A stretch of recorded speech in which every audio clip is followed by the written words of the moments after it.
Hello, beautiful people in chat. What the fuck, man? Have you guys seen the fucking footage of Nefer cancels done by someone who has fucking functional fingers? Someone who's not like in late stage Parkinson's disease or some shit?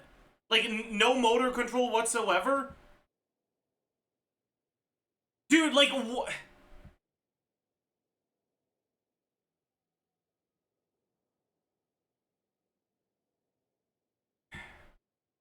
Seven's video, is that about the Nefer stuff? It is.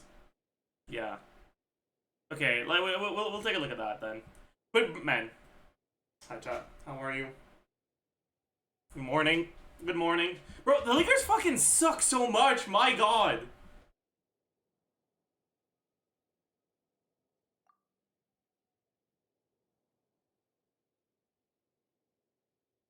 Holy shit. Anyways. But yeah, Nefer is a lot better than than we thought. We'll do some updated calcs today.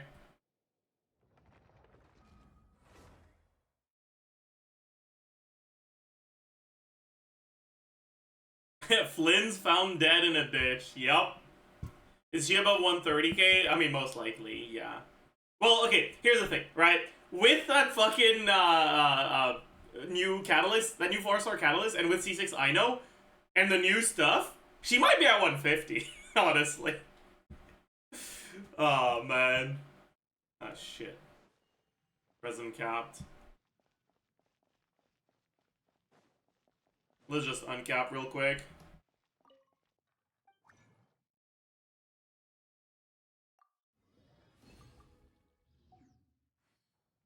Check if we're capped on the other account.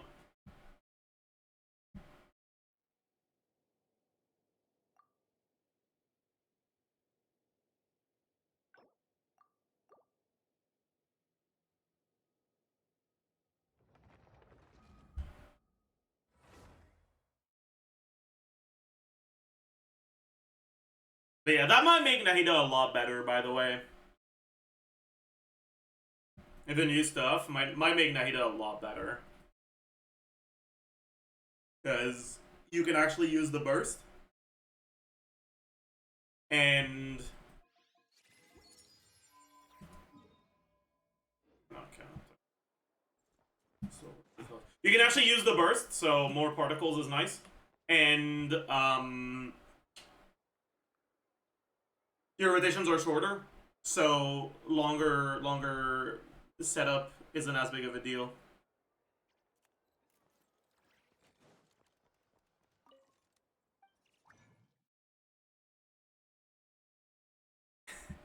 Insane went from 130 to 100, then back to 120, and now 150. I'm not sure that the 150 is real, by the way. I'm expecting around that. But I haven't actually done any counts with the updated stuff yet.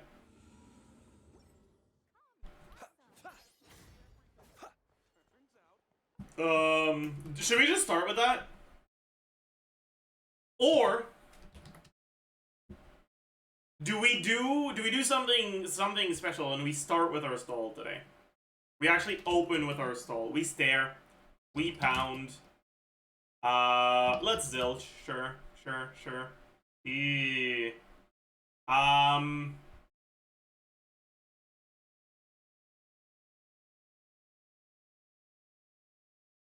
Gross. Holy.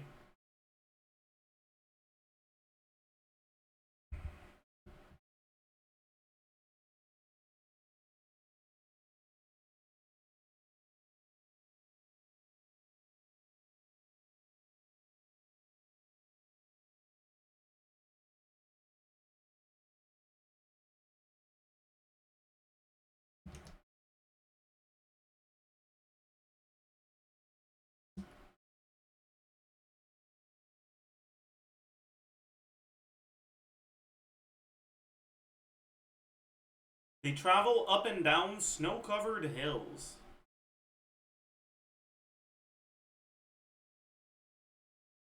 Sleds?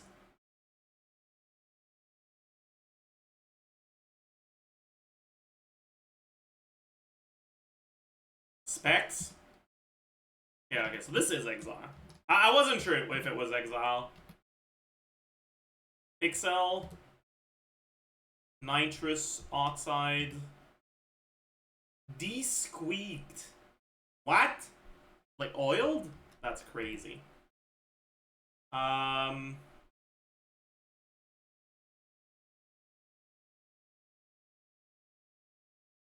Feeds. Huh. Crazy. Oh my fucking god, bro.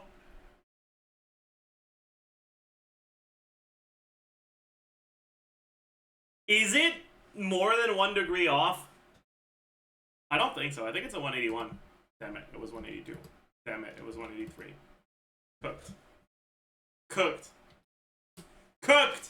It's fine. It's fine, it's fine, it's fine, it's fine, it's fine, it's fine. Is that, fuck, what's a dress up darling? The art style feels like it's not, but I know he has a headband. Bet.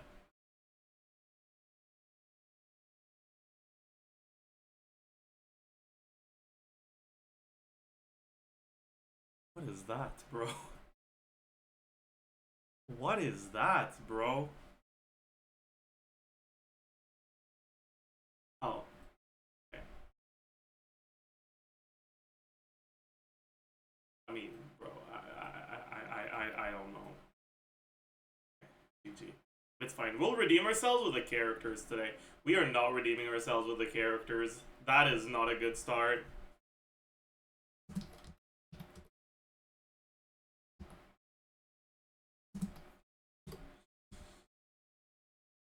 Oh, we are so cooked.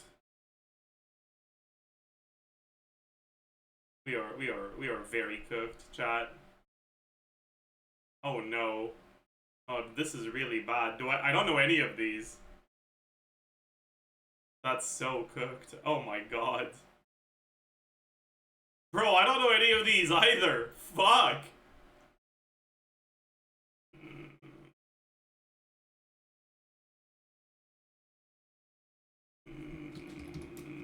This is a low roll type of day. Old bad.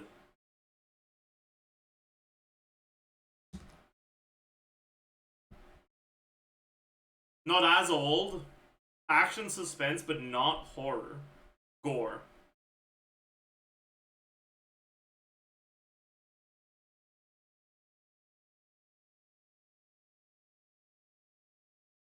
Gore.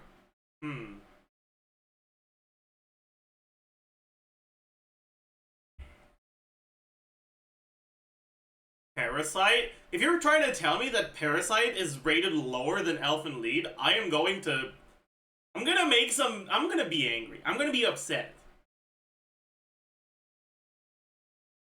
I don't think it's this, because... Oh. Bro, what the fuck?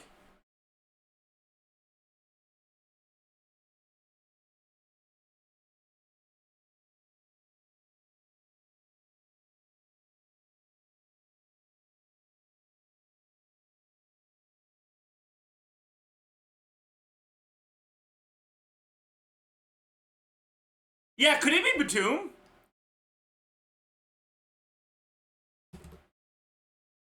It's not. Bro, what the fuck? What's left, man? Batum is not gore? Well, it disagrees with you. No shit, Batum is lower? It is! It's actually the lowest one we've guessed so far, somehow. High School of the Dead? High School of the Dead is older than this.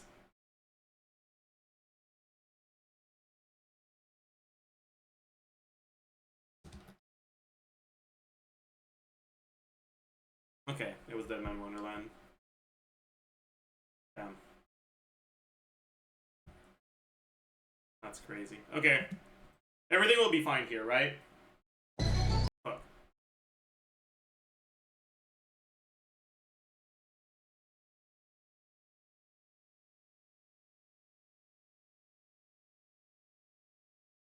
God.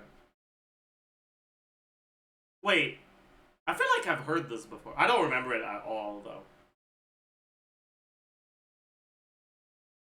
Oh.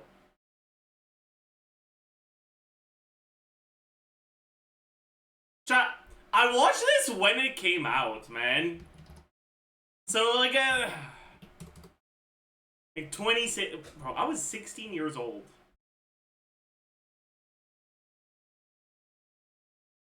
No clue.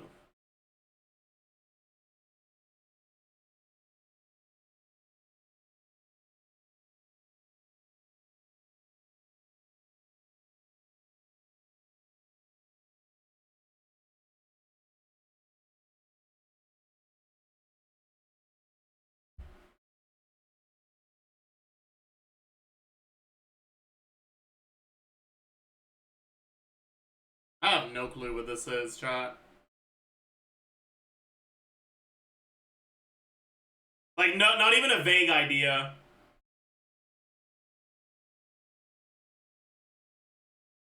Yeah, okay. I've never even heard of this before.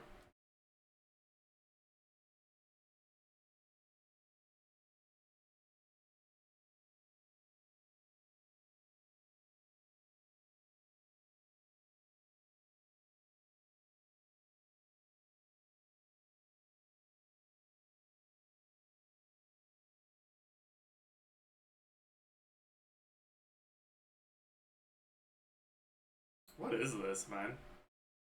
I don't know. I have no clue. Level E. Huh. Wow. That, okay, I mean, ugh, that was not my best. Not my best, not my best.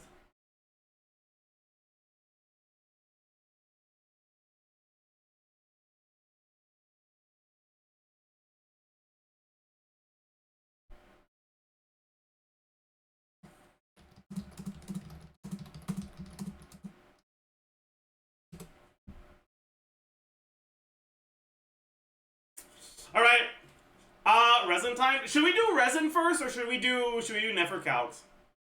Wait, fuck, I just closed the tab I'd opened earlier with the Nefer stuff.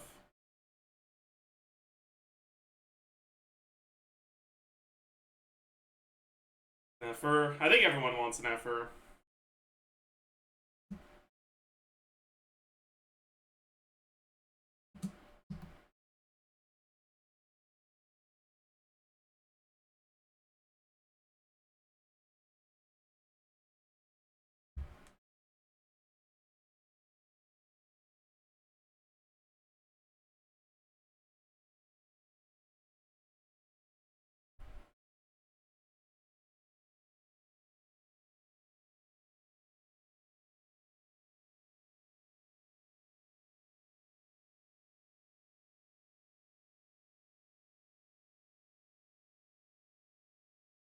Okay. I don't want to watch a video about Nefer. I want to watch a video about the fucking dash cancel, or yeah, about the dash cancels only.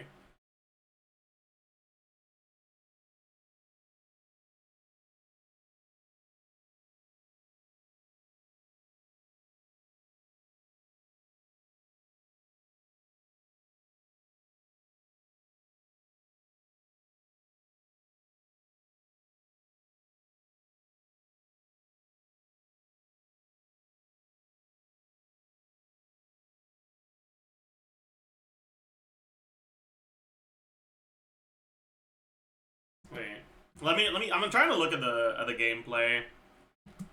So wait. So they swap in at 104.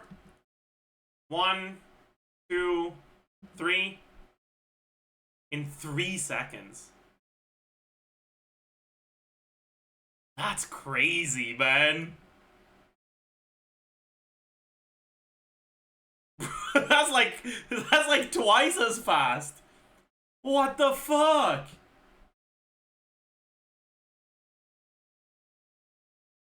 Watch the DHC. Sure.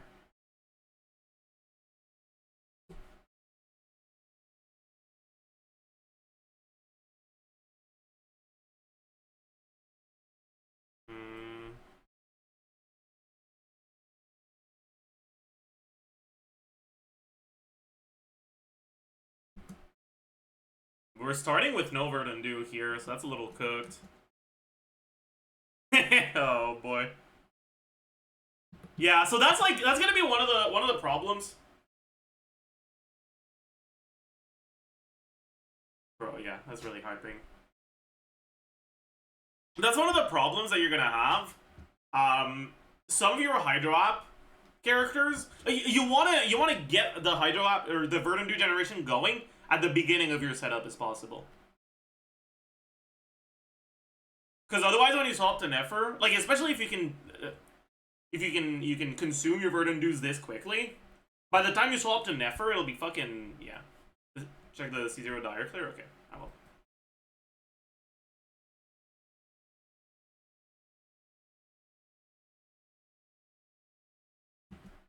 Yeah. So they swap in. Let me actually change the speed. Playback speed 0.25. Mute it. Yeah. Okay. So they swap in now. The timer still says 53. Nah, they're actually getting delayed here by Verdant Dew still. That's insane.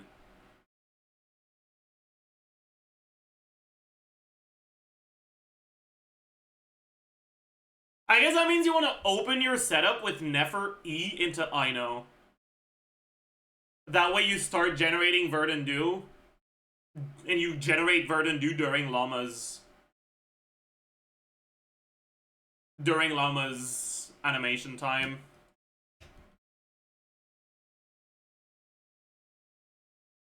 Okay, let's look starting second rotation. Because now we'll start with full Verdant Dew. So you can see how it goes. So we swap in at 39. Get the first charge attack out, it's 38. The second charge attack comes out, it's 37. The third one comes out, it's 36. Yeah, so it's 1 second each. And then they use the E at 35. The first comes out. Yeah. Interesting.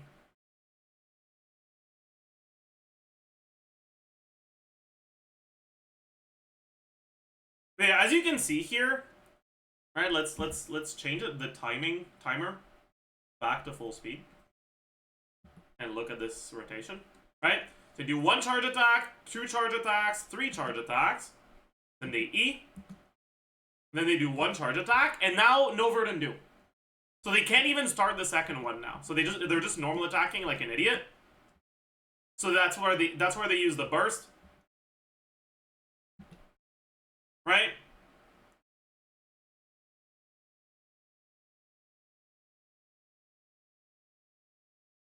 They get a charge attack burst and then last charge attack, and then they swap out. Yeah.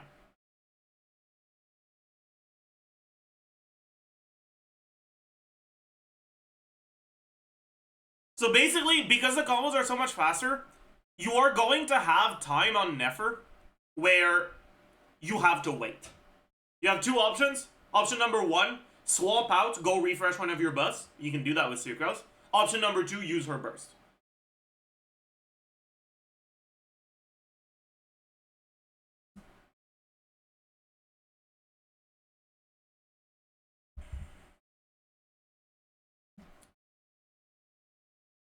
I wonder if there's ever a world where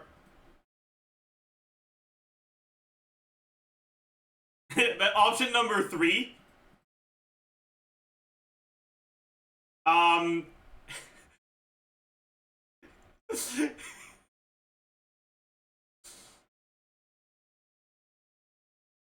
wait, never mind. If she enters the Slither state, that's a normal charge attack, right? She doesn't enter Slither state with the enhanced charge attack, right?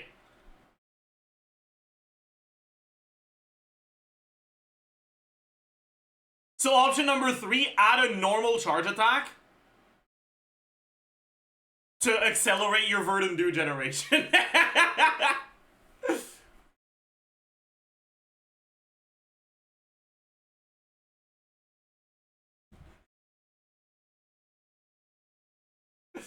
Oh boy.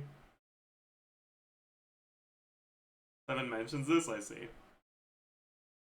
That's looking pretty cool. I agree, that is kind of cool.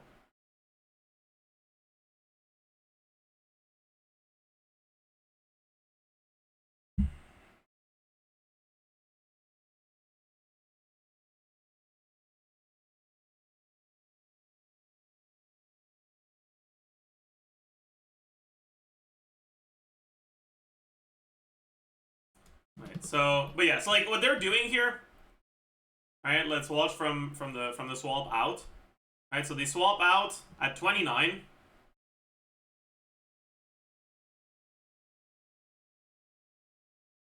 They swap back in at 22, so their setup is 7 seconds. They E.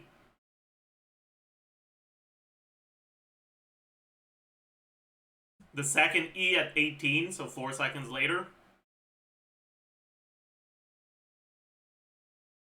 They do 2 charge attacks, get the burst that way. Did they do 3 charge attacks before the burst? 1, 2, 3? Yeah. 1, 2, 3. And then they swap back at 12. Which is 17 seconds later. So with the burst, with this team, you can do a 17-second rotation. But without it, you won't be able to. Right?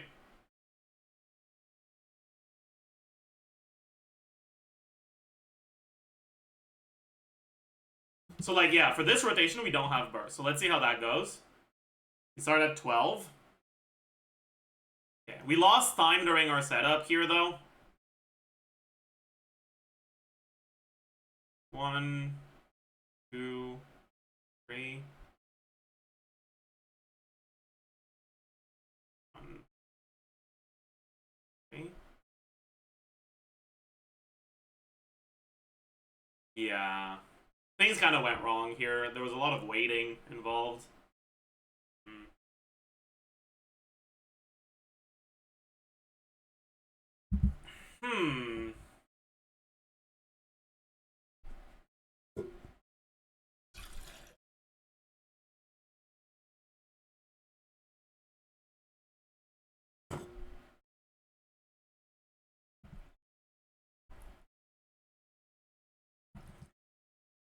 At 54 seconds, a normal charge attack happened? Oh, really?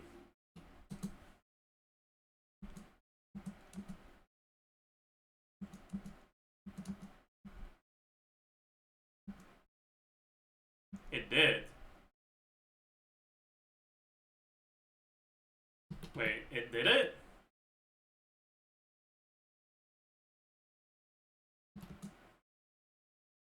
So 54, the moon is half full. 51, half full. I don't know if it did.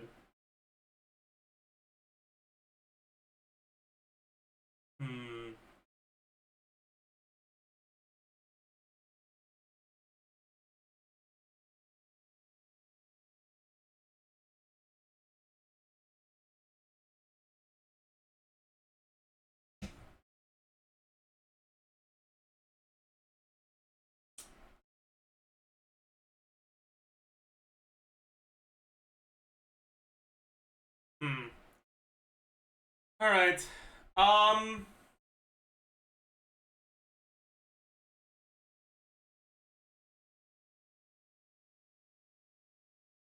guess it's time to start calcing this stuff. Oh boy. That kind of means that I'm gonna have to rework the way the sheet works.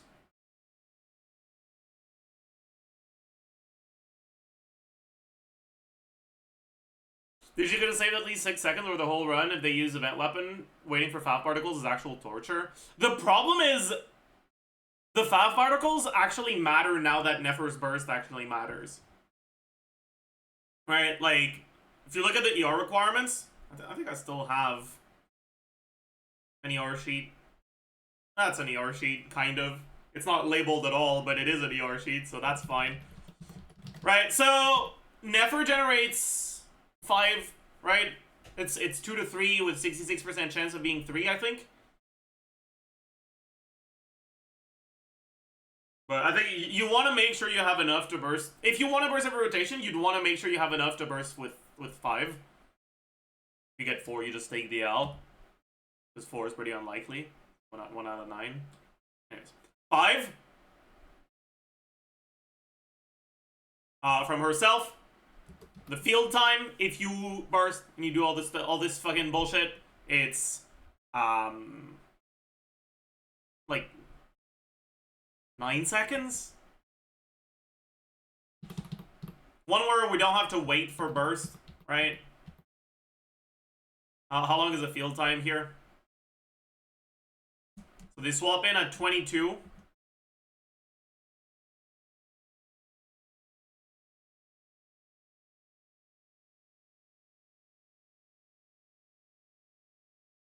And they swap out.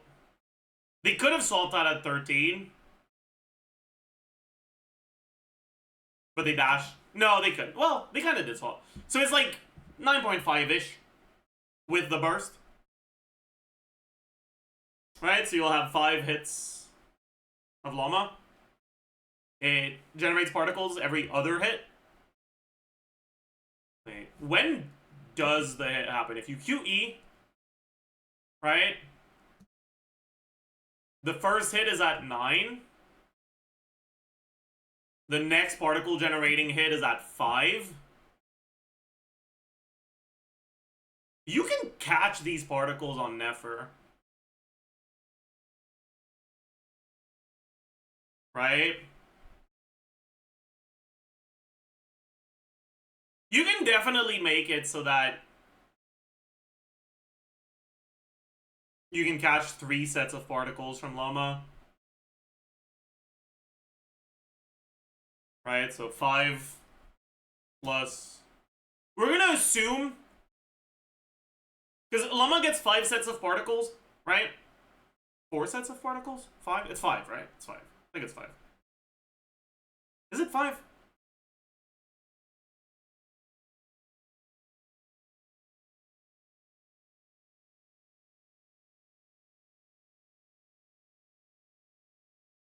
I forgot.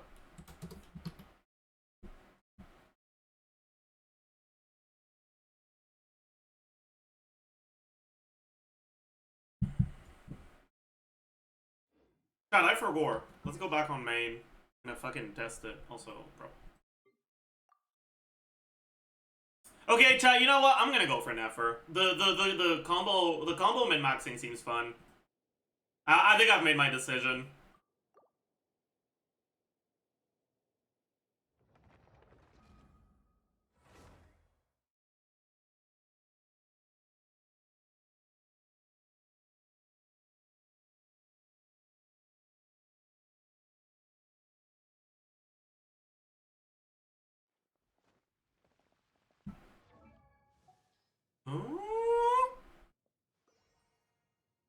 Okay, so put the deer in the team. Do not be afraid. How many, so you get 1 particle generation hit here, so 1, then 2, 3, 4. Is there a 5th one? There isn't. So it's only 4. Huh.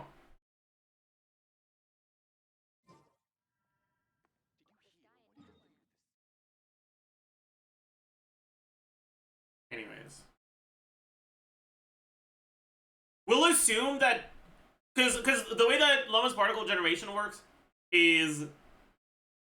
it generates particles every other hit, and the amount of particles is 1 to 2. 33% chance to be 2. So on average, at 4 hits, you'll have 5.3 particles. I think in order to make a chill approximation, we're going to assume that since you get 3 instances of particle generation while Nefer is on field and 1 off field, but we want to account for slight low rolls, we'll assume 3 particles caught, 2 non-caught. We'll assume that the one that generates 2 is the one that she doesn't catch. Anyways, we need to look at a couple different teams. So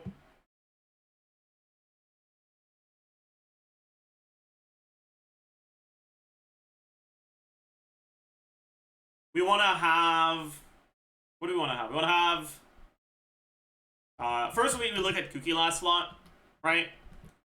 So Kuki last slot, right? We have the 3 from Aino, and then we have Kuki. Kuki is,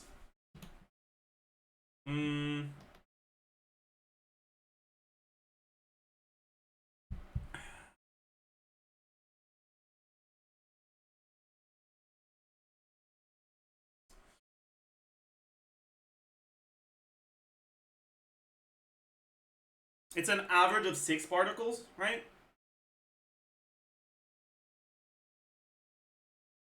We'll assume 4 caught, 2 non-caught. Right? And then 2, 3 for Favs.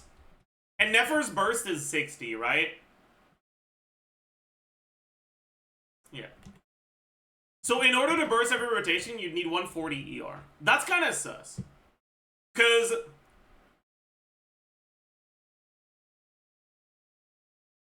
actually, let's take a look at how much damage you gain when you use the burst versus when you don't.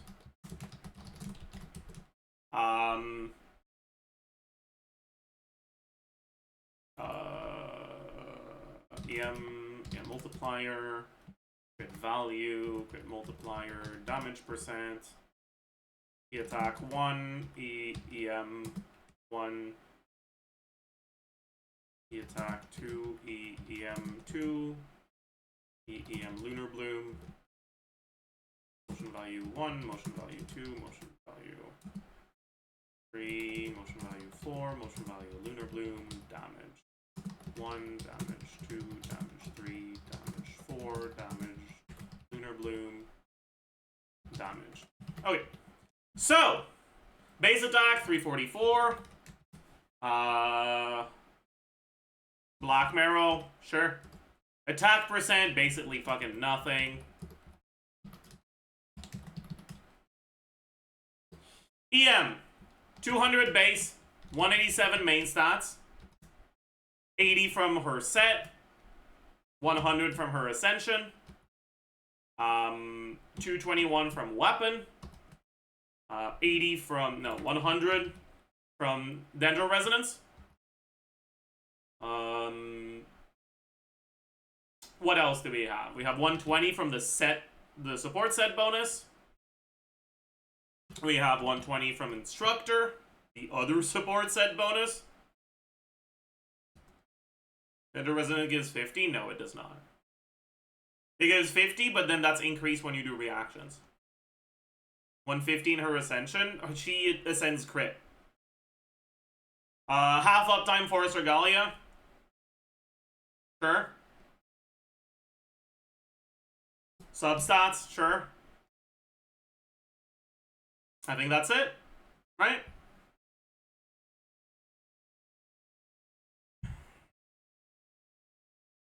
Makes sense. 1.28 times 1 plus... Ah, I forgot the fucking llama thing here.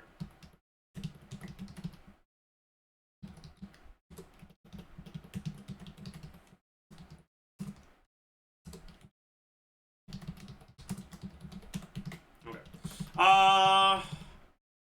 1.28 times 6 times EM divided by 2000 plus EM plus 1 plus Black Marrow plus Nograi set bonuses plus Nodcry Ascendant Gleam bonus. Is there anything else? I don't think so. Crit value 98.4, 62.2, 20 times 6.6, 60 from the set bonus, 40 from Llama.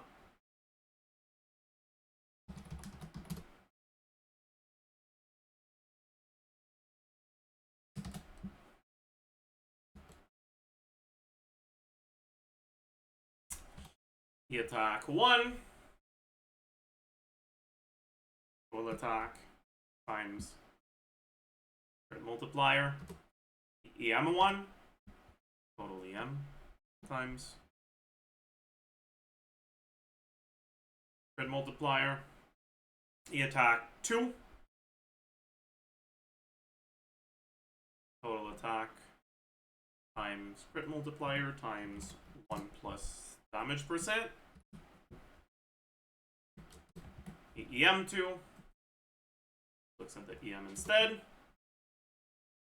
EM Lunar Bloom. Instead of damage percent, we have EM multiplier. Then Llama. I forgot, chat. Does the Llama base damage get increased by EM multiplier? It doesn't, right? It's just crit multiplier. So 400 of, I don't know, Llama's at like what, 1300 in this team.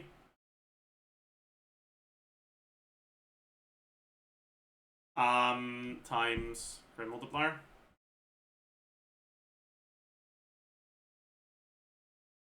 All right. Then we look at the motion value. 129.9 plus, or times 2 plus 41.9 times 6 plus 54.5 times 6. This times 2.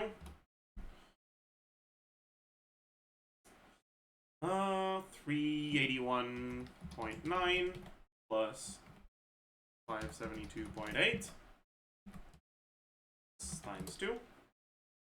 Motion value Lunar Bloom.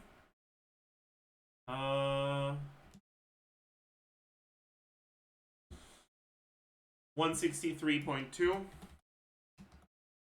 times 2 plus 217.6 times 6.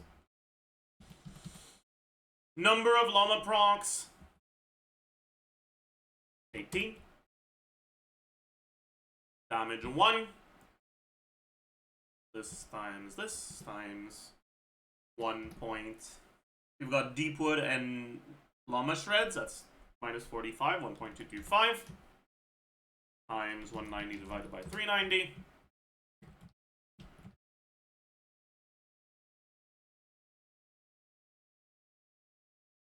This is so pathetic, man. Jesus Christ. The burst damage is so fucking pathetic.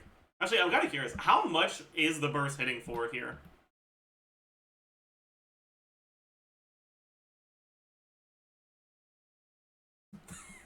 Less than 100k? Oh, that's so funny.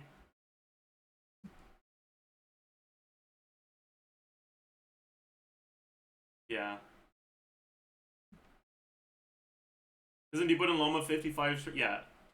It's 55 shred. Enemy start at 10, so he goes to minus 45, which is 1.225 res multiplier.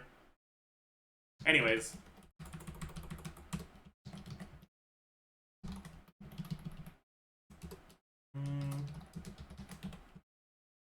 Yeah. We don't have the rest of the team's buffs, actually. I forgot. I know. Let's look. I know C1. And let's assume.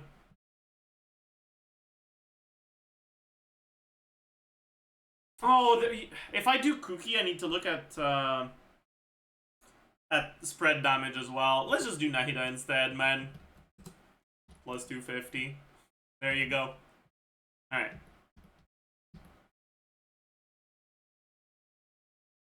It's like 18. Kinda, but it's not really.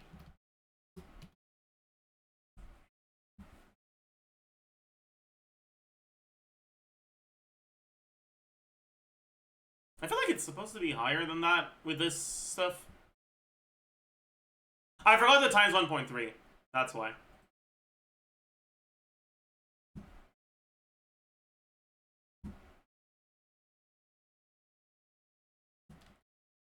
It's 1.24, not times 1.3. They nerfed it, I forgot. Yeah, okay, that makes sense.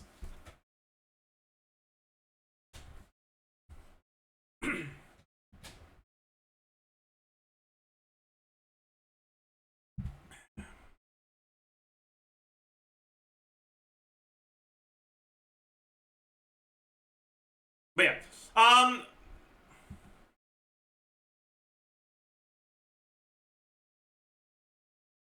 this is sustainless, assuming that you can do an 18-second rotation with Nahida Burst in it. I'm not sure if that's actually doable.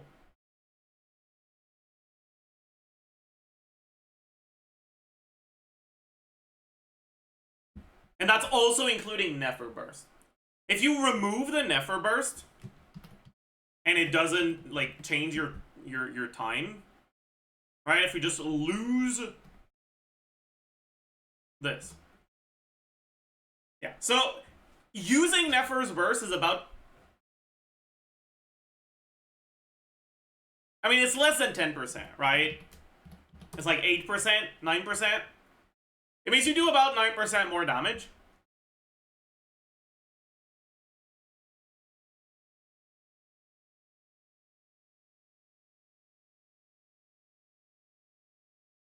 So the way you should think about ER is you can get 9%-ish. Well, no.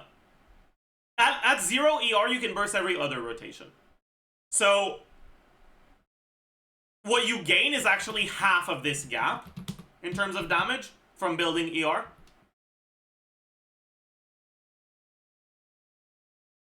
Alright, this minus this divided by 2 divided by this, right? 4%. For 40% ER. Basically, each 10% of ER is the equivalent of 1% more damage. So each roll of ER is the equivalent of 0.5% more damage. For context, one roll of EM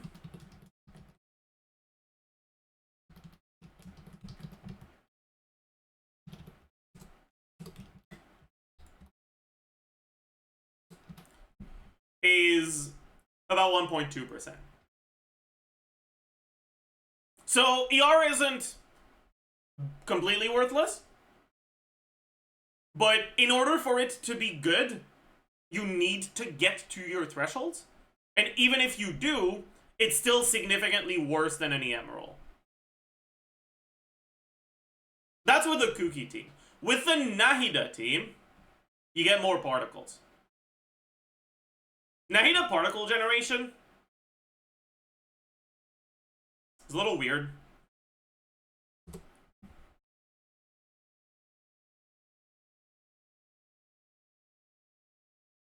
Oh, they don't have particle gen here.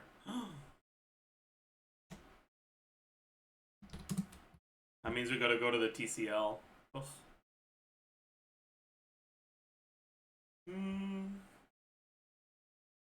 Okay, so it generates 3 with a 7-second ICD. So it's generally 3 every third proc of Nahida's thing. And you generally proc Nahida's thing about 6 times per rotation. So that's about 3. Or about... That's basically 2 instances of particle generation. One of them happens when Llama is not on field. One of them happens while she is on field. So instead of 4 and 2 from Kuki, we now have 3 and 3 from Nahida. And for Nahida, obtaining this amount of ER, like 116, 117, that's pretty low.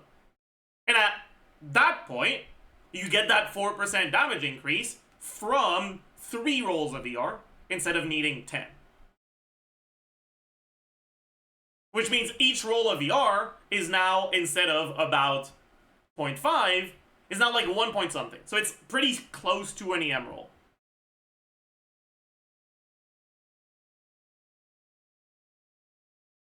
Yeah. That's kind of cool, honestly. That's so, like in some teams, ER rolls are better, and some teams they're worse.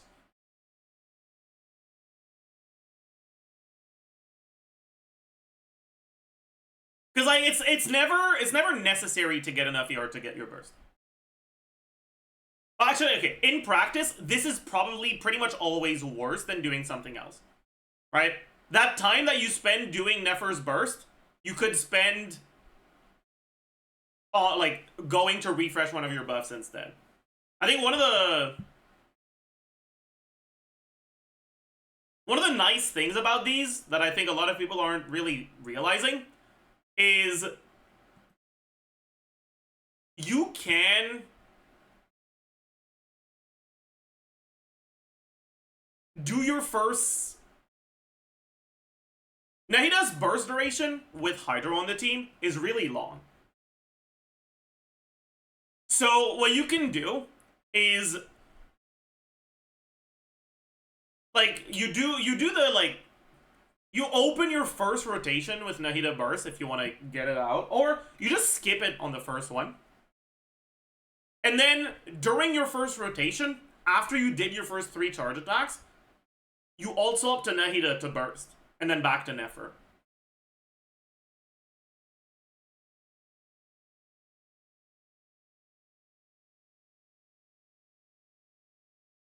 And that way, that forced wait for Verdant Do can be spent effectively as a part of your setup.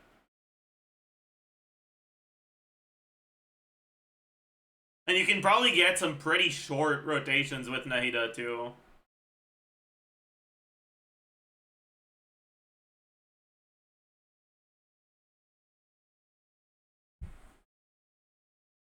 DT's playing on iPad, so they're probably on 120 FPS. I don't know how that affects cancels.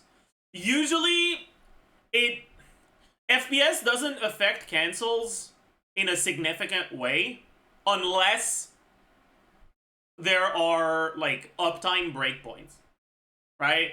FPS matters for, like, Flynn's hit lag stuff, for example, because doing your animations 1% faster is going to be the difference between getting that last attack out and getting the hit lag from it and getting your skill and not getting it, right? Because at 99% of the hit lag, it's as if you just didn't get any hit lag at all, right? But generally frames don't really, like, your FPS doesn't really affect combos too much. Basically, FPS only affects combos that are fake as fuck. Right? FPS affects... it affects Dragon Strike, right? I think. I'm pretty sure.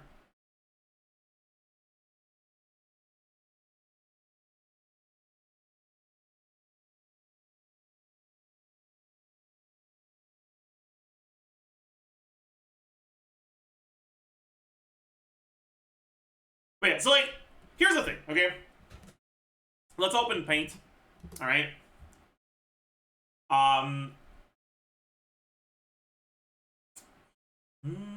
Let's make a graph, alright?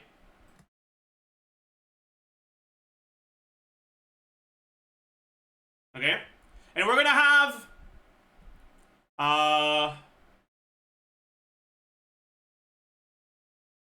let me change this color to gray. Right? We're gonna have this, this,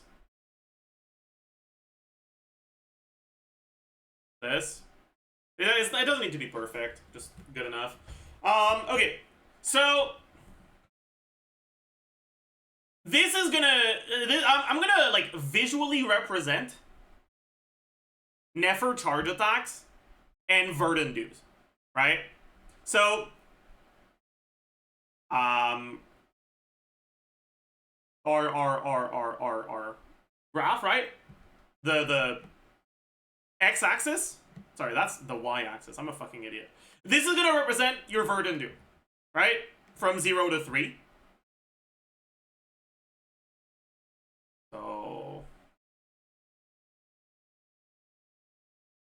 verdant do.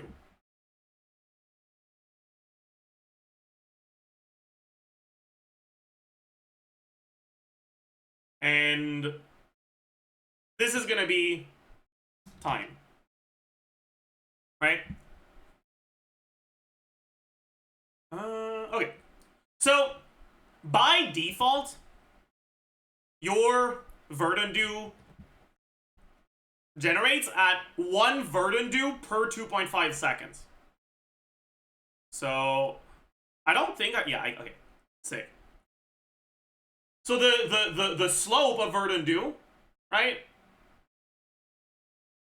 We're gonna have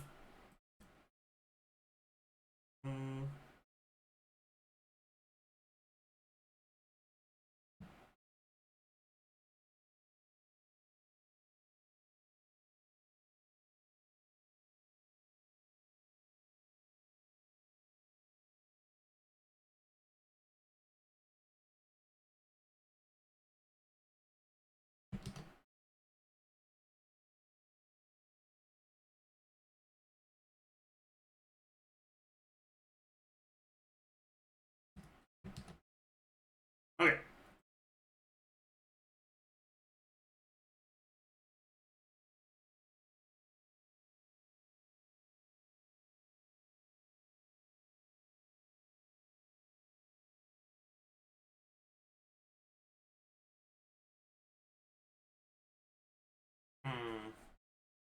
Is this even a good way to represent this?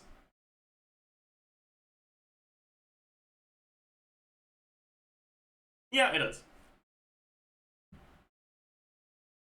But yeah, so this is the time, and I guess we need more.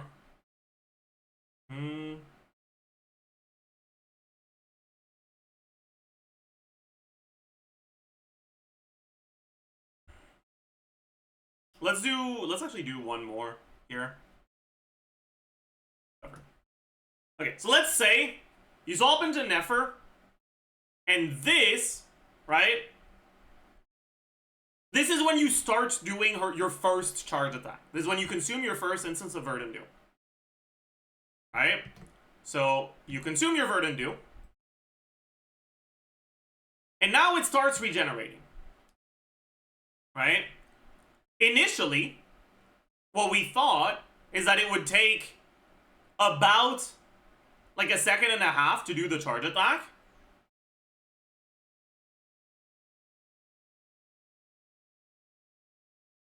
So your verdant do would look something like this.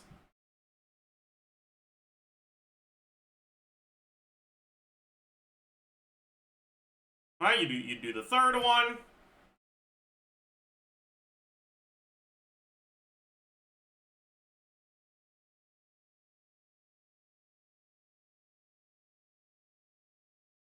Then you use the skill.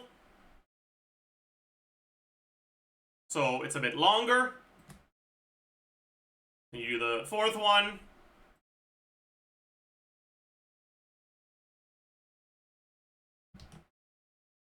Fifth one.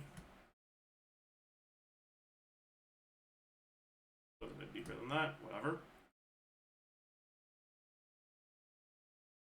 And you'll be fine to do the sixth one, because you'll be at the threshold required to input your charge attack. Right? This is with the old stuff that we had assumed.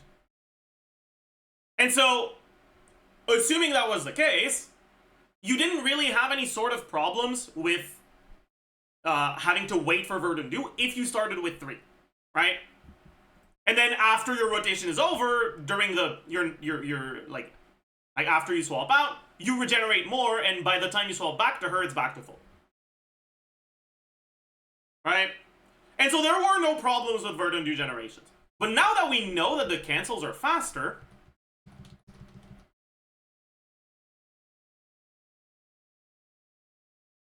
this is what happens. Shouldn't you have the CAs as negative slopes instead of straight down to show animation time? I mean, your verdant do gets consumed all at once when you input it. So, but I don't think that would really be helpful to visualize what's happening.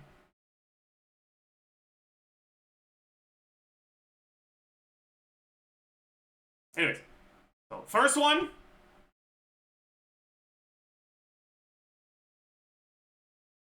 Then second one.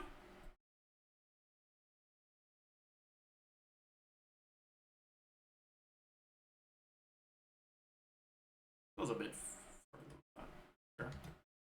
And then third one.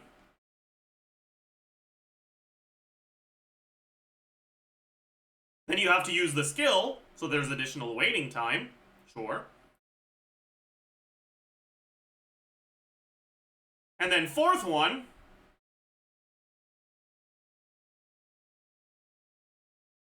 But you can't do the fifth one. And we can see that happening in the clips, right? If we look at the rotation. They start with full verdant dew. Look at the verdant dew here. First one gets consumed on the first charge attack. Second one gets consumed. Third one gets consumed. They E. Fourth one gets consumed.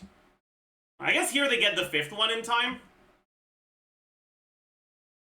Wait, no, this rotation didn't use it. Okay, wait. Let's look at a different rotation. Let's look at this one.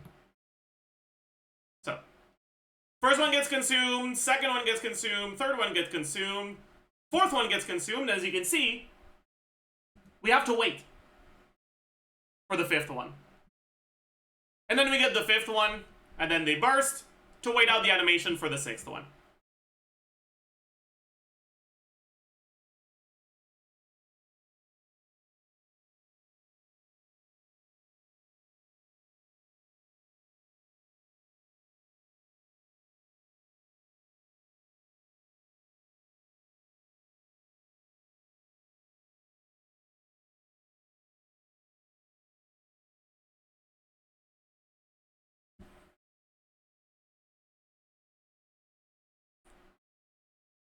Also, I'm an idiot. The E happens on this one. I did E after 4, not after 3, which is not how that works.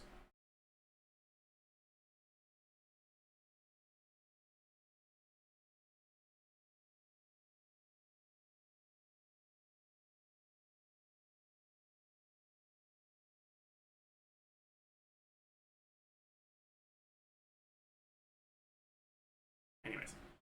But yeah, so you can't use it here. And so this is effectively time that's lost waiting.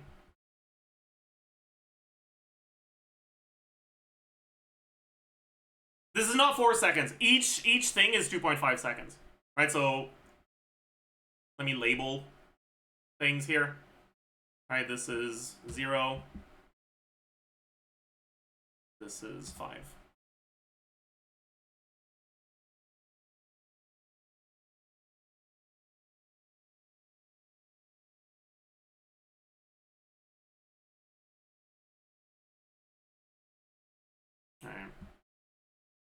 And in practice, it's not actually 0, it's like a 1, because you have to E before you get to... This is counting from the first charge attack, not from the skill, or the swap in. Anyways.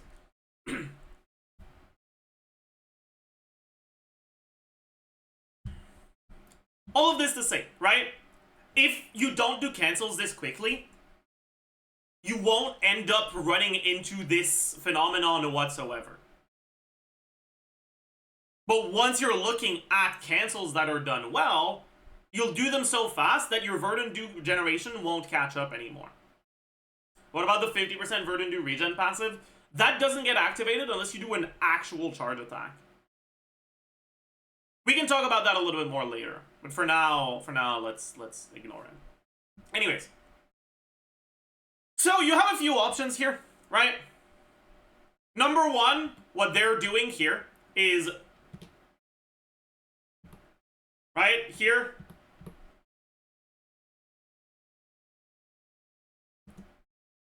first one, second one, third one, E again, fourth one, fifth one, and then instead of just standing there waiting during this red line, you use the Nefer burst. That's option number one. It's you effectively do exactly this, but you do something useful during this time. Option number two.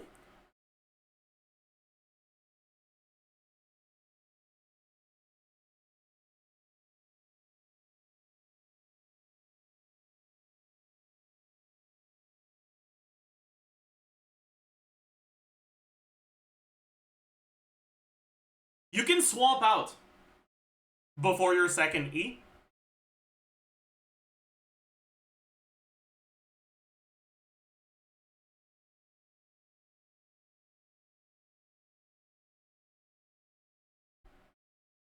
And as long as you spend enough time during that swap out on someone else doing something, your Verdundu keeps generating during this time,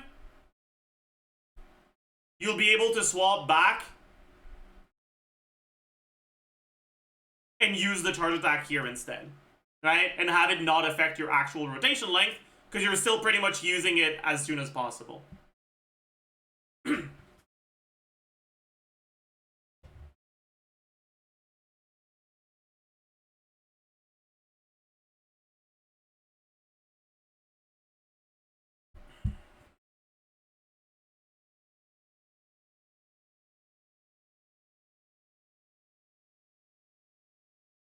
Why not use layers in paint? You can use layers in paint?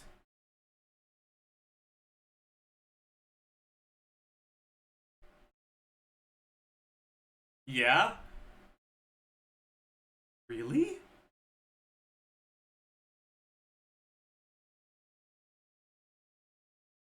How?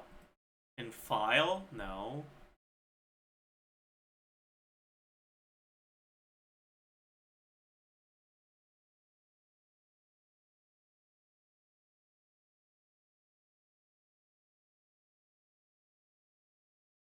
It's a Windows 11 thing. Oh. I see. Maybe I should make the switch. That's actually, like, really useful. My god. Like, shit, maybe that's what's gonna get me to install Windows 11. Holy. You get layers, but you get Copilot on Paint. Oh, fuck, never mind. Ah, never mind. Shit, bro, that's disgusting.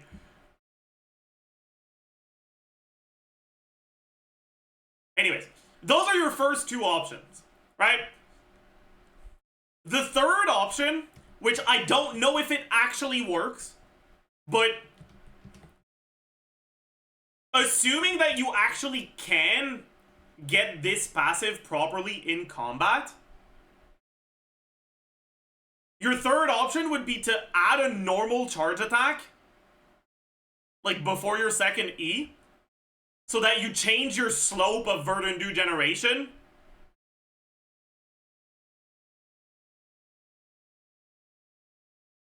to be like this, basically. And you end up basically just starting again from higher up.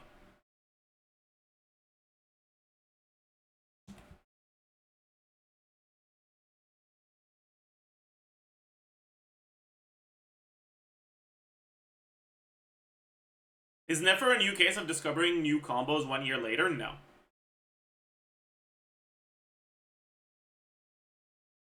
Check 55 to 53. I can't really tell if it's working properly. Like, I looked at it, because I think they do one here.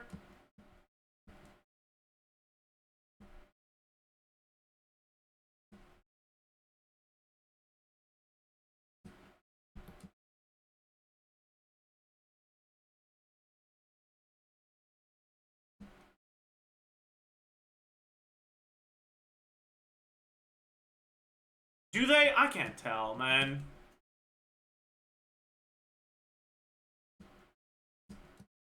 I think they just did, right? So at the start of 55, then... Yeah, it does look like it's faster, actually. Okay, so I think it does work.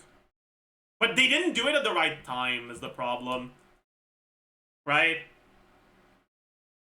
Like, they did it a little late. They didn't do it before the second E, they did it after the second E. Like, after they ran out of Verdant Dew. Like, unintentionally, basically. So, you only started regenerating Verdant Dew faster, very late, and so we still ran into the problem. Can you count stamina consumption? Yeah, that's also going to be a problem, by the way. Right? If you do the charge attack thing, her charge attack is 50. Wait. Yeah. So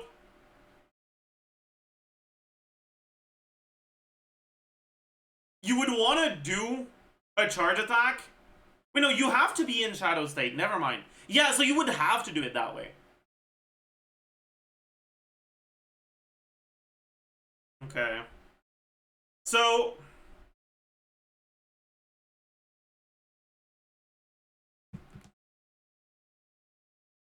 I guess that adds breakpoints where, like,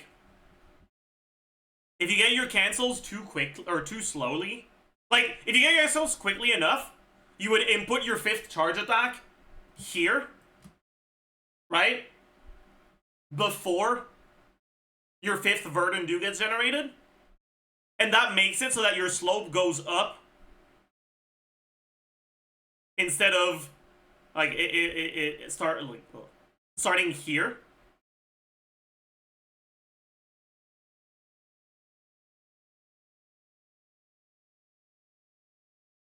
Right? So E3CD E3CD doesn't work. It won't. No. Like, from what I understand, it won't work because you need to be in the Shadow Stand state for this passive to activate. So your just normal charge attack won't activate it.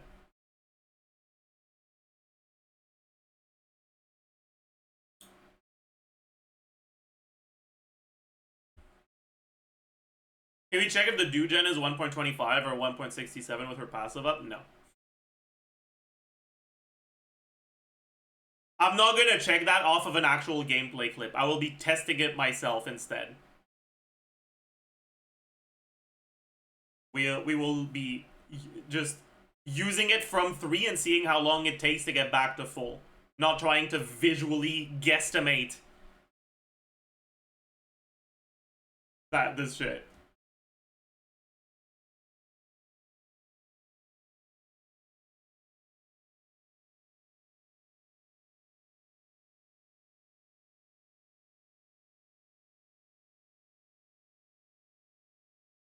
But yeah. So I think, right?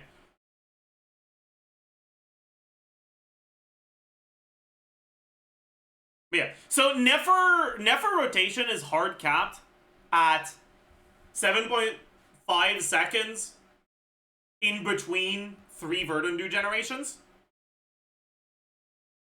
Right? And then if you dash cancel this, it goes to like 8.2 or some shit. Maybe. About 8. But also this is starting from the first stamina you consume, which is like about 1 second after your swap. So it's like pretty much a bare minimum of 9 point something seconds. Full dash cancel rotation is 10.5. No, it's not. I've seen footage of it being faster than 10 seconds. I don't know what exactly the bare minimum will be, but it's clearly not 10.5. Like they are doing right here. They swap in, sorry. They swap in at 39.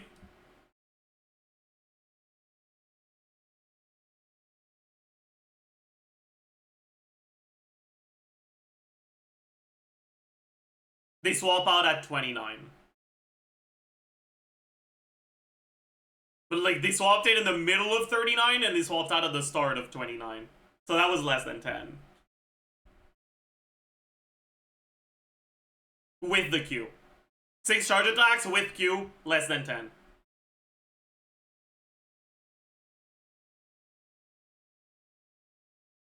We can assume 10 for simplicity's sake.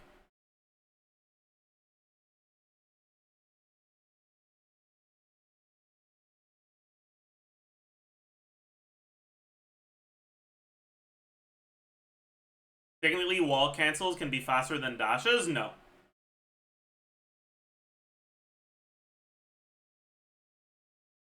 No, they cannot.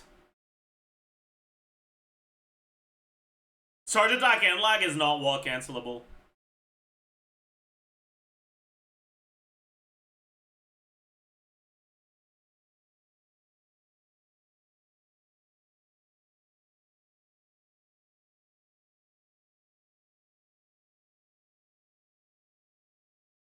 By the way, chat, the reason why wall cancels exist is because there are some attacks that chain together, right?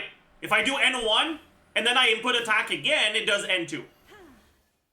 And in order to make it so that if you're not fucking mashing your mouse button as quickly as possible, you still actually get your attack combo, right? They make it so as long as you don't input something else in between your attacks, it'll keep following the combo, even if you're relatively slow with it. Right? This is to make the game just feel better for casuals. But if you start inputting walk, it resets the attack string. Right?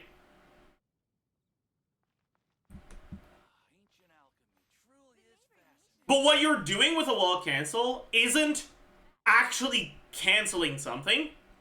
You're stopping a combo or a string of attacks, right? It's not actually a cancel. Like, a wall cancel isn't actually a cancel.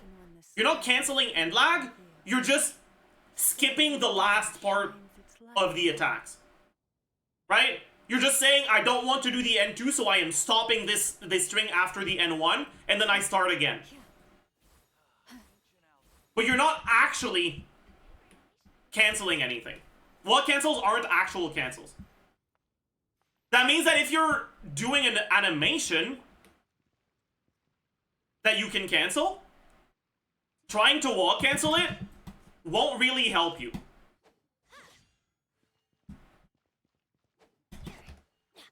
Whereas dash cancels do. Basically, wall cancels aren't real for anything that isn't a string of attacks. And Ningguang, because she's weird. That's just because she's got multiple different animations for the same attack. Isn't Sethos? Sethos N2W is not a cancel. Right? Like, if you N2W on Sethos, or even if you N1W, what's happening isn't you're starting the next N1 faster than you would start the N3. You're just stopping your combo after the N2 and then starting a new one.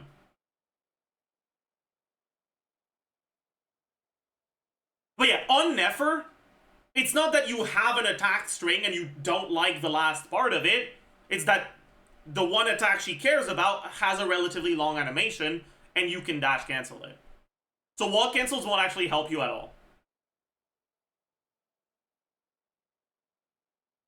But yeah, that's what, by the way, that's why on Skirk, you don't N5W, right? The wall cancels on Skirk are on N2 and N3 because a wall cancel happens faster than a dash cancel. But if you go to the N5, you dash cancel it, not wall cancel. Because the N5 is actually, like, what's happening on the N5 is an actual cancel, right? It's not just stopping the attack string and starting a new one. You finish the attack string. You are doing an animation where there is end lag that is cancelable.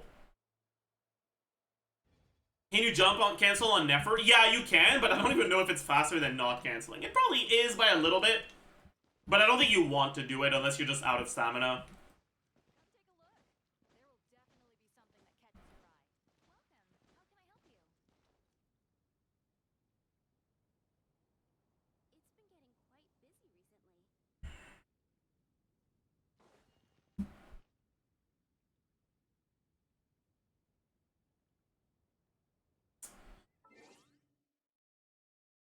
I'm worried about dash cooldown.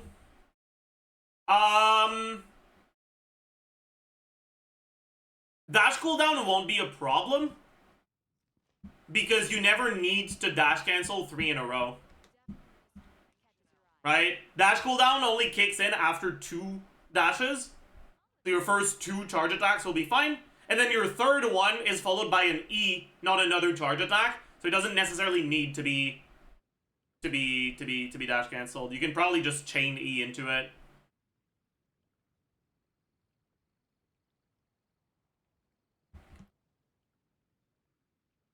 Never having so many iframes means she'll barely take any. Wait, does she get iframes on charge attack? No, you're lying.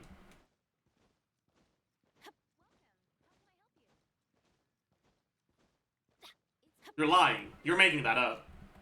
Oh, you mean on dash? Okay, never mind. Yeah, I guess that's fair.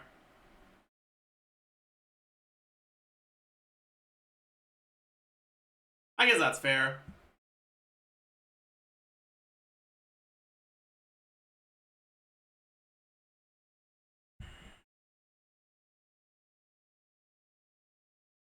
Is Nefer stamina just as cooked as old Catalyst DPS? No, because her charge attack, like the good charge attack, doesn't cost any stamina. So it's just dash stamina usage. Right, so 120 over your rotation. Stamina shouldn't be a problem. Anyways. With all of this, right, you should be able to do an 18-second rotation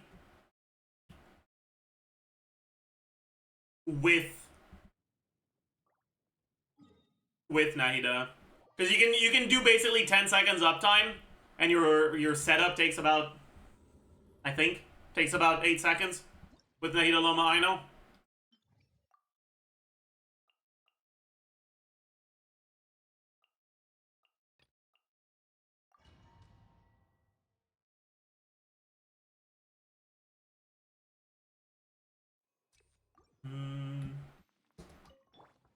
I'll start it at 55. This may hurt a little. The Temple of Wisdom. Poor lost lamb, for the everlasting. 7 seconds.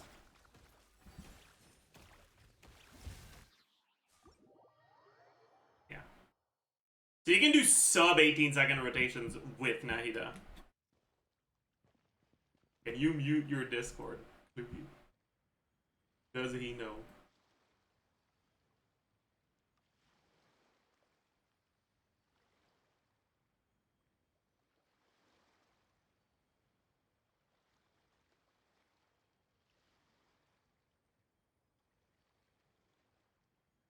Ow. Anyways. Yeah, that probably means Nahida's the best. What about Nefer with Q?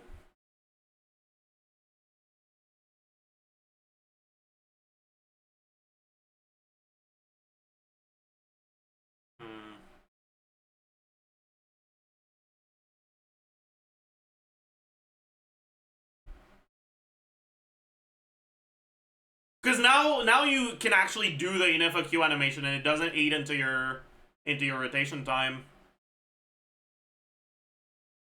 Alright, so let's do... Is this set up properly or is it cooked? Yeah, it's set up properly, okay. So, if I do... Inefa on Deathmatch.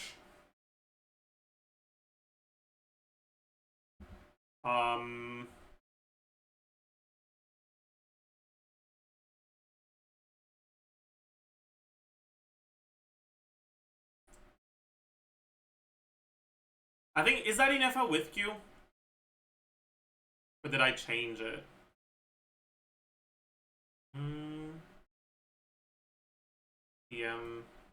Okay, yeah. It is Inefa with Q.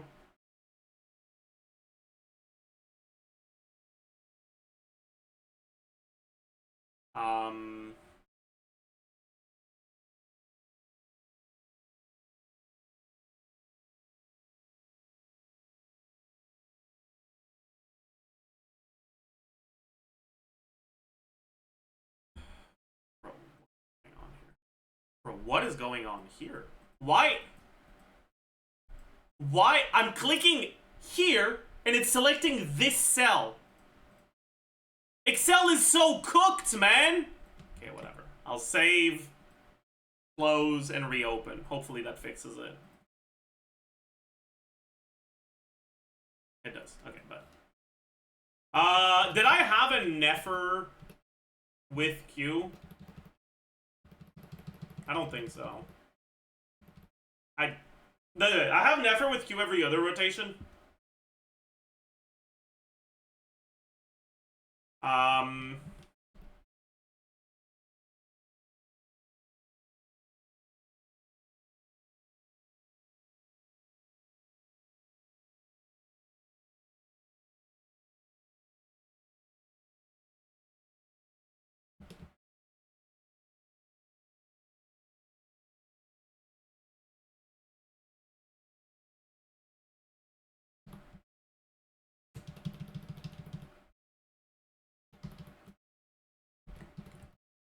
Also, wait.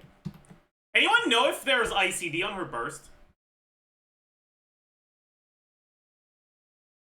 The things that literally no one cares about. There's no ICD info on burst. Wait, no, it is. Wait, okay. It seems like it's burst group. So it should be only one app. Okay.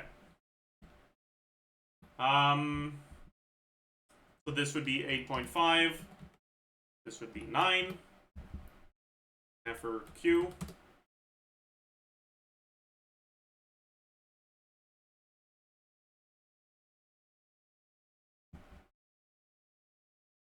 Okay. So, and then also characters, Nefer with the Q. This is not divided by 2 anymore. And the rotation length is now 11.5. No, that's very wrong. So...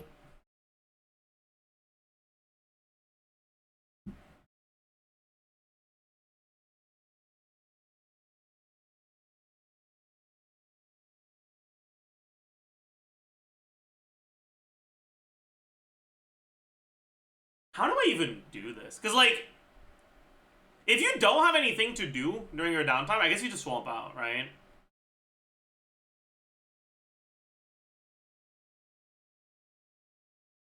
Yeah. I guess you just swap out and refresh the buff. Okay. So, it is still the same rotation length, basically. No matter what.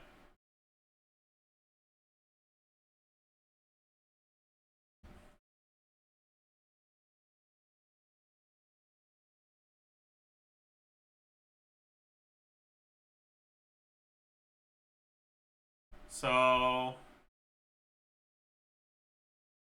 that actually makes a lot of sense for this team, I think. And then we'll Nefer with Q every other rotation. With Inefa. With Kuki.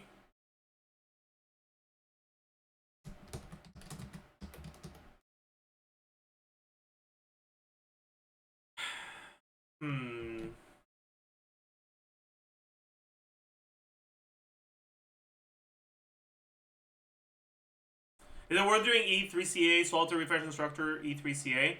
If you don't have burst, yes. If you do have burst, burst is more damage than swap.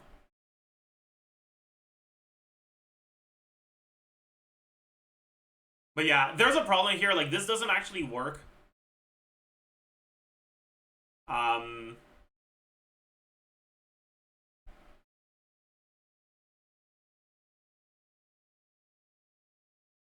So I guess if you have Cookie on the team, what the fuck do you do? Just swap back to Ino, stare at the enemy for the instructor proc? And then swap back? I guess.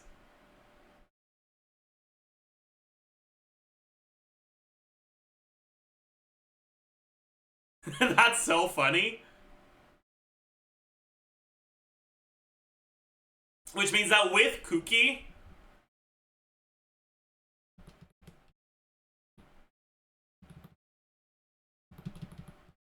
right?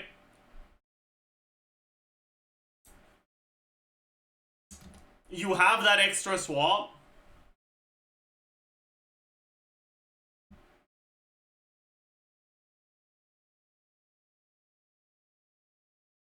And because of that, how much EM was I assuming for instructor?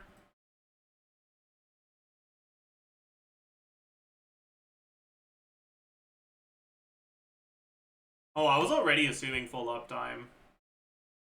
I mean, fuck, you have full uptime. Right? Like, you already have full uptime. It's not really a problem.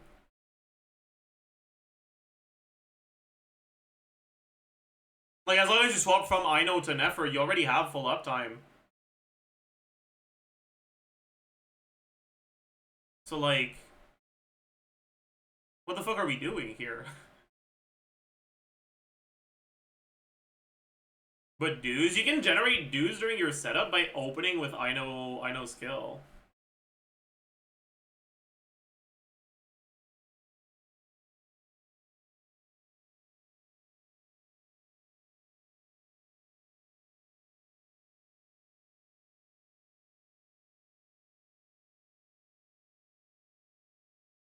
Bro, what the fuck are you even supposed to do? I guess you just stand and wait.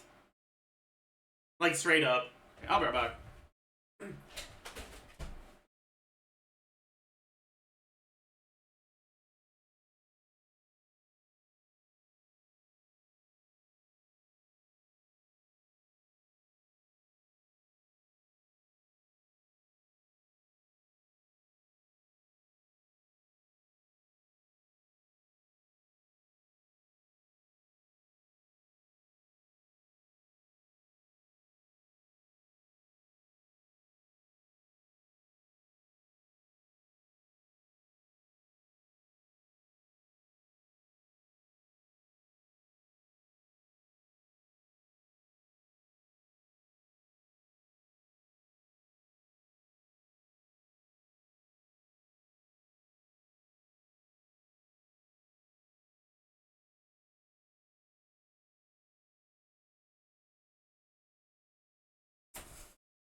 Yeah, I think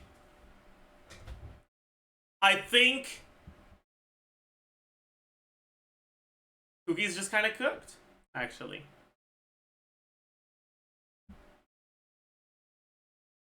Or maybe in this team you don't go Ino, actually. Okay, here's what I'm gonna do. I'm gonna put the timer on Cookie back to 1. I'm not gonna assume a swap. And instead, for now, I'll have this be maximum of this. What should our lower bound be for rotations? Like, should we be assuming that it's possible at all to... You mean minimum? No. Minimum gives the lowest of the two values. I want to put a lower bound. So, if the number is too low, I want it to take the lower bound instead, which is going to be the higher of the two. What should our lower bound be? Because, like, in an endless fight where nothing goes wrong,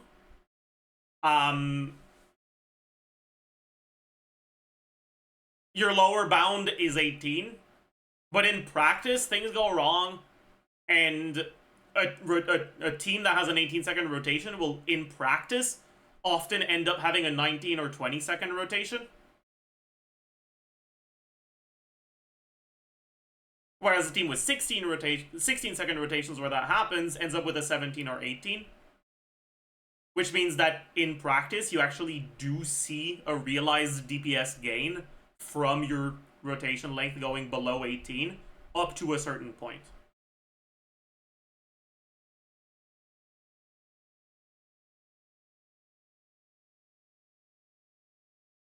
Yeah, I think 1.5 is pretty reasonable. I think 16.5 as a lower bound is good.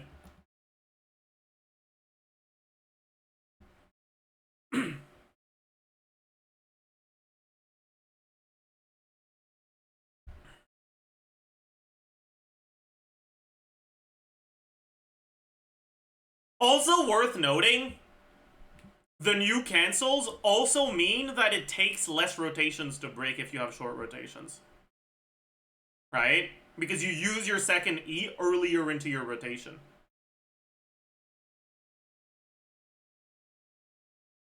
Although I guess you can just burst before your second E.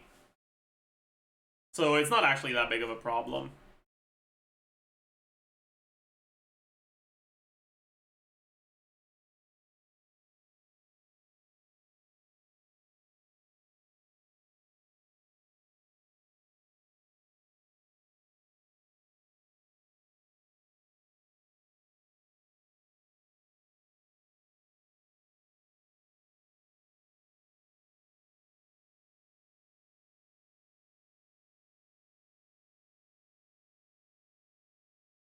How much yard to burst every rotation? It depends on the team.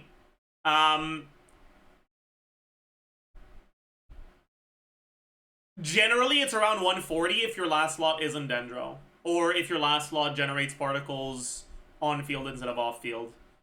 Basically, with Nahida, it's like 115. With everyone else, it's 140 or higher. Like, that's pretty much it.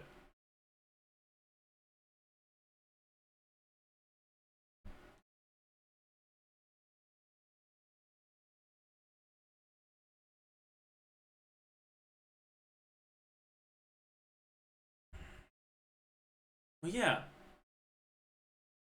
All these things do mean that Albedo will be a little bit better. So that's nice. Anyways. Yeah, so now Kuki is at this. And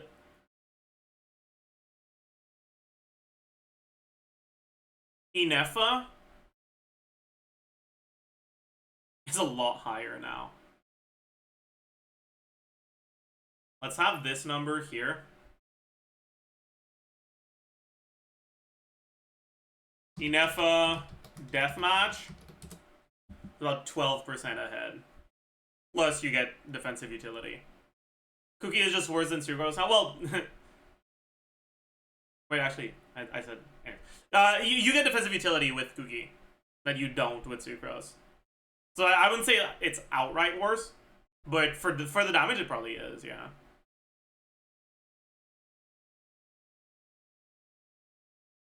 Is Farina with Nefer cope? Yes.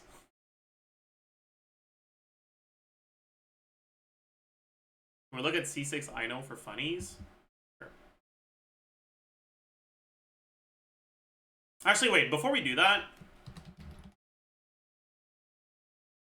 Nahida. Okay, so this is Inefa 124k.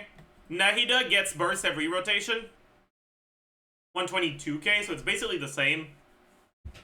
But Inefa has a shield, so you'd rather use Inefa, I guess.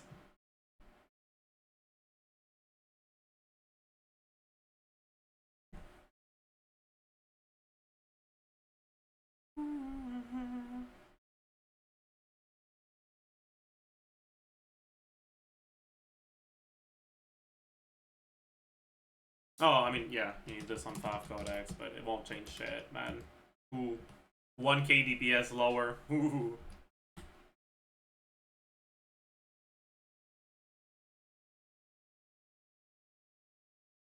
Doesn't Inefa need Fav in that team as well? You're actually right. If we want to burst every rotation, we do need Fav. You're right. Fucking Colis. Do I not have Fav Lance set up?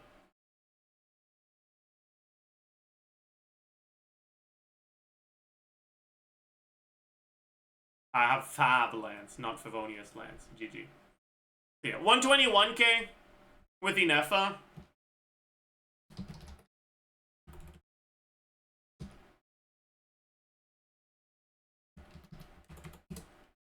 $120.5k with Nahida. Etane works too. Actually, wait.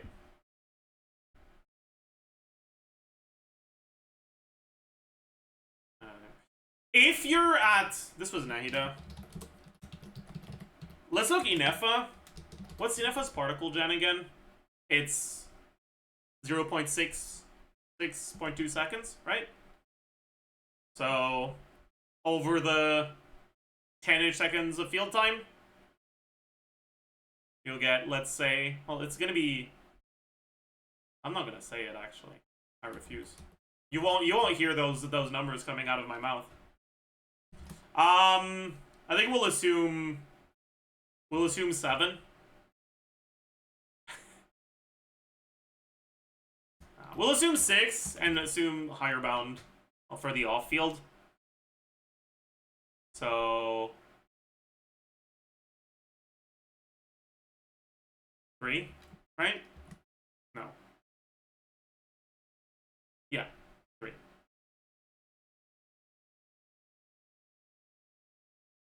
No. I'm an idiot. 4. Right?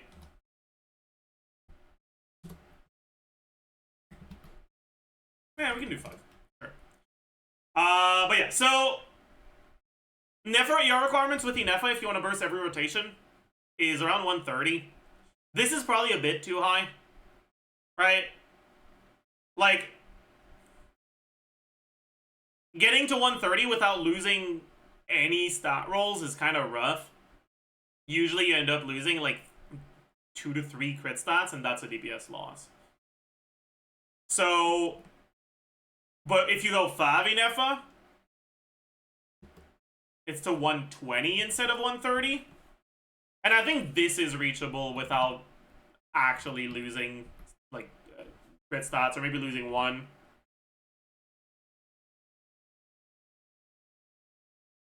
So you'd much rather go 5 over Kitain on Nefer.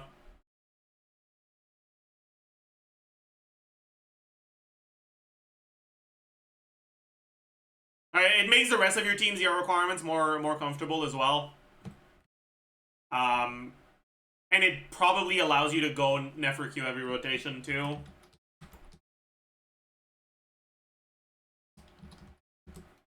$125k. That's what I know C0, by the way. Usage rate, I'll open it, we'll look at it later.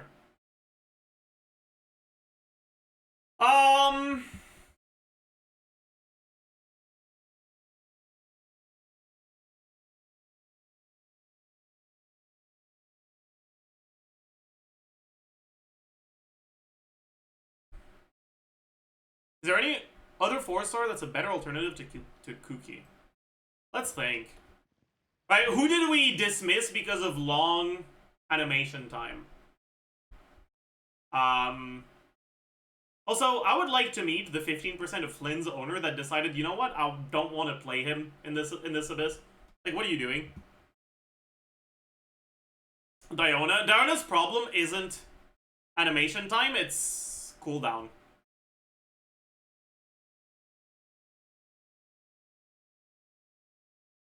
None of the Dendros. I mean, there was Albedo, but he's not a 4-star, and they asked about 4 stars. I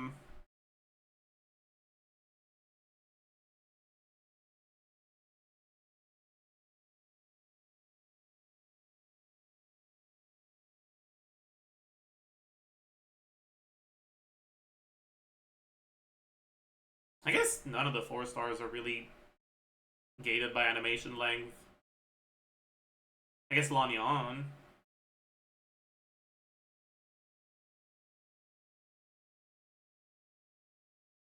That's kind of it. Wait.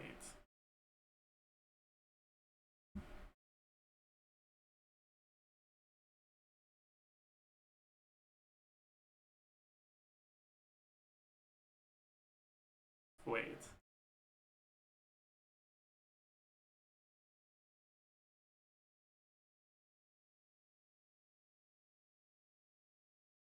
Wait.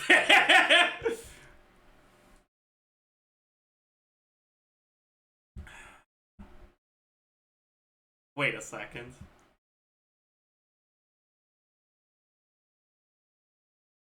Like, rewind 10 minutes. What were we doing on Kuki? We were just staring at the enemy for like 3 seconds.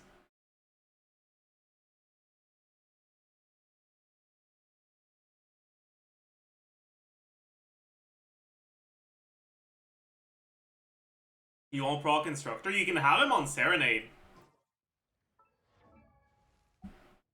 Benny's adventure team, assemble! Chongyun's Ascension passive. Right?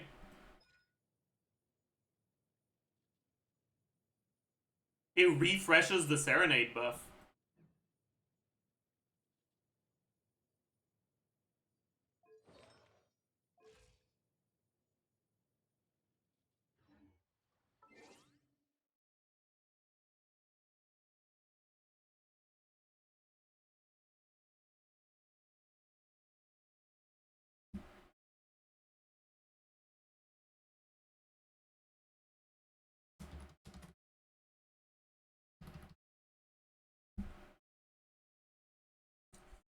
Um...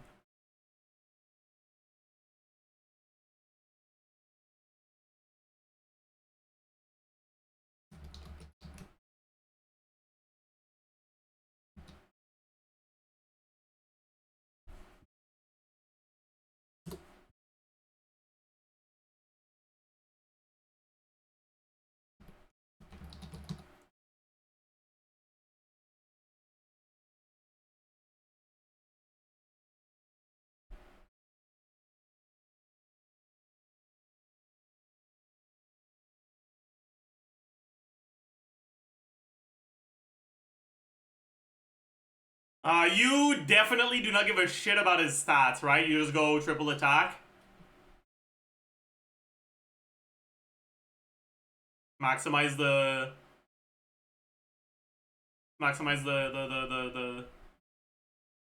DI resonance. So 46.6 times 3 plus 24 plus... Do we have any attack percent from this? No. From this? No. Crit rate for 5? Meh. I mean, you could. But, like... Meh.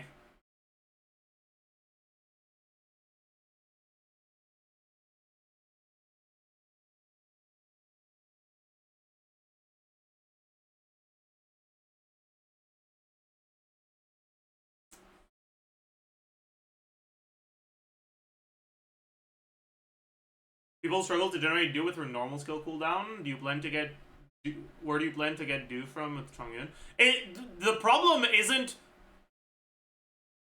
generating enough dues in total. It's generating them at the right time. Chongyun makes your rotations faster, but he doesn't... He doesn't, like, actually accelerate Nefer's uptime. So the problem doesn't change in nature whatsoever.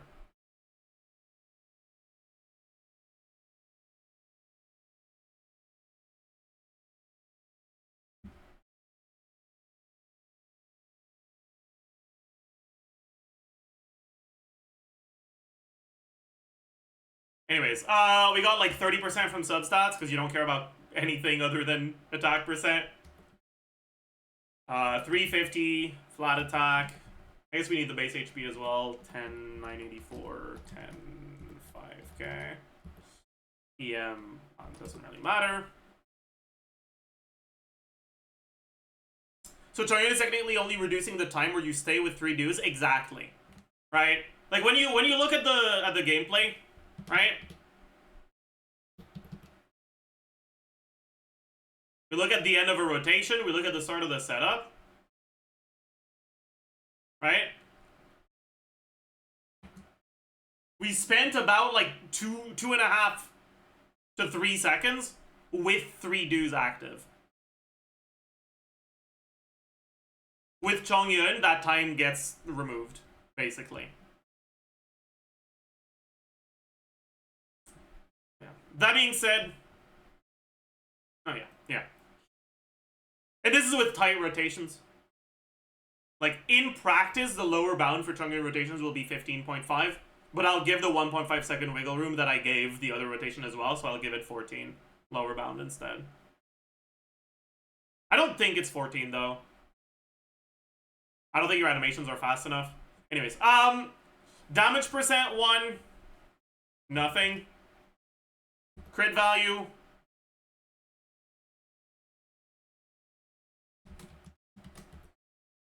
Motion value attack.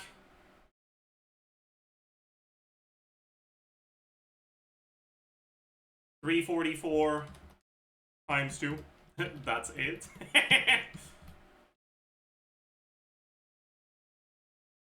Rotation length 1. Element cryo.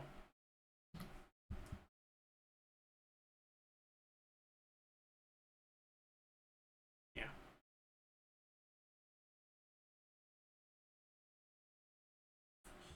And then what weapon would we want to give him? What's the weapon that gives the most attack?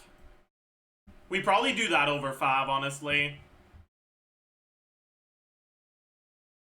He procs Mailed Flower, right?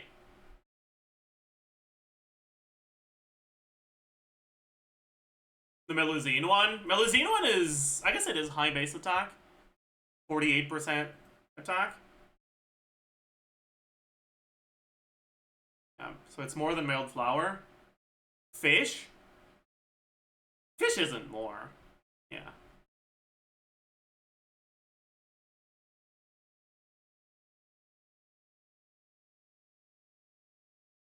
Prototype? It's not more than Melusine Sword.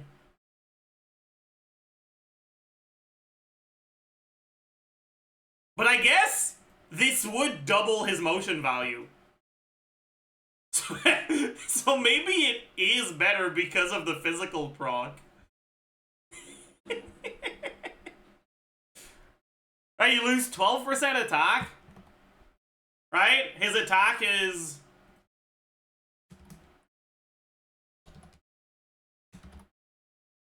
So he loses 95 attack. 95 attack is 1%. So your EM multiplier on Nefer is 1% lower. And it's like a 550 to 600 baseline.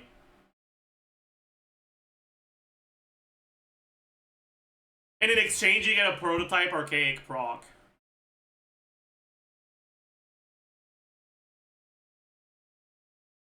It might be better. Actually. Wait, no! It's only normal and charge attacks! Never mind. It's not. Okay, never mind. I take it back. I was wrong.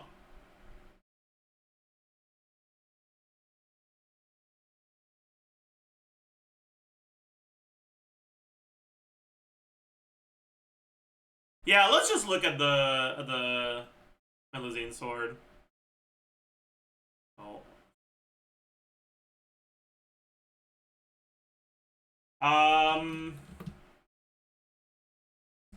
Weapon. What will we call it in the sheet? I'm not...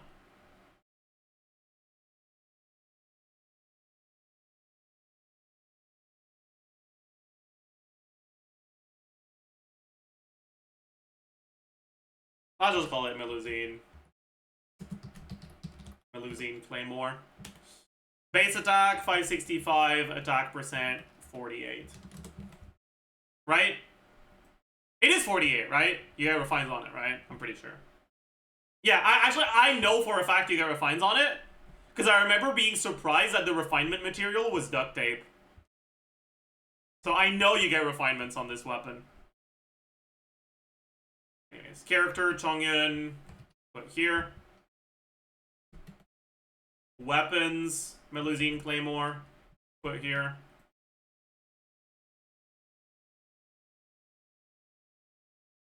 Okay, so with Kuki,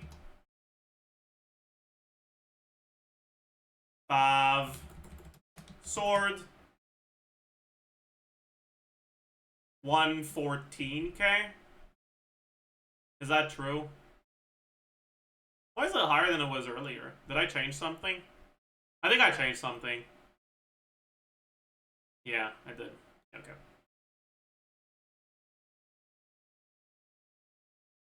Oh, it's because it's with Nefer Q. There we go. You won't get it every rotation with Chongyun either. So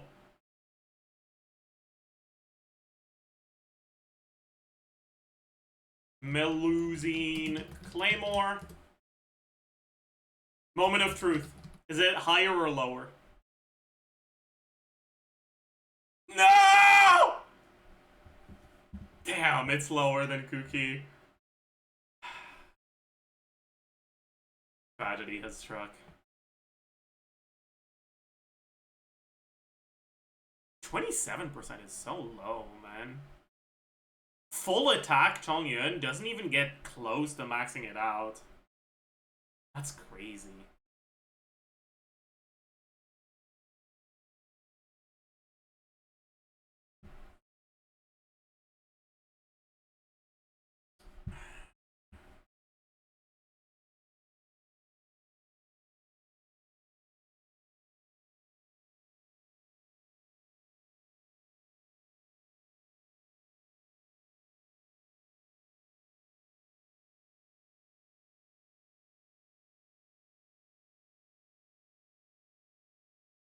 Check Wolf's Gravestone. I guess I should, yeah. Weapon, WGS. 608.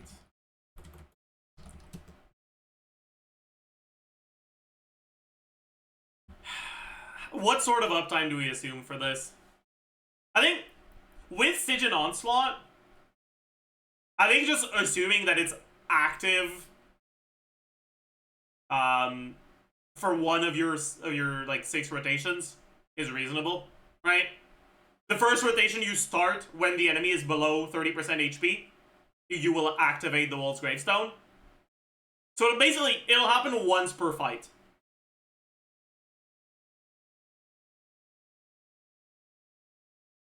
Right, so 20% plus 40% divided by 7-ish? Right? Around 7 rotations. Maybe more like 8 with Chongyun. It's 8%. And that is a team buff, actually. Wait. That means I don't want it on the weapon itself. Because otherwise it's going to count it twice. So, WGS, individual buffs. You know, team buffs. Attack percent, 5%.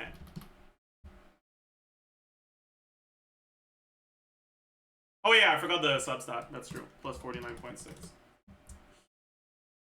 Alright, and now... No! So close! So close! So close! Oh. Poor Chongyun. But he's viable. Like, that's I think that's relevant. Like, he is viable, which is kind of cool.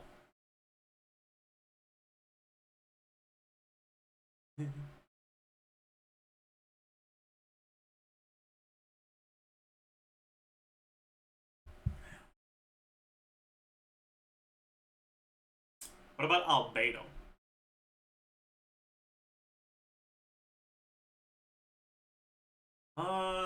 Sure. We can add Albedo now. The problem is I haven't implemented Geo into the racist residence. Because I haven't implemented defense. Fuck. Do I actually have to rework the sheet to include defense? I really don't want to. I saw someone use Seedlally and Nefer team to clear a Stygian Onslaught. Why? That's probably a whale clear. Seedlally C2 gives EM. He's cryo. I still need to add defense because Albedo scares with defense. But he doesn't do damage! So do I really? Like Albedo without Geo Resonance? Fucking lol W?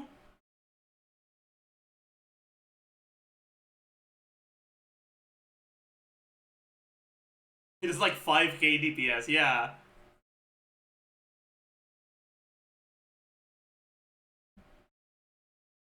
And he needs ER to burst every rotation, too, yeah. No, it was DHC clear with C01 Direct Clear, which was C0 Deepwood on Fituity. Huh. Weird. I don't know why then. Maybe for the shield? I don't know.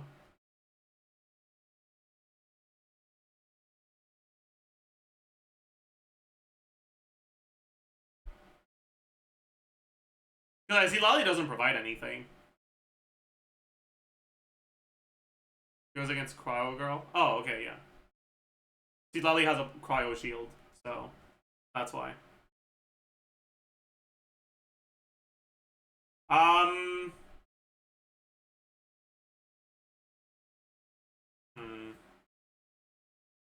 Okay, what about the 5 stars we dismissed because of long animations?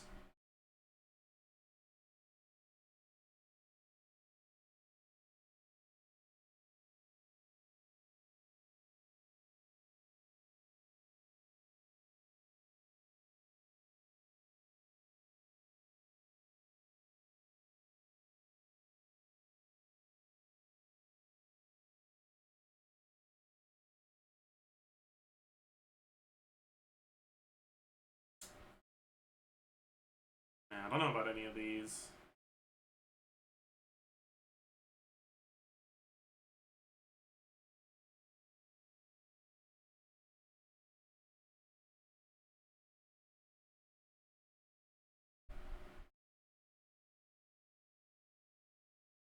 I guess Yai.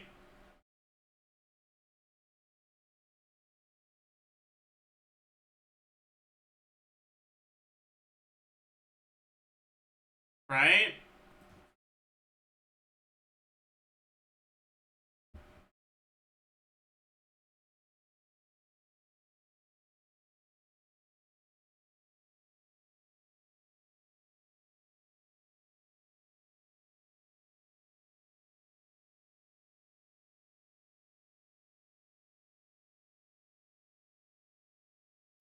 What weapon do I want on her? Did I have Widsith?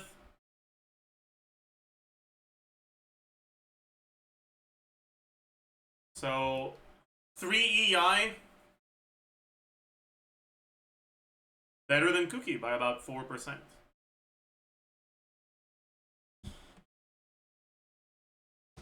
Official.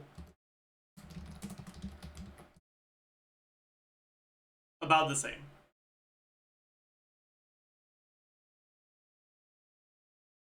But with Fischl, you don't really get punished for error in execution.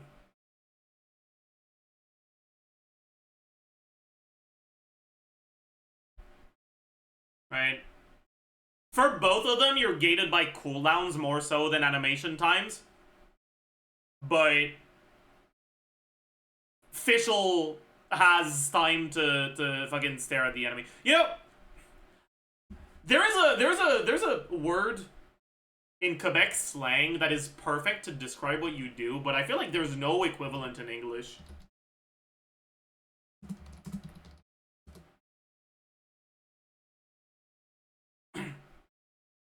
Actually, I don't even know if it's Quebec French. It might just be like a.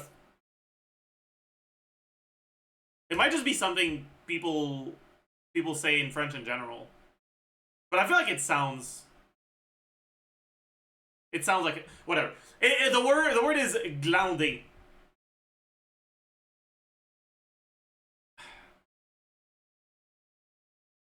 And it's the perfect word to describe what you're doing on these teams. It's not okay. You guys don't say that in France, all right?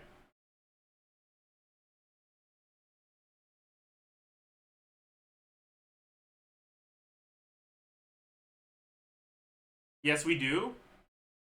Oh, okay. Nobody says that. So like, it's just you know what it means, but it's not part of the vocabulary.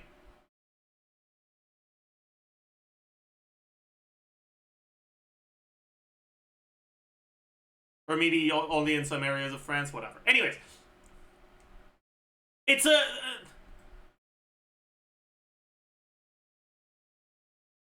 It's a good word Cause like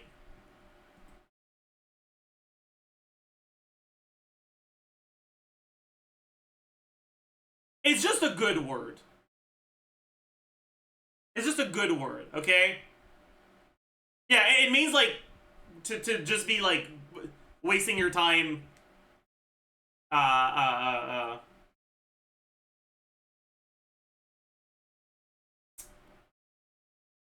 You know those signs around like I don't know establishments that say like no loitering, right?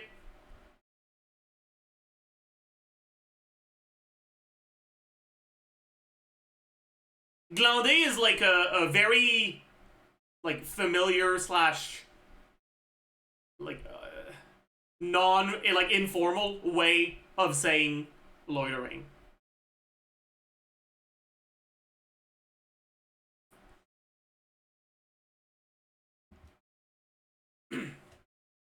Anyways, that's the perfect. Anyways, okay? So with Fischl, you've got like 2 to 3 seconds of Glander. With Yai, you don't. Which means if you fuck things up, if you get hit, if you have to dodge with official team, it doesn't eat into your rotation time. But with Yai, it does. So in practice, Fischl will still be better.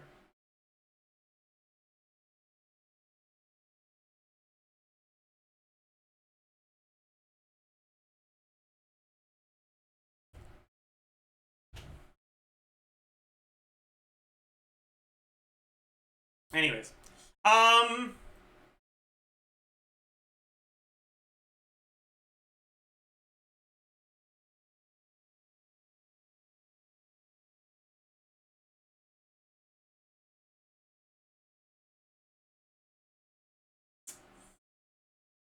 should have Sucrose somewhere. 2-swap Sucrose. Yeah, 2-swap Sucrose is better.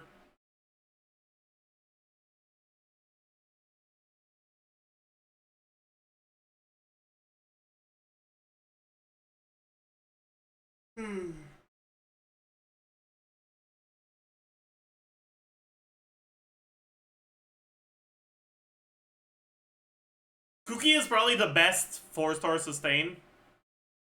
Okay. What are the other 5-star options we dismissed? I think there was nothing else for Electro.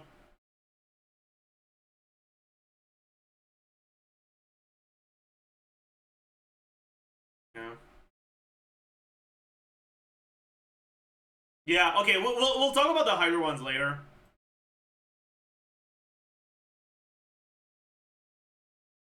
I don't think there was any of the Pyros. Actually,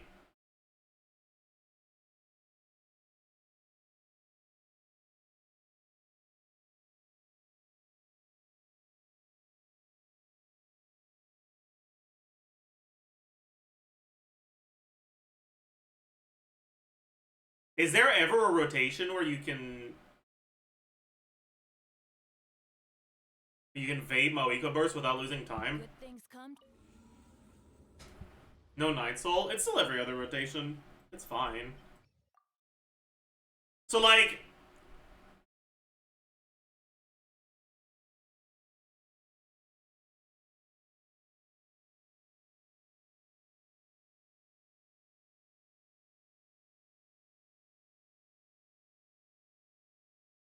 if you Moeco Burst into immediately swap to Llama and E, Llama's E won't be active by the time you're on Ino for the next one, right?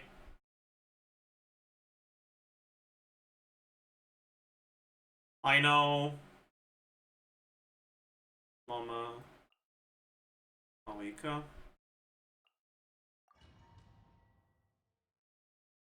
Wait, I can't test this here. I forgot.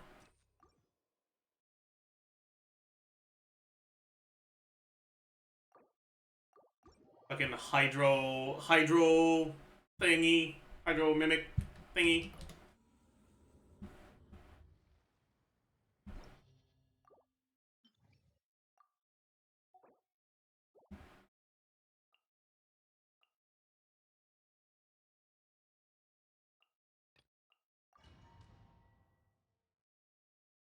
There's no way Hydro Aura overtakes the Dendro. That's what I'm thinking, right?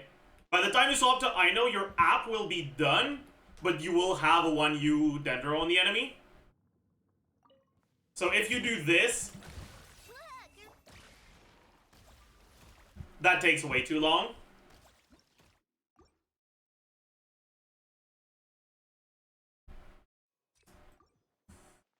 What if you do QE instead?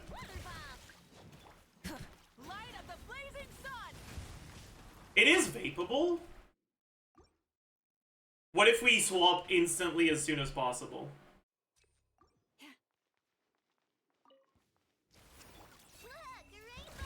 Pyroclastic surge. That did not vape.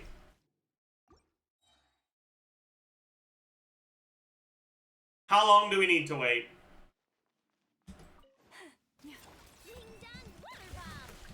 Wrath from the skies. That did not vape either.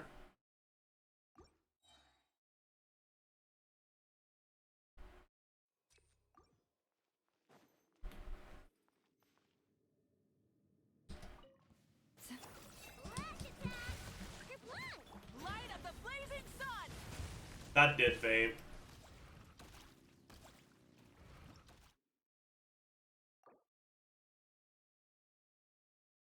So it has like 0.5 seconds of waiting.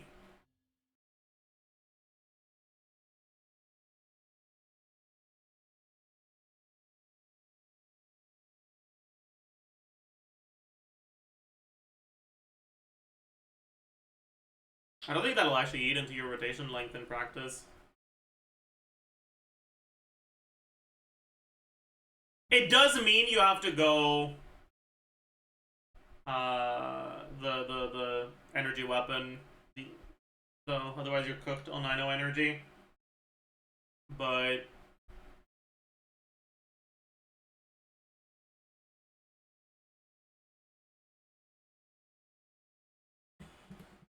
Mawika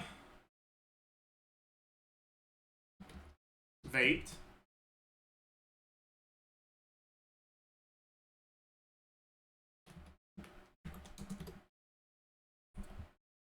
Alright, cue every other rotation, Mawika. Base attack, 359. Attack percent.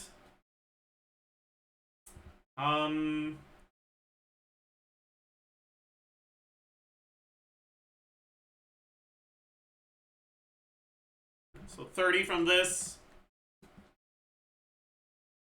You probably go attack sense here, because you've got EM buffs on the team.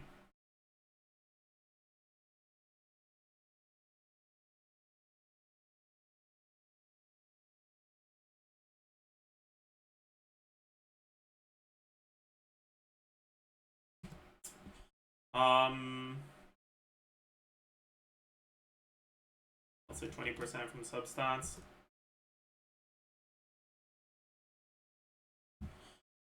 Uh, 12, 5, 5, 2.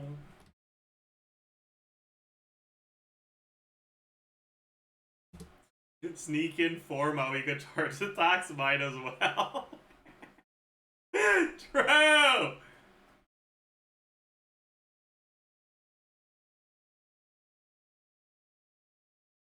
So true. Damage percent, 46.6.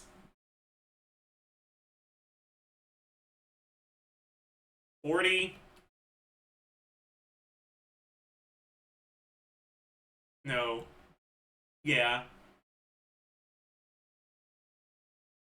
Yeah. 40. Yeah. 15 from Codex. She is not on Codex, but artifacts aren't here anyways. Is that it? Yeah. Damage percent 2. The skill is just going to be 46.6. Crit value, 98.4. 62.2. 20 times 6.6. Motion value burst. Oh, but it's vaped. Ah, fuck. My sheet isn't built to support vape.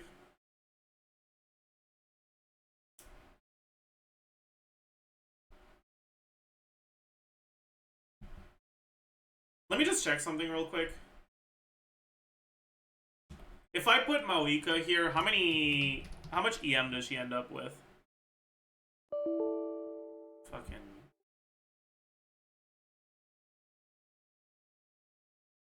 388 EM.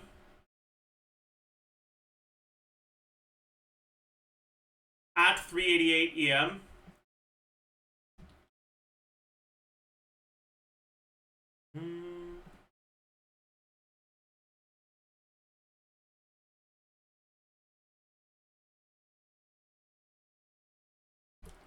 Her multiplier is 1.6. So that plus the vaped reaction itself means that your damage is multiplied by 2.4. So let's just directly multiply the damage by 2.4. We'll know it's a shortcut, but it'll get to the same result, so it's fine. 2.4 times 756.2 plus 200 times 2.7. Motion value attack 2. 126.5 plus... Is it 5 or 6? I always forget. I think it's 5. 217.6 times 5.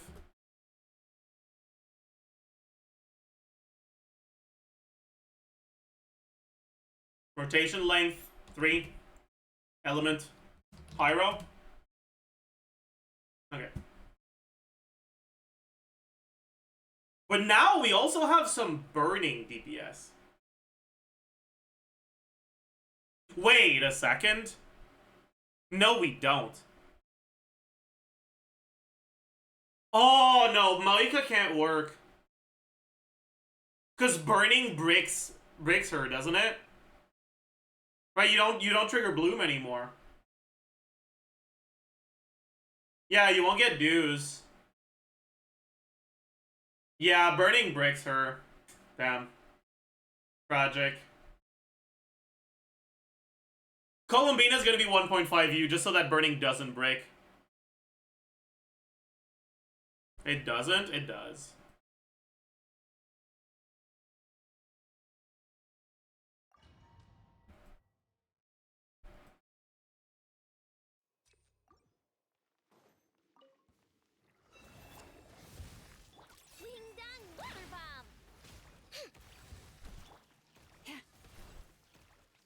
No verdant dues. Stay your hand. GG.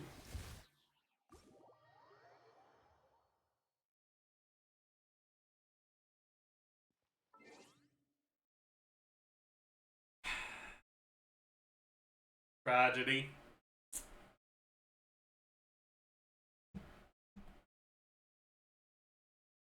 Alright, let's just remove it then.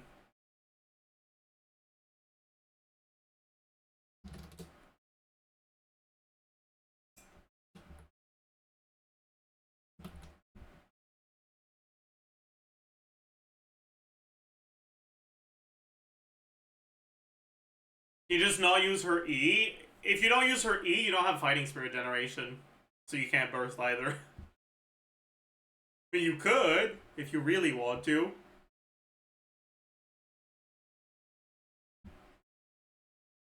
But no. Don't do that.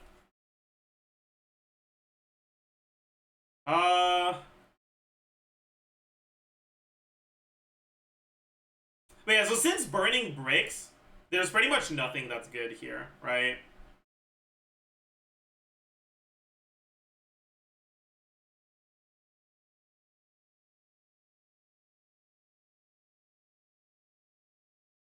And then for Geo,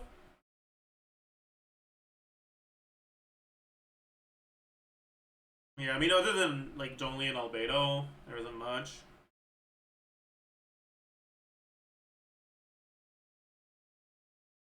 And then last Dendro slots, I guess there's Baiju, like burst every other rotation Baiju and burst every other rotation Diona.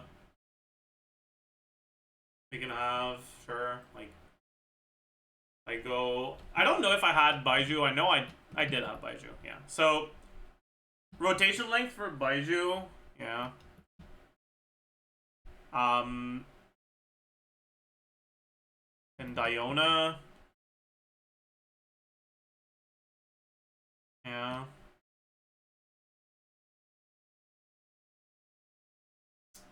Team buffs for Baiju and Diona, do I have properly?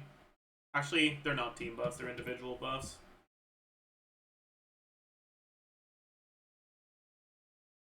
No. Why? Why do I not have a buff for Baiju? Did I add it somewhere else? Or did I just forget it?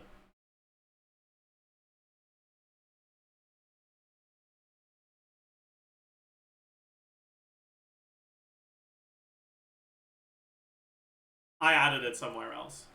It's here. I'm not gonna try to find it, but it's here.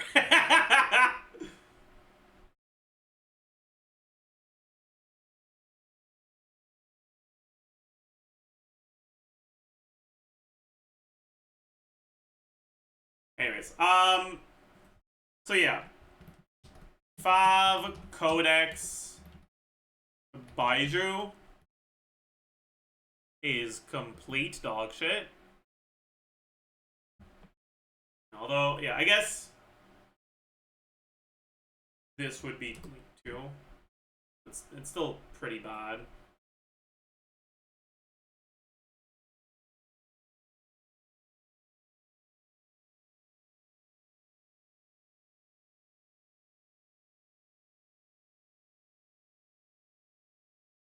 Diona is a bit better, but also not that great. And it's worse than Kuki. I know Fav Codex isn't real, but like.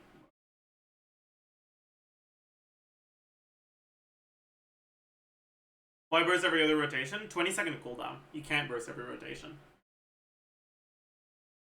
Sucrose. I've already looked at Sucrose. Sucrose is like 4 to 5% better. Sucrose, 2 swap. 2 swap Sucrose. 4% better. Sac frag. 8% better actually. Sorry.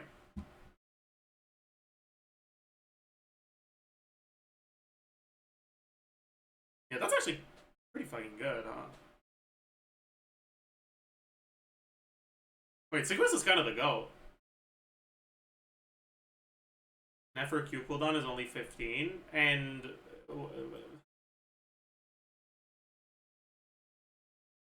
in what way does that change the fact that Baiju and Diona's burst cooldown are 20? Obviously, when I was talking about why you couldn't burst every rotation on Diona and Baiju, I was talking about the burst on Diona and Baiju.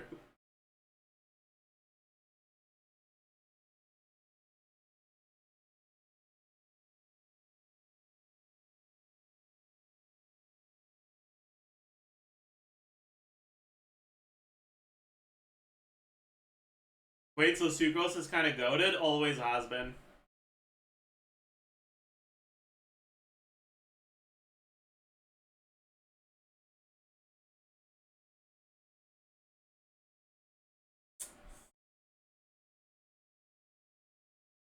Nefer,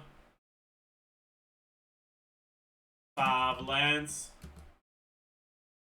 is like a 1% ahead of Sucrose.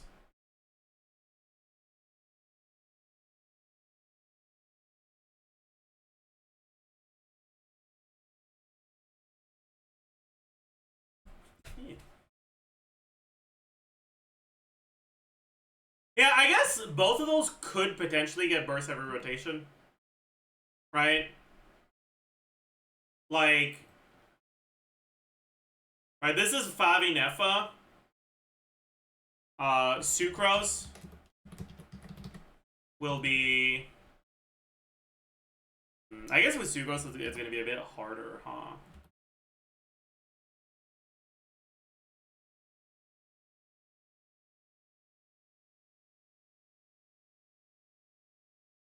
Yeah, okay.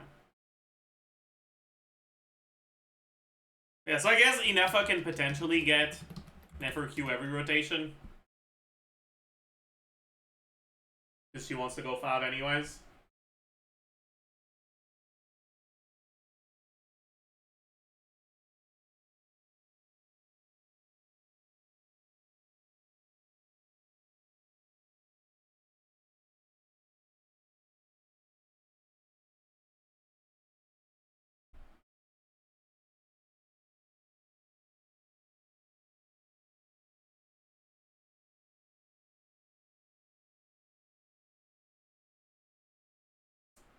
I wonder if something beats I know then. Because right now we don't have anything from the DI resonance. Right? The poke meter is all at 0.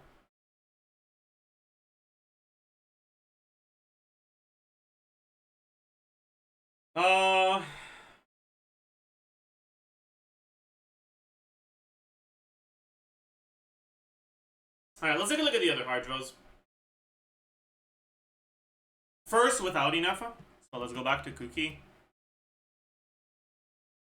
5 sword. Okay.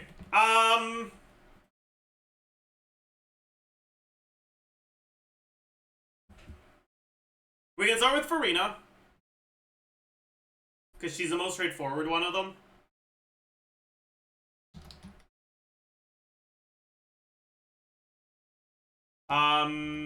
But I think... I don't know if my Farina stuff is like...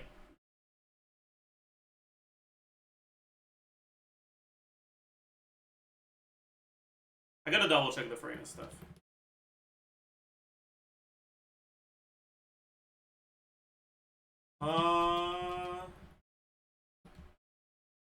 This is just 1E Farina.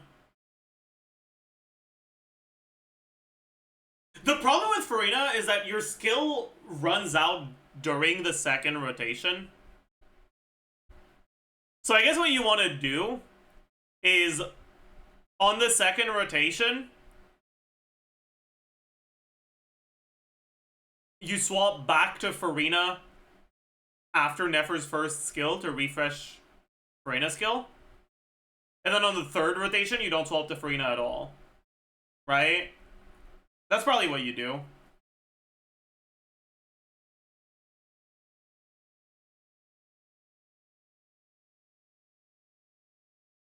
Yeah, okay.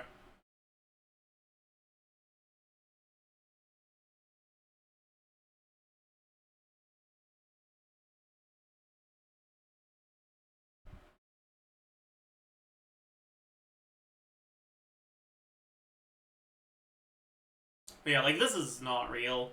We're gonna have to fix that later, but whatever. Template. Right, this is a template. Yeah, 16.5.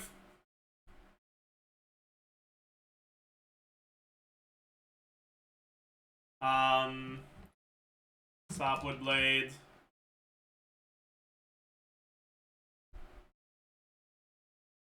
No, actually. We'd have Farina on Serenity's Call. And Kuki on Sapwood Blade. And Nefer Q every other rotation. Yeah. That's what we'd have, for sure. And then Farina on Serenade. Kuki on Instructor. There we go.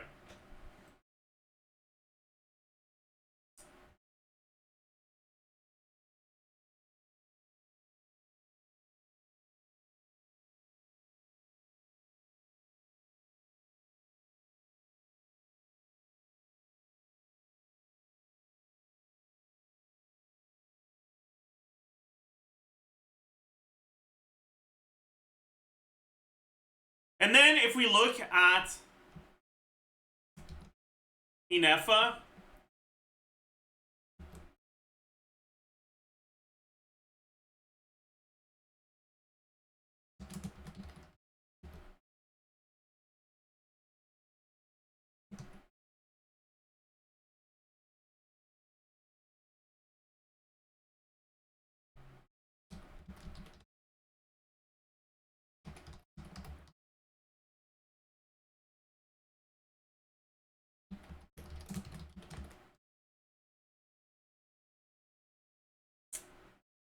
Is that real?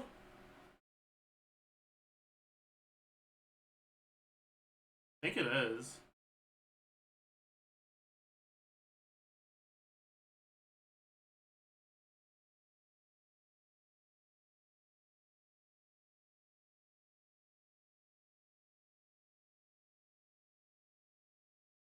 Oh, rip. Rip. Thanks for letting me know. Is that real?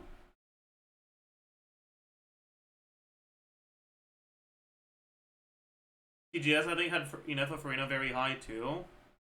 How to heal? Oh, you don't use Farina's burst in this one.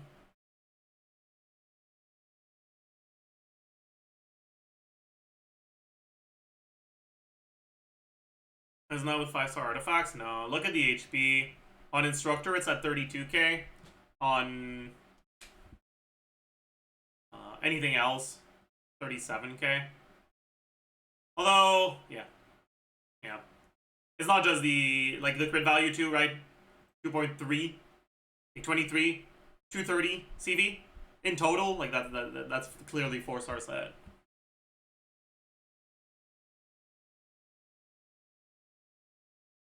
Yeah, it's because with Nefer, like Nefer is pretty good in the team to begin with, and with Nefer, if you're using Ino, you have no one on the Nod Cry, on like activating the Nod Cry thing.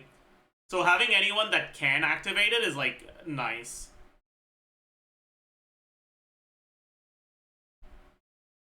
So all the non-Ino Hydro options get a little boost.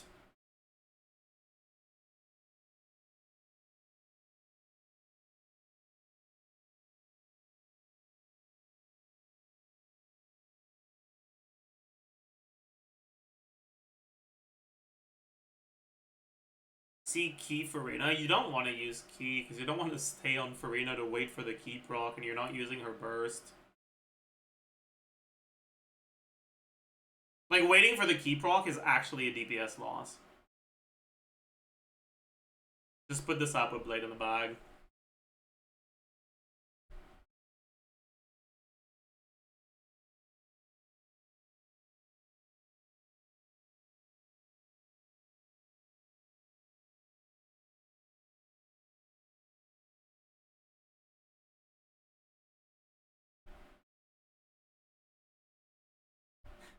How much do I lose if I'm stupid and didn't get the Spindle loot for Llama? Okay, so the thing is that if your artifacts are good enough, right, the only stats that Llama cares about are EM and ER. She does basically no damage, so her crit doesn't matter. Her personal ER requirements are gonna be 1 caught, 9 non-caught. If you're using an Nefer, that's what, 11 particles? To catch maybe one of them. 2 of them.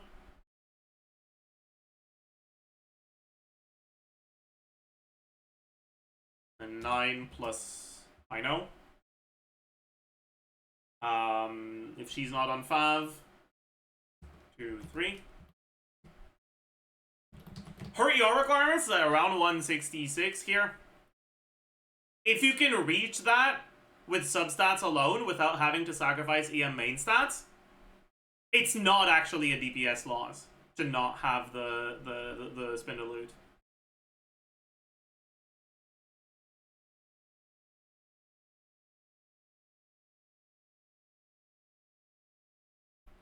Like, if you've got 15% ER on a Goblet, a Circlet, and a Sands that are EM main stats, you only need like 20% more from Flower and Feather. And so you don't need an ER weapon. Like, it's reachable, but it requires pretty good artifact quality on EM main stat, which is the rarest one. So things are gonna be less comfortable, but they won't necessarily be weaker if you don't have the loot. You're not that cooked, basically. Anyways. What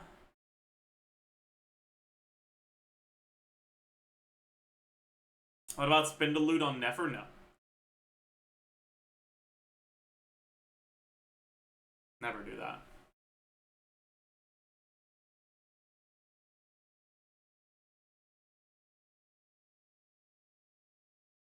Yeah. How many... This was assuming...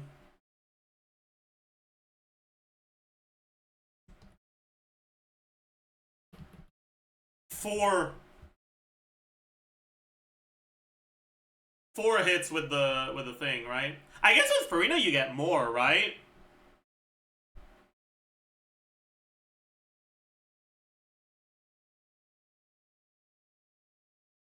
You get more with Farina than you do with Ino, right? So I guess it's actually even higher than this.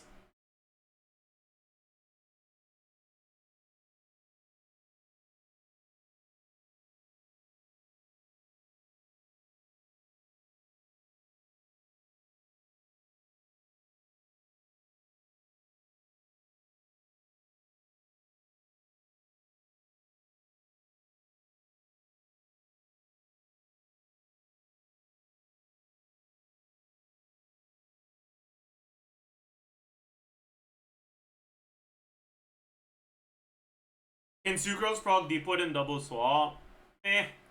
You'd rather have her own Serenade than Deepwood, because Serenade is less important than Deepwood. Instructor doesn't trigger off field. Yeah, you swap back to Farina to stare at the enemy and wait out swap cooldown just so you can proc Instructor again.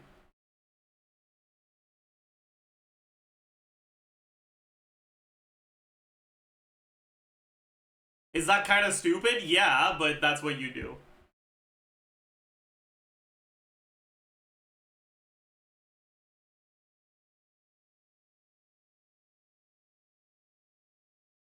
Yeah, I guess I want to double check that it does work the way I think it does. The problem is I don't have an account that has all these units. Alright, I need to have Inefa and Farina. But I don't care about this enough to log into someone else's account. So, ugh.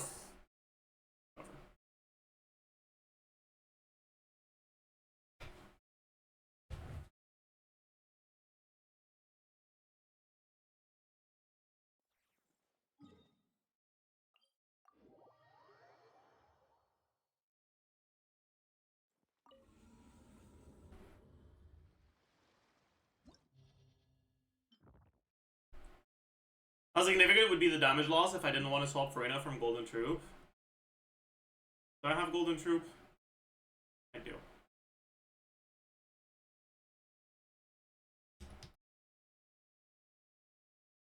Like, 3% team DPS, 9% Nefer personal DPS.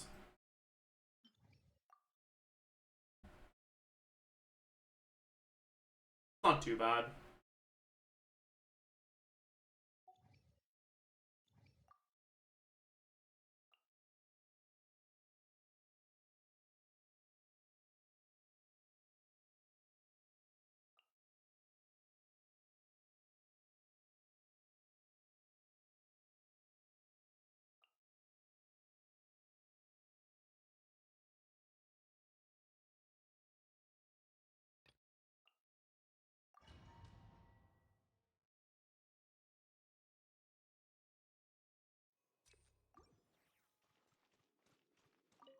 Cleanup sequence. Don't be scared. Rain cutter.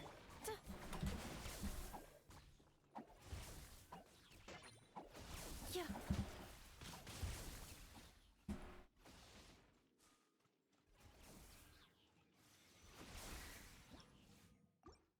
We didn't get a cloud.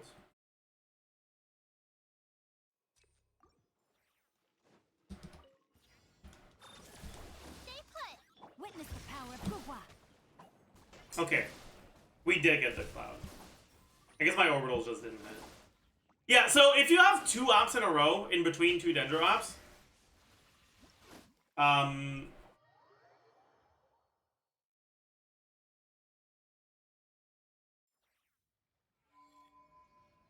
you'll get a cloud. But that doesn't really happen during your uptime, because your app is pretty fast once you swap to Nefer. But it happens during your setup. So I wonder how much cloud uptime you actually get. But it might be more than 4 hits. So it could be higher than this. Jesus.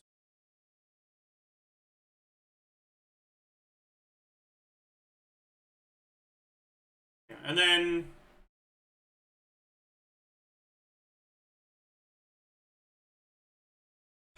if instead of Nefer Farina, we go back to, for now, I know C0, Forest, Regalia, Instructor. I know C1, and then I know C6. Yeah, so Farina's still worse than I know C6.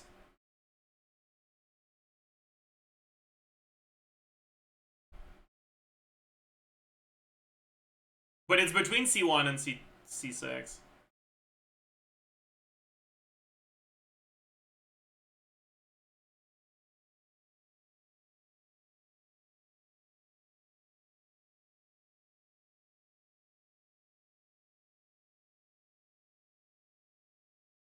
What about the other hydros, right? We can't use Mona. Because the hydro application is too slow. So we won't get good Verdant Dew.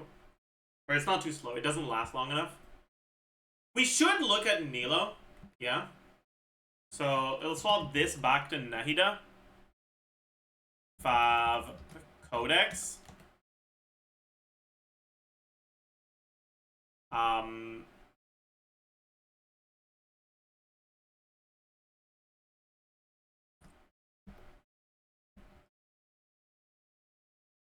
Alright, so this is Ino C0. And then Nilo is a good amount worse. Yeah, okay.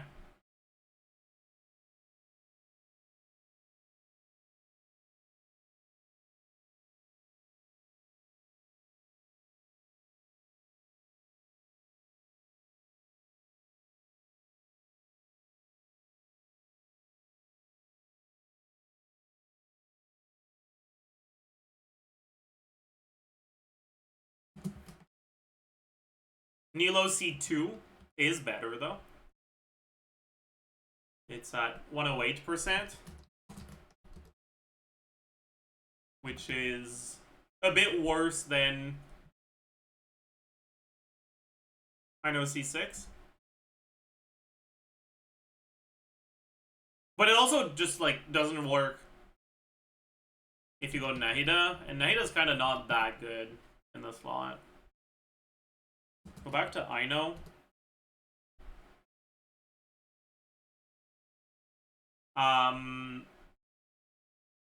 Right, so this is Nahida. Fucking 2 swap sucrose on Sac Frag is fucking better. Like, huh?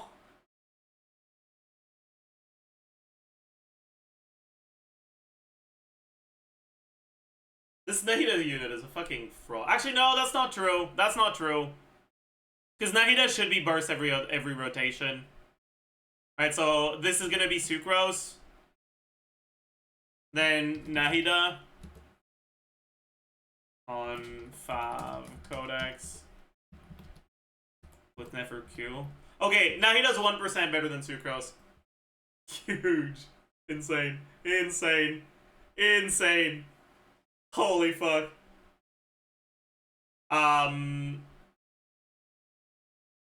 But your timers are a lot more tight, so in practice, Sucrose is probably better.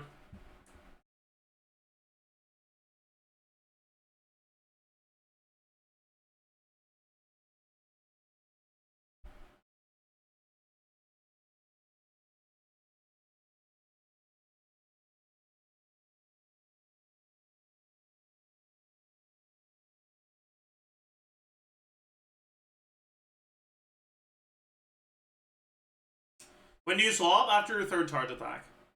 You just swap back to Sucrose, refresh your buffs.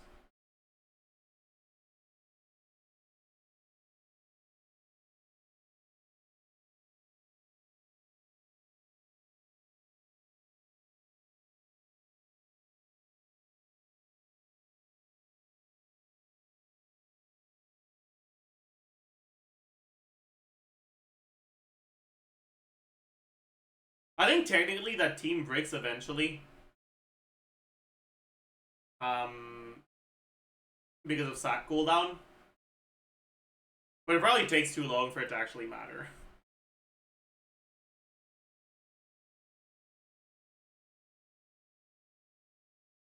Okay, let's look at the other Hydros.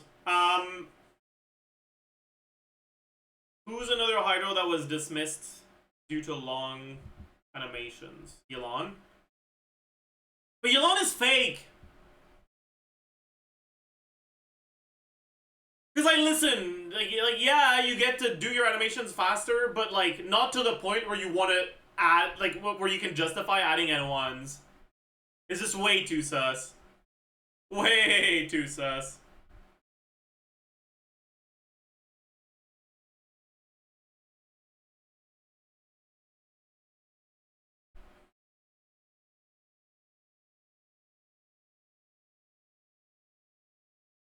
What about Siege Wind Burst? So true.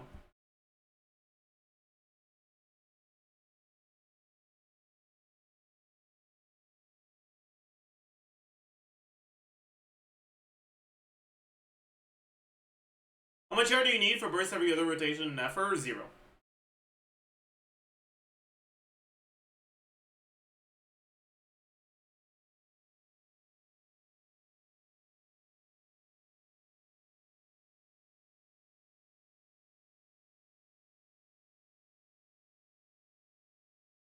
In pretty much any team.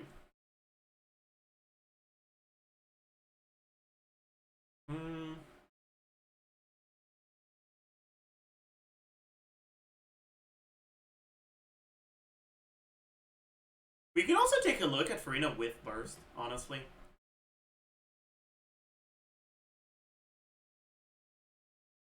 Farina, Q.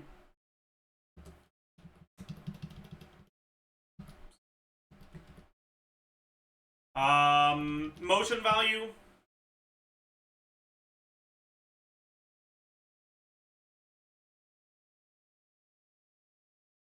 Maybe like 1.2 average actually for this one. And then we also have the Q.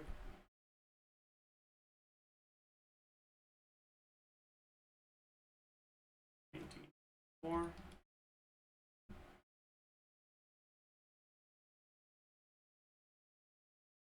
We're gonna need ER sands though. So that's a little cooked. And we won't be able to go instructor either. But we can go instructor Kuki. So that's fine. And then Farina Q. Individual buffs is going to be nothing, but team buffs. Damage percent. Average fanfare is going to be relatively low. It's going to be like 160 maybe. Times 0.25%. 40% damage. Sure. Then what are the ER requirements going to be for Nefer in this team? Because Farina generates more energy than I know does. We look at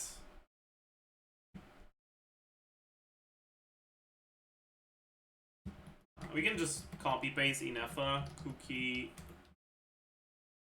I guess we can have just Kuki straight up. It'll be 4-2.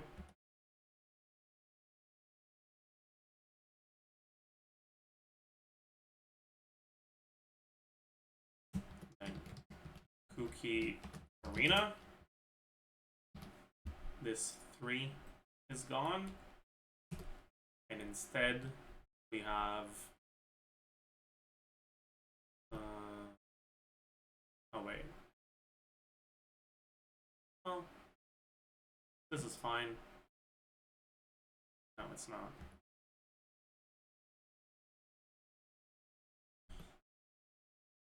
Farina's energy, like 7 particles, or 3 probably. 30%. That's too high. I don't think you burst every rotation then. But then if you don't have Nefer's burst, what the fuck is the point of using Farina's burst? So I guess you also don't burst on Farina every... Well, we'll look at both. Farina burst every rotation and every other rotation.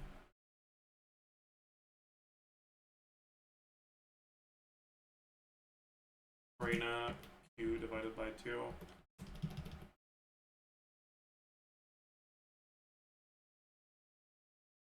And the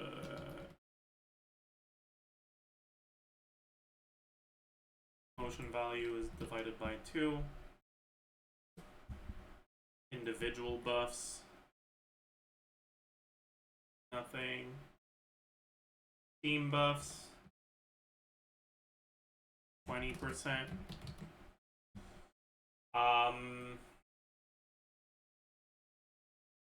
But he gets HP sense. Okay. So let's go back to Kuki. Sword. And this is it. Then also I want to check Kuki Sapwood Blade. Instructor with Ino. Great sword. Please tell me. Fuck. I mean, it's the same stats as 5 sword, so whatever. 5 sword and Serenade. Okay. I mean, we can just compare it to this one for now. Okay. So I know C1 is 5%, C6 is 10%. Straightforward. Farina, 4%. Wait. Does that make sense?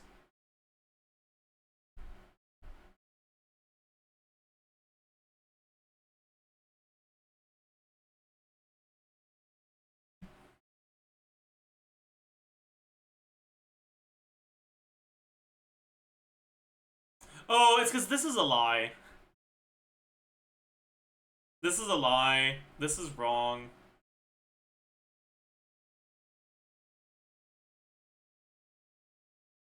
Fuck.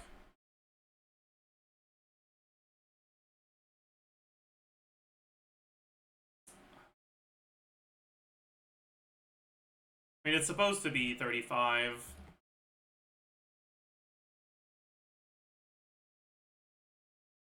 And 83.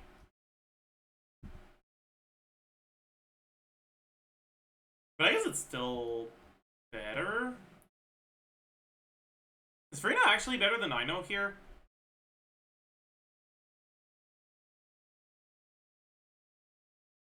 Oh yeah, she is. I knew she was. I don't know why my brain is struggling with this.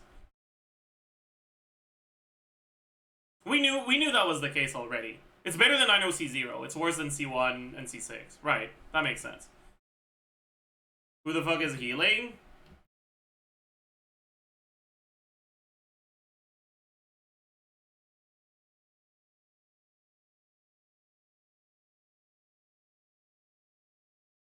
It's not good healing, which is why the fanfare is assumed to be really low, but anyways. So this is no burst Farina. Farina with burst is more. But that's assuming it doesn't extend your rotation, which I think is pretty optimistic in practice, honestly.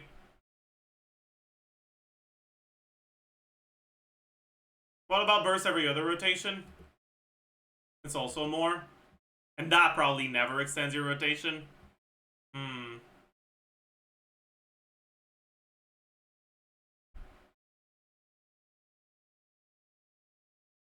Does fanfare even matter here? The fanfare is mainly for Farina's personal damage. And it's nice for Nefer's burst. Wait, this is This isn't true. This is gonna be Nefer Q divided by 2. I'm an idiot. This is gonna be I know C0. Yeah. We should be comparing it to this one.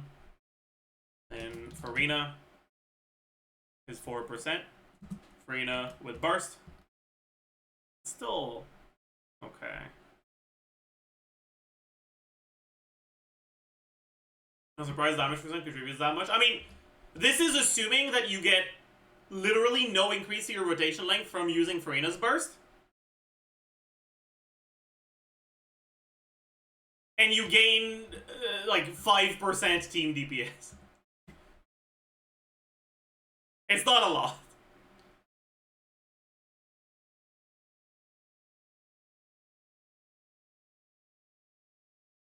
Yeah, I really think this is a bit too optimistic in practice.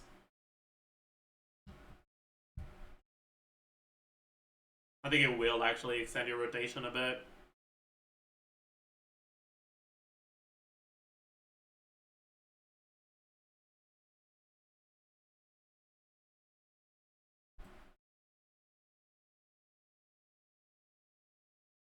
And then, obviously, if you have enough, it's just way better.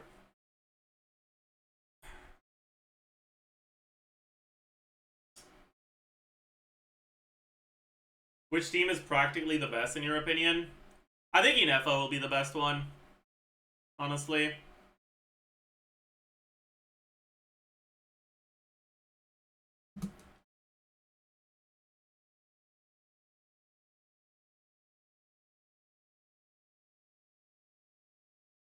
What, Hydro? I think Farina's gonna be the best one on release.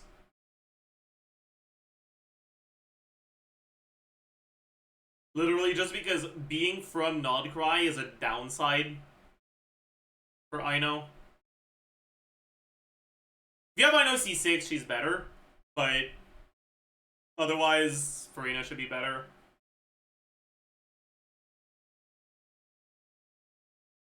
But you're putting yourself at 50% HP permanently, which is not going to be pleasant.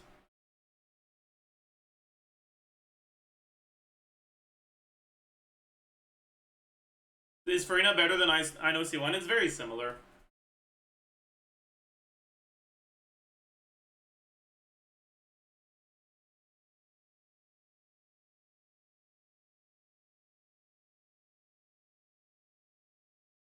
Farina plus Shielder. Yeah, if you're using an Nefer, Farina won't feel too bad.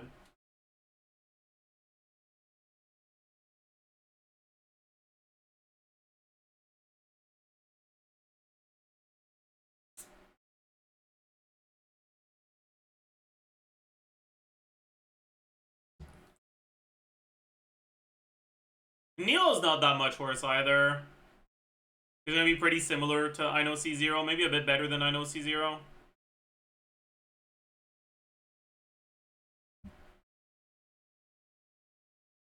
Is Nefer with her usual build? If you're usually using her on Serenade, then pretty much, yeah. Just put the Fab in the bag. And you're good to go. You might need more ER, to be fair. Nefer's ER requirements in these teams are going to be relatively high. Right? Because she doesn't catch a lot of her own particles.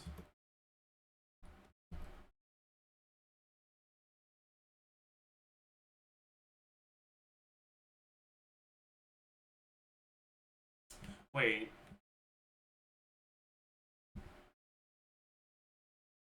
What's the particle generation again?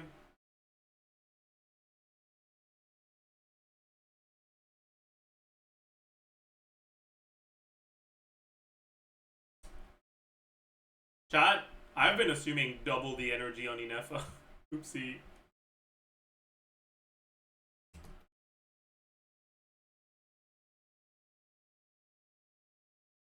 Oopsie.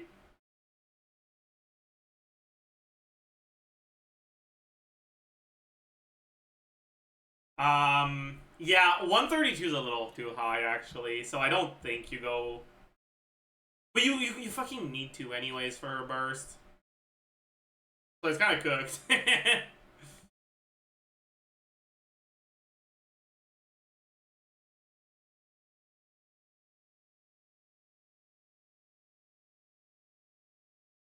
Wait, so her own ER is gonna be 1, 5, 0, 10 plus 3. Without 5, ER requirement is 230. Fucking hell. With 5, 188. That's still relatively high, actually. That's like ER Sans level of ER requirements. Well, no. Actually, Serenade does give you 20%. So you need like 30% from substats. It's not too bad. Cutane. Cutane's gonna be awkward though.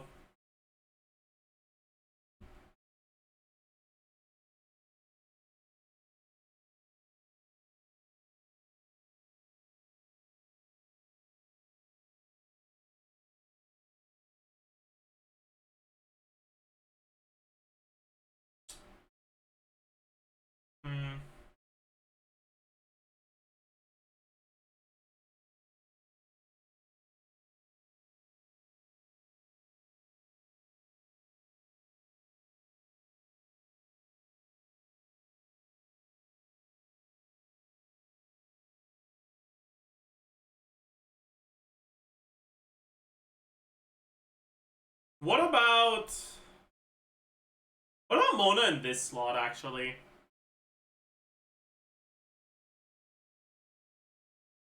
Because Mona can't sustain solo Hydro stuff. But you could use Mona second Hydro. Like in the flex slot. I don't think I have Mona already, right?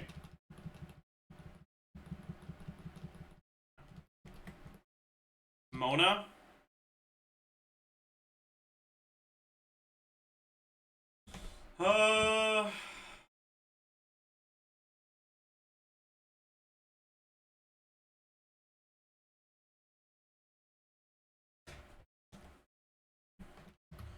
Mona C0, Mona C1, Mona C4, 287, base attack, 10%, attack substats,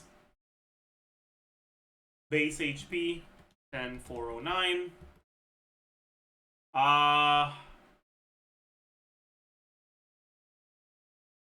Wait, chat. Actually, what about Sack Frag Mona as solo Hydro?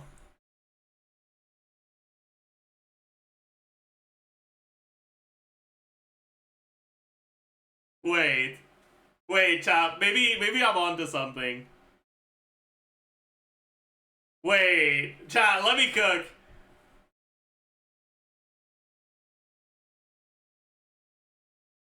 Cause you have time to swap out.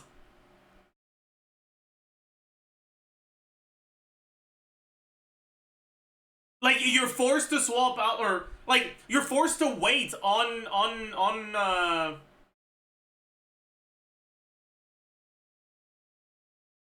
Okay.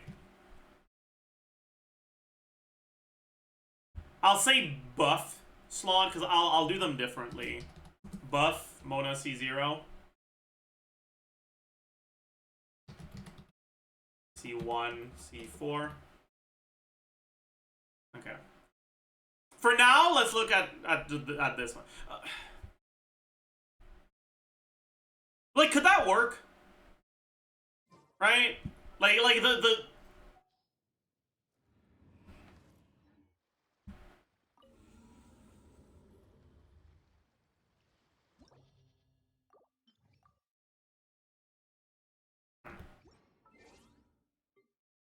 and like you should be able to make it work, right?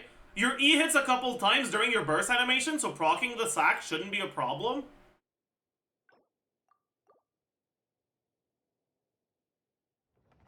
Chat, I think I might have cooked.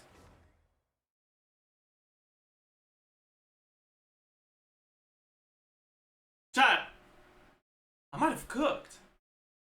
Chad, I'm out fucking cooked, man. The problem is I don't know if we generate enough energy. But you do get 2 E's. That's 2 sets of particles.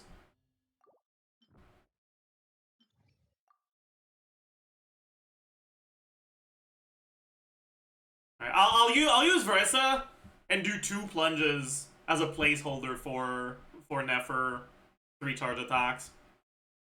Should be somewhat similar in terms of field time. I can't proc sack against a hydro immune enemy, right?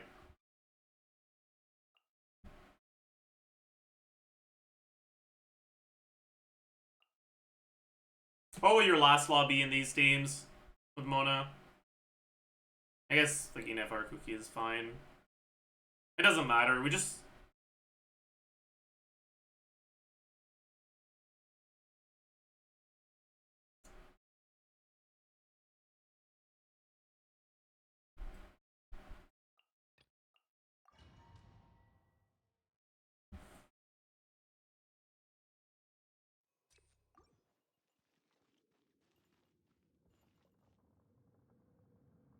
honestly do something like Forest, protect us with one. Shadows of fate. I didn't put her on sack. Destiny.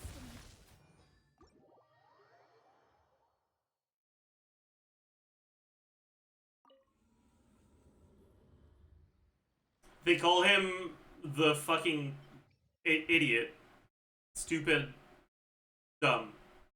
That's what they call. That's what they call. That's what they call them. You know.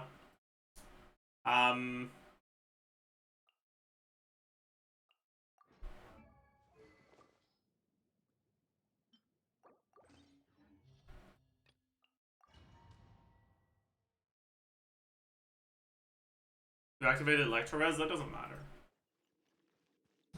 We're not looking at energy requirements right now. We're just looking at rotations. Let me delve into destiny. Fate is upon me. Too strong. Headbutt. Hi. Shadows of fate. Charge.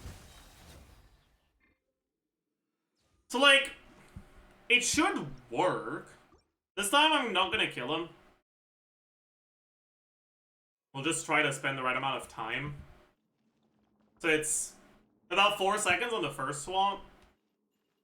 I think the E is gonna be on cooldown for the second, for the at the start of the next rotation. You poor lost lamb with one hop. Dissipate. Delve into destiny. Decided by destiny. Let me scrub.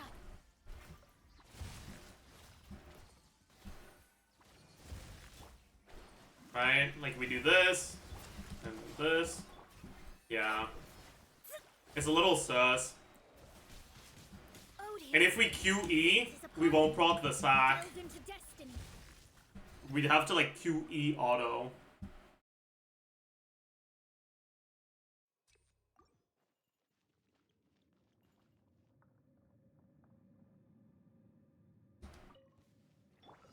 Forest, protect us for the ever. Our bond is strong. Written in the stars.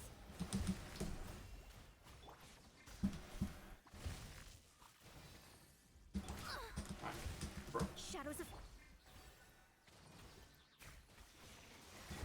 Lush as the moonlight. Oh, forest.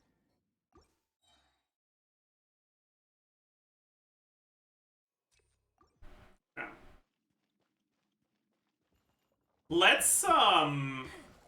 Let's start with 3 Verdant Dew.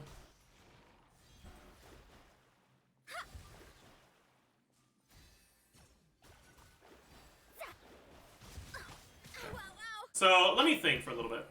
If I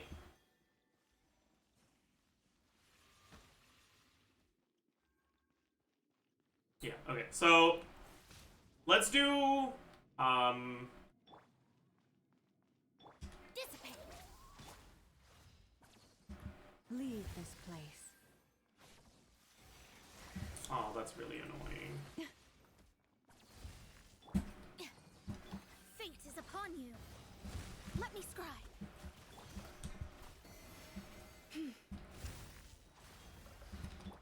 Delve delved into. Alright, I've used my holdie again, or, yeah. I don't think we generate 5 is the problem. Or 6. I think we generate 5 Verdant Dews, not 6. Maybe you weave in one more Mona normal at the start of your first setup.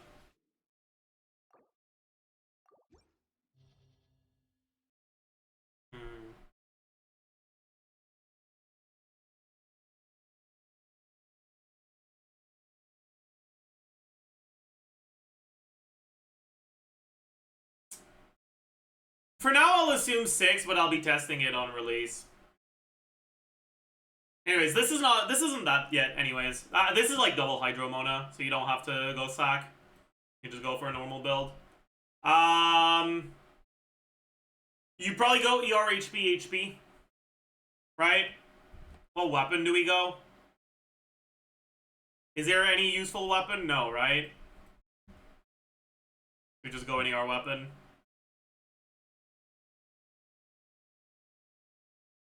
Just go 5, I guess.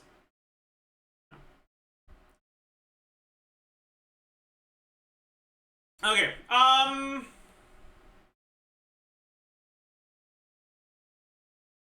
guess we can go Proto Amber, actually. That's true.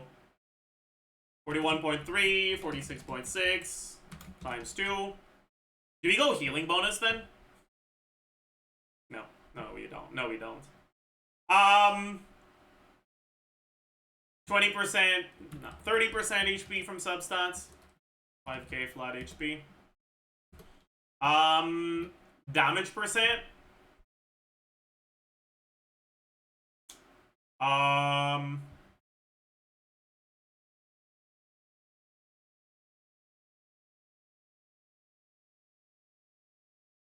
She'll get like, what are the ER requirements here? With double Hydro, they're not that high. You probably get like 200 ER, so 40 damage percent from this.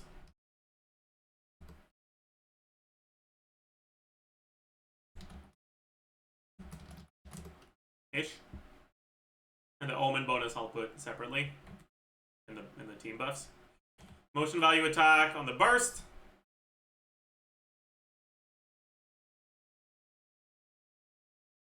$752 on the skill. 54.4 times 3 plus 226. Rotation length 3.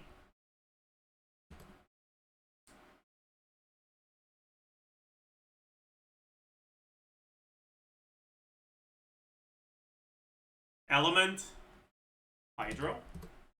Okay.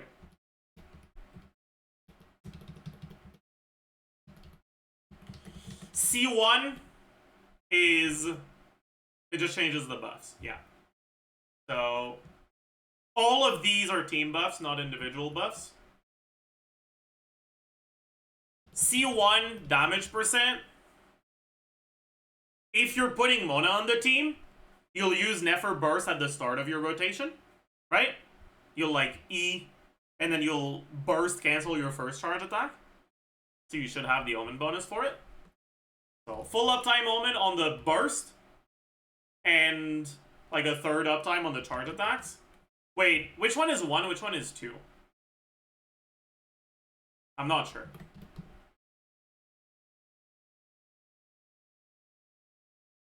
Burst is 2, not 1. Oopsie.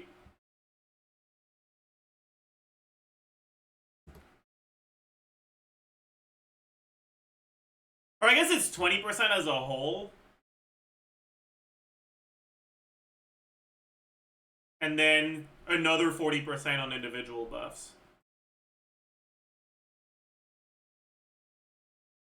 Yeah.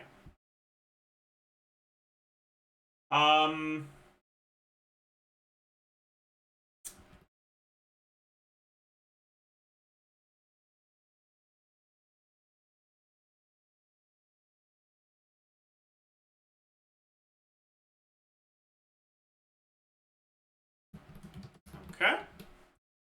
That's the damage percent. Next is Lunar Bloom damage. This is full uptime, right? Because... Wait.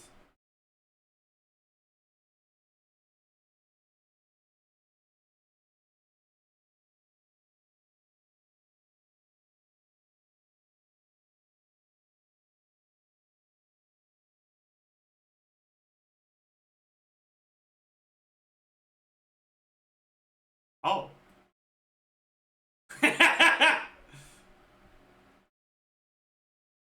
I see. Well, that's unfortunate.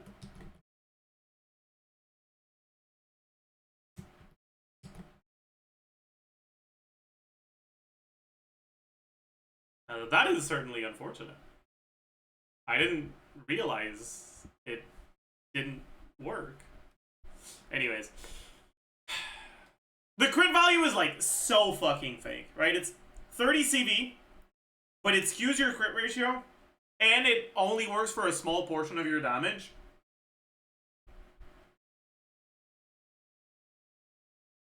Actually, I guess that's C4. You care more about the crit value buff than you care about the damage percent buff. So, instead of using burst while Owen is active,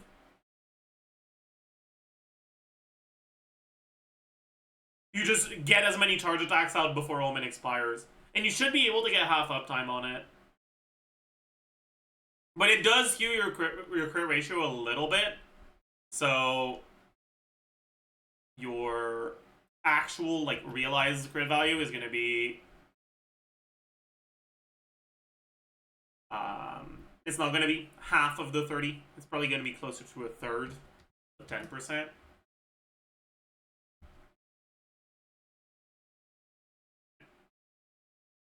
Okay, so we have Ino C0. Yeah. Let's put this back on Fav Sword Serenade.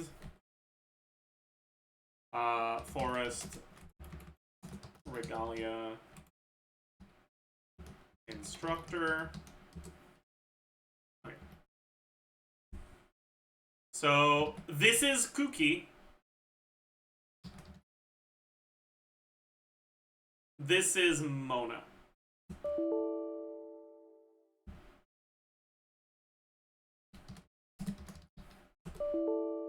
Bro! What did I call it? Buff Mona C0. That's dog shit. That's bad. That's awful. My god. That's terrible.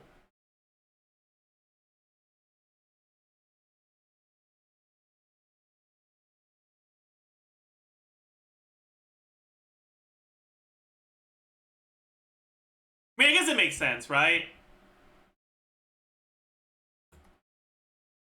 Because initially, I thought the C1 worked on Lunar Bloom damage.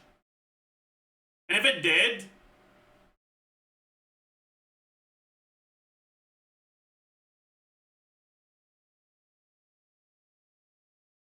I guess it still would suck, actually. Yeah, this is ass. Okay, whatever. That's enough of that.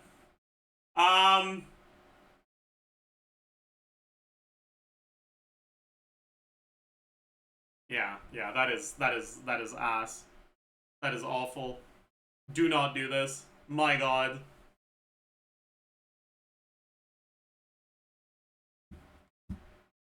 Have you seen this? Yeah, I have.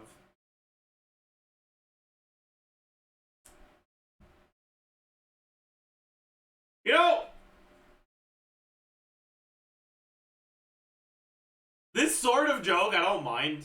But it's actually crazy the amount of people that seriously interpret this tweet as I am unable to clear Abyss 12. Like, objectively, the DPS requirement for 12-2 second half, if you don't have Ascendant Gleep active, is higher than most DPS checks in Fearless Stygian Onslaught. This isn't an it feels worse kind of thing. This is just factually the case.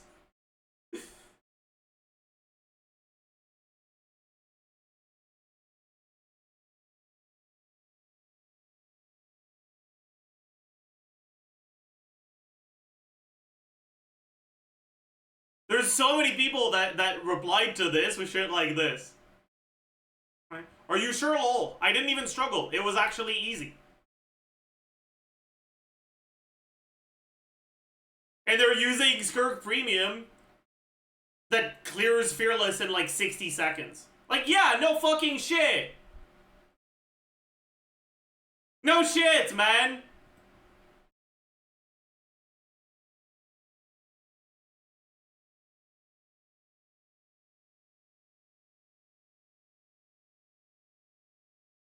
I don't know, man.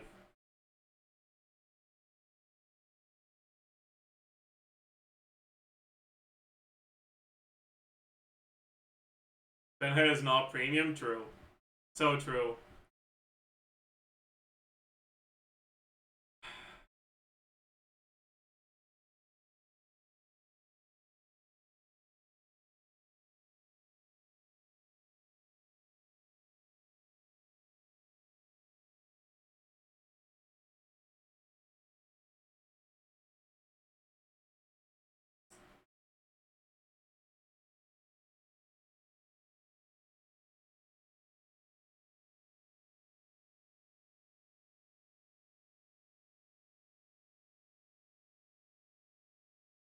Like, it's kind of crazy, because, like, half of the replies are people saying, oh, Lamau, I did it, you're wrong, when they're using teams that very clearly will also have the DPS required to do Fearless. And the other half is people who can't read Chamber 2 and think I'm talking about the fucking Fatui. And they're like, no, the Fatui is actually really easy.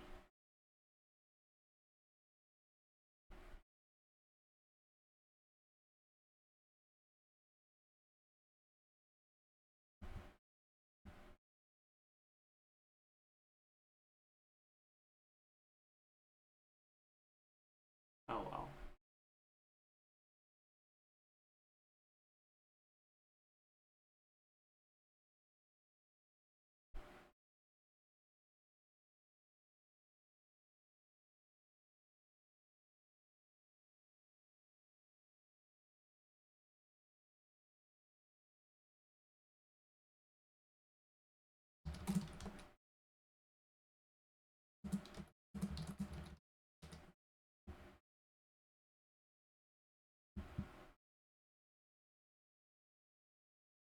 Anyways.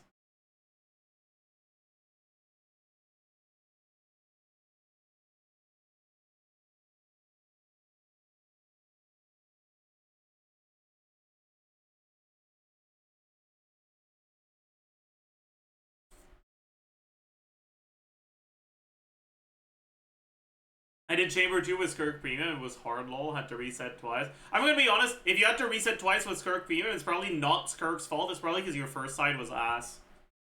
Or you just really suck at the game. That's also possible. I guess I don't want to dismiss that possibility entirely. You could just be really bad.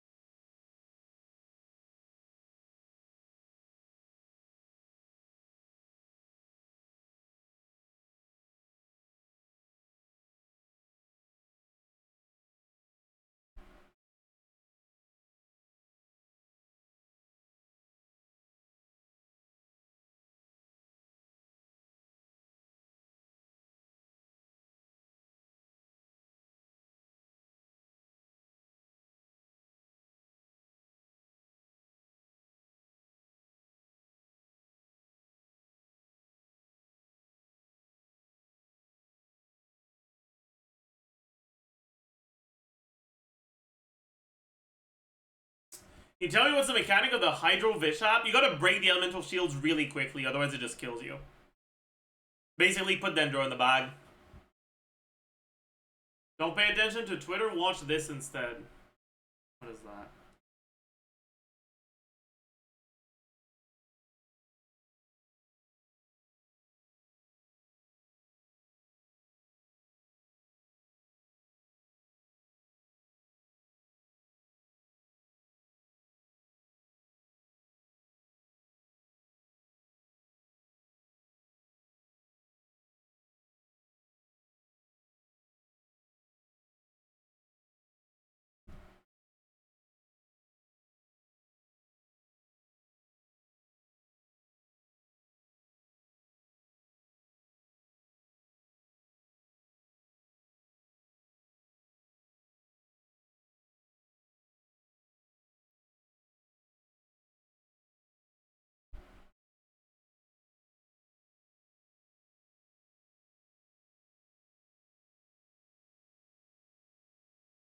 God.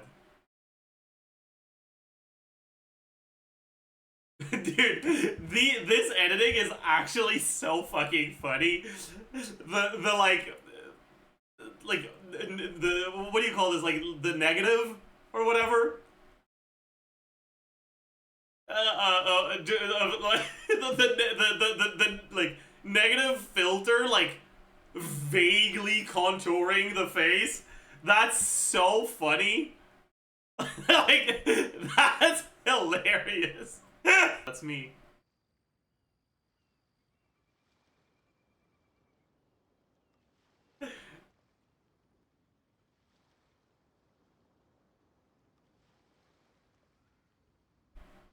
Oh, Holy. wow. Where did that come from? I hope they end it with like the Rune Drake. Benny's adventure team? Aw. They should have ended it with that. Like Neville wielding the Aeon Light Drake as a way to stay relevant. Even in Skirk teams.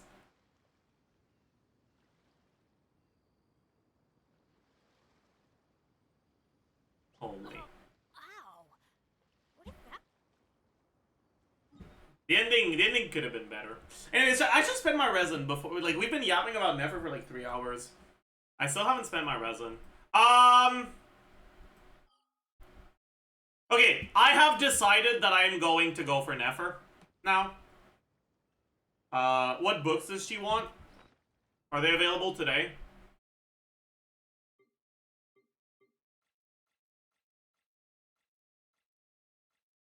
It's Elysium, right? They are available today.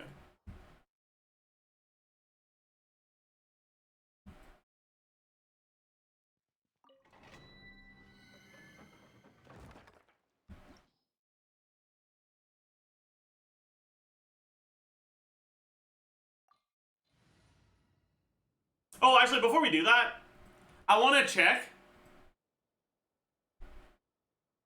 what, like,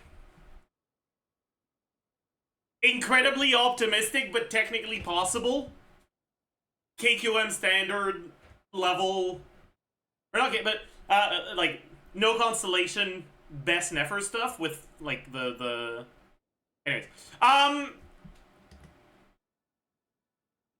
Inefa, Fav, Lance, I know C6.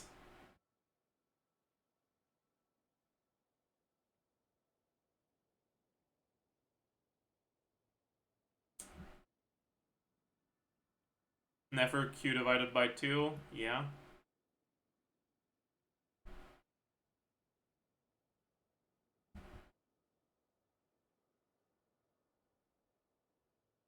Frost Star. It's not called this anymore, but whatever.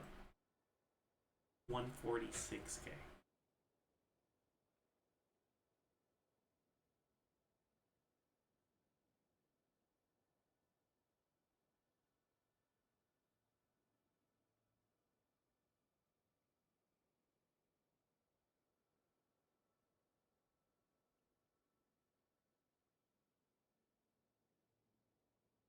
Now remove llama.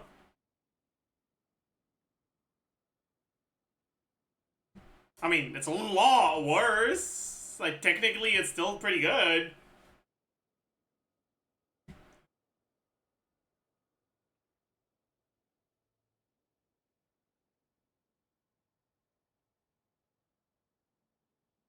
Dawning Frost, yeah. What it's called. Dawning Frost with Rhymes or Black Marrow better? R1 Dawning Frost is already better than Black Marrow. Whales will use this weapon and say C0 or 0 clear next patch? True. But yeah. Also, I wonder if, like, if you go deathmatch, you don't gain that much. What about...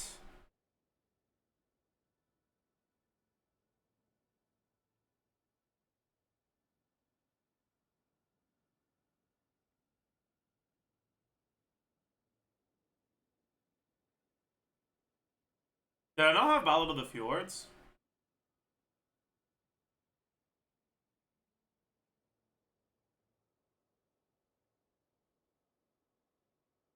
Wait.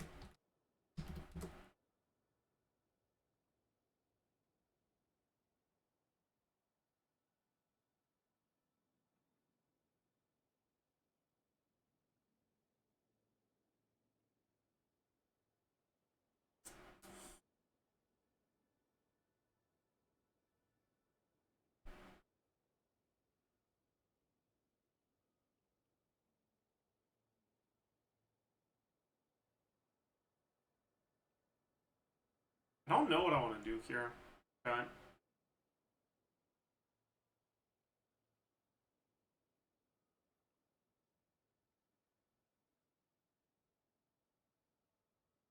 I forgot what I wanted to do. Oh, yeah, I wanted to do burst every other rotation in Nefer. Because honestly, this is kind of fake. Like, your requirements on Nefer to burst every rotation are kind of too high to get them, even with Favlance, without, like, losing stats for damage. So we should have... I don't think I already have enough Q every other rotation. I have enough no Q and Q every rotation, but not every other rotation. Enough Q divided by 2.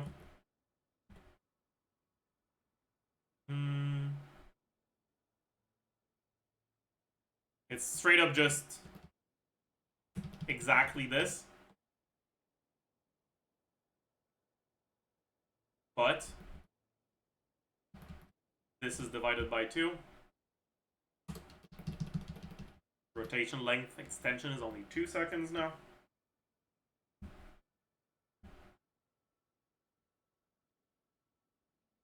This is 8.5.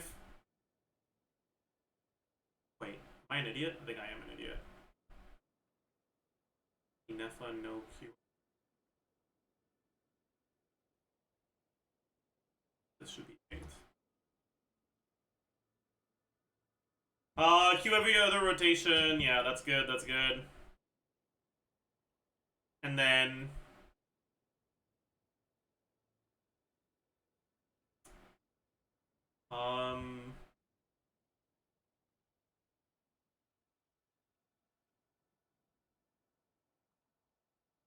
I also need to add Inefa. 2 divided by 2 in this thing. Somewhere. But I'm not entirely sure where. I think I need to zoom out. Yeah. I've reached the point where I need to zoom out to show the whole thing.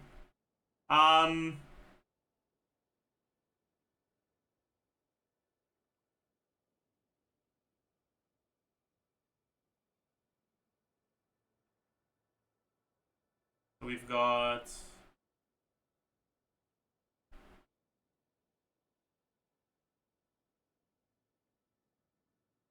Wait, where is it?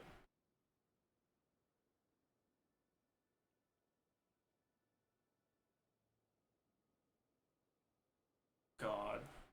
Chat, anyway, if you guys can find Nefer and then tell me, like, where it is,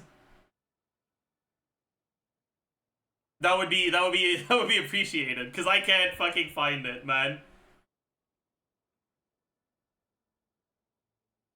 It's there. Alright, thanks.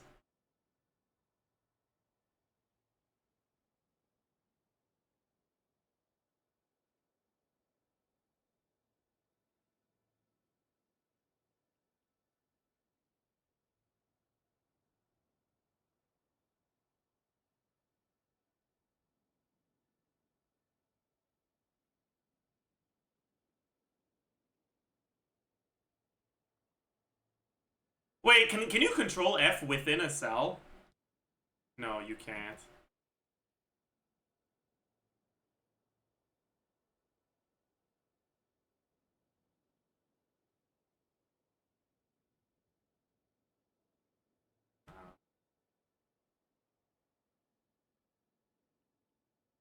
Whatever. We'll. It's fine. It's fine. Because maybe it's not even in this cell. Maybe it's in a different one.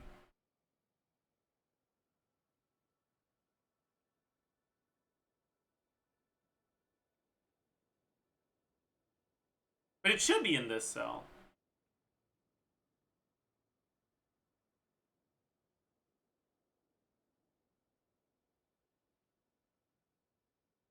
Or maybe not. Actually.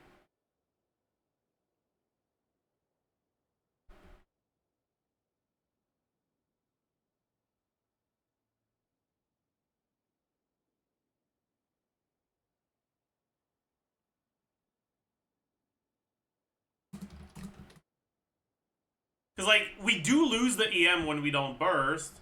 So it's getting involved in this formula somehow. And I'm pretty sure... Or did I just approximate it here? I did. I just approximated it here. That's why. Fuck. Okay, we should fix this then.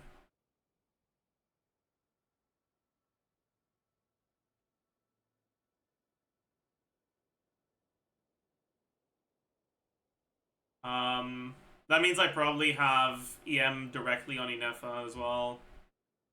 Yeah. Yeah. Let's change it here. So...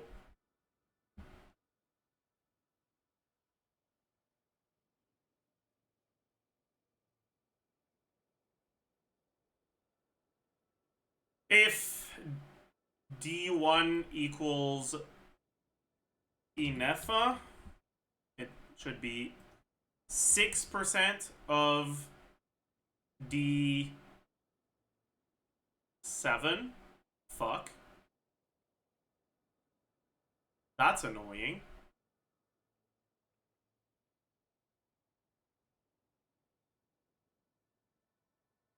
Yeah.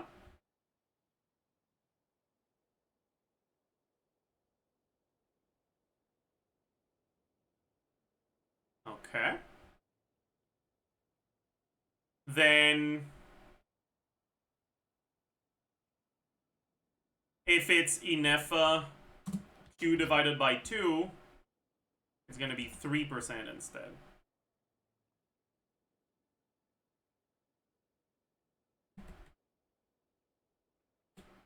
Okay.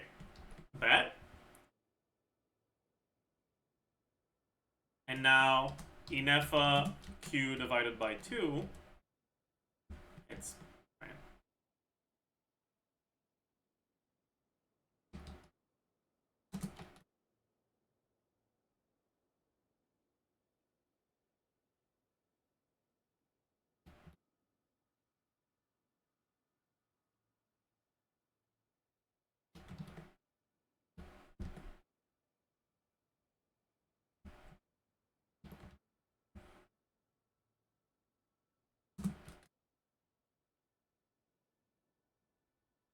with deathmatch 146.523 versus 126.545. Ooh. God, it's 22 less DPS. to burst every other rotation.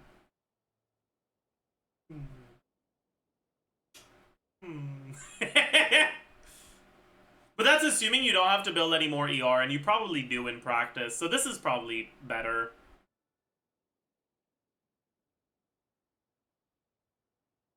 Okay.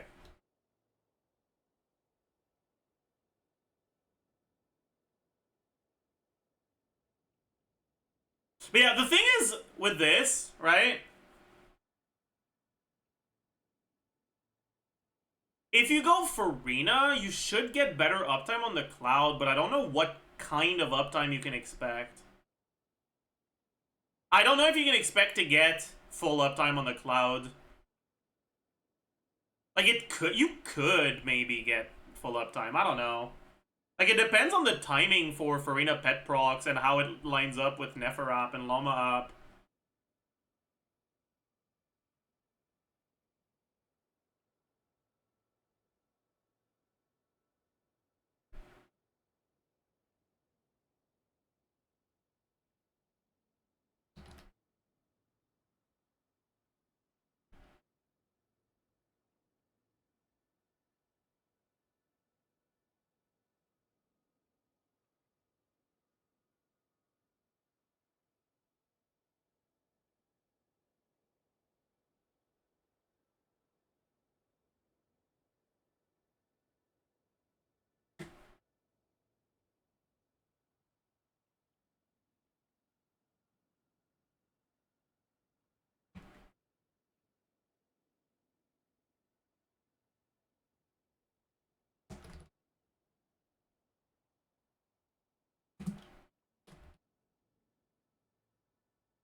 Maybe? Bro, I don't know.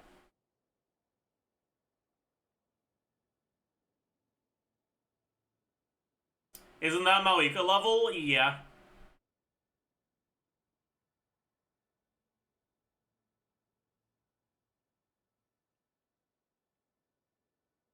Yeah. To be fair, though, Malika doesn't have a scam 4-star weapon, right? Like, Dawning Frost is really pulling its weight here, right? And Malika doesn't have one of those. Serpent Spine is good, but it's not anywhere as good as Dawning Frost.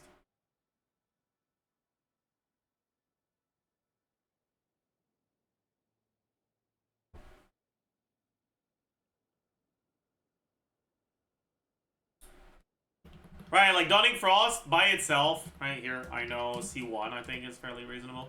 Right, R5 Dawning Frost is that versus Black Marrow. It's like 10% on a character who's like doing all the team DPS basically.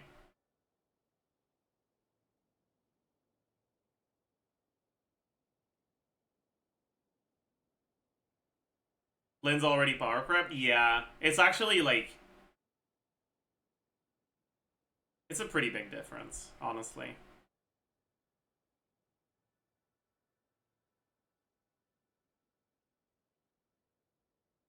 What's the high roll for Witsith at?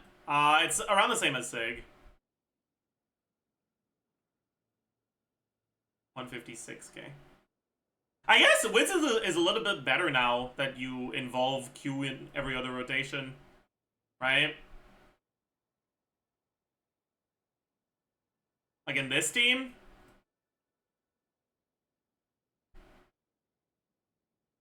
Yeah, Witsith is about 2% instead of about 1% better than Black Marrow. Sick.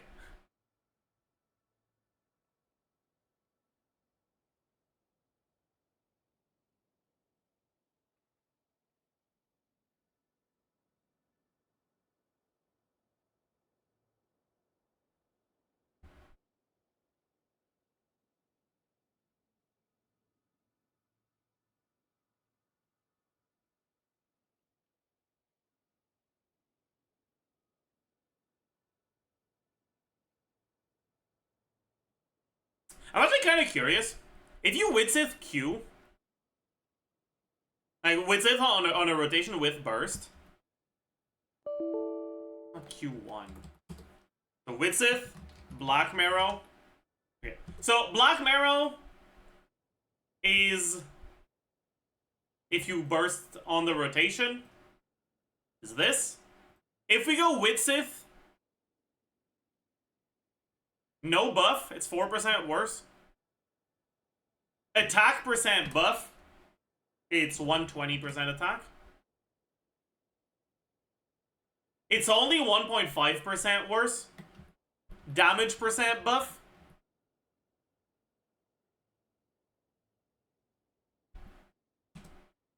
it's 96.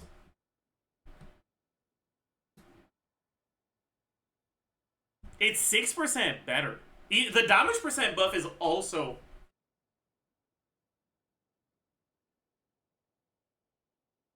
better than Black Marrow.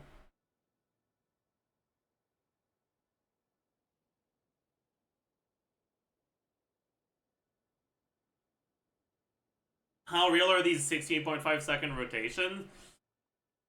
It's kind of, it's hard to define.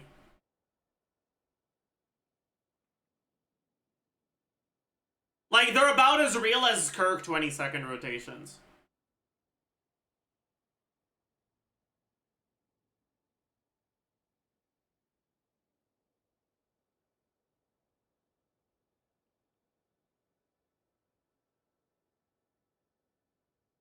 Like, if you do the right things in the right order, you can get there.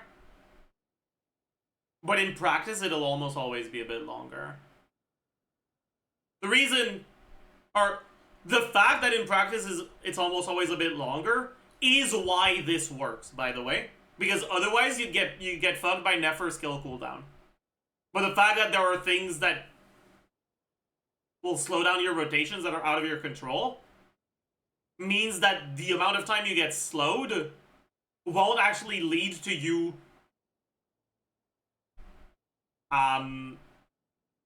being unable to do the default rotation, right? Like, you can default your rotation to a little bit shorter than 18 seconds.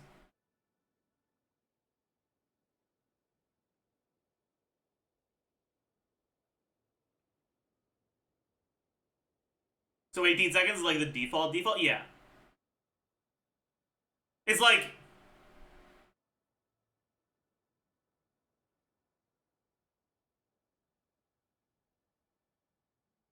if you want to do 5 full rotations, the fastest you can do it is in about 90 seconds. But usually, if a team is calced in an 18-second rotation, in practice, it actually takes you longer. And it's taking you longer. Like, you'll never be able to, like, oh, I took longer during one of my setups. That just means I get to start the next rotation a bit earlier, right? Teams that are calced at 18 seconds, usually it's because they're gated at 18 seconds minimum. If something goes wrong on Nefer in rotation 1, she can gain that time back in rotation 2. Which means, if you get hit in a team with an 18-second rotation, or if you get hit in a team with a 16-second rotation, it goes to 18 seconds. But you still calculate at 16. With Nefer, if you get hit in an 18-second rotation, it goes to 18. So calculating it at 18 is kind of wrong, right? It's not just if you get hit, it's if the enemies move a little bit away. Like, literally, if anything goes, like, it slows you down at all, right? Characters that don't have wiggle room, or you're always assumed to be doing something, in practice always or never reach that threshold. It's yeah. I don't know if I'm explaining it well enough, though. That's the thing.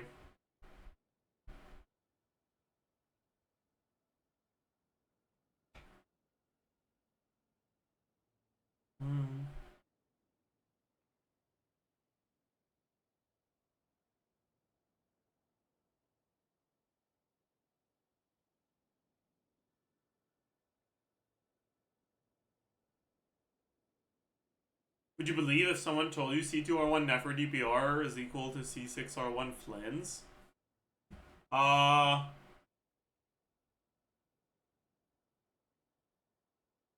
DPR or DPS?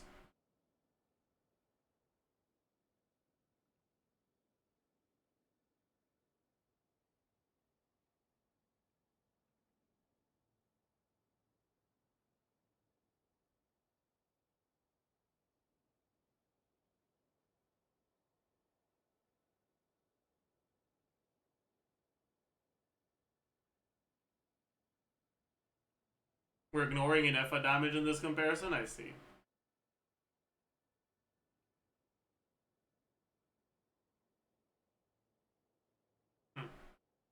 That's cool.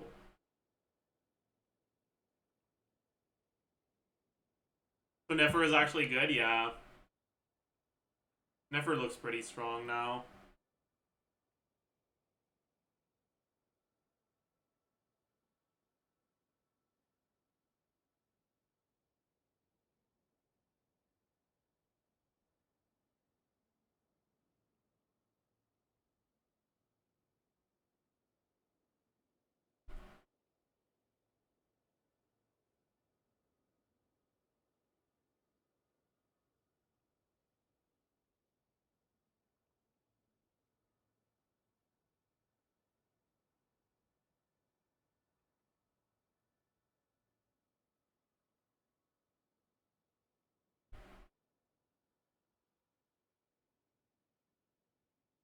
Nefer is barely an upgrade from Hyperblue Mandies. I mean, if we're being like entirely honest with ourselves and we're looking at teams that don't also have a Nefa and don't just fucking die because no defensive utility,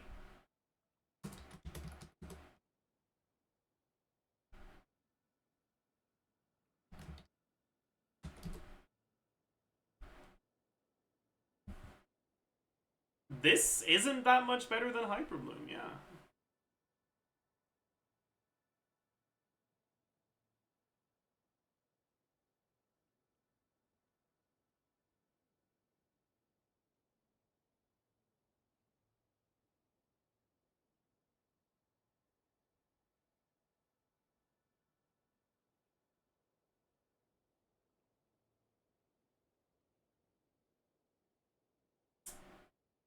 %10 is 10%, true.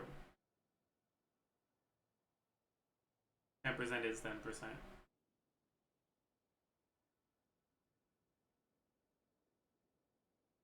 Hyperloom with... True, this is worse than Hyperloom with Nevilet.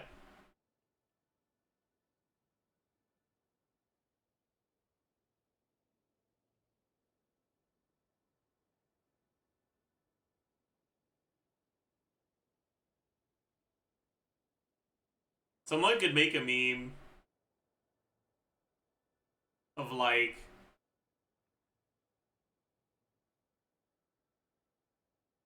the best Hydro unit for the best like Hydro Dendro Electro team. And you've got like Nevilet and Farina as like the you know that like Elden Ring type meme of like a guy versus a big fucking scary giant. You could have like Farina and Nevilet on the small guy, and then I know as the big guy. Oh, that would go hard.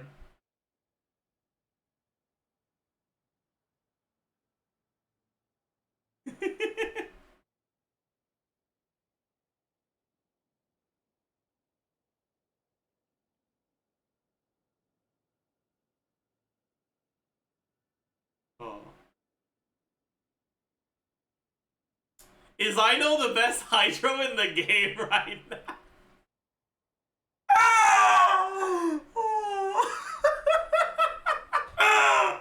Dude, I don't.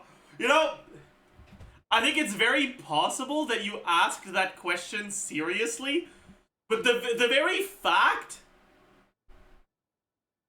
that I think that makes me upset.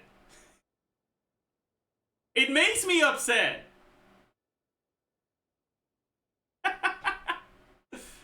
Oh, that's crazy.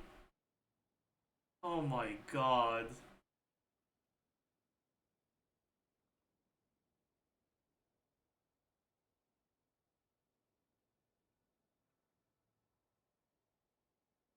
Wait, chat, I just realized something. You guys know how we dismissed using Malwika because burning breaks blooms?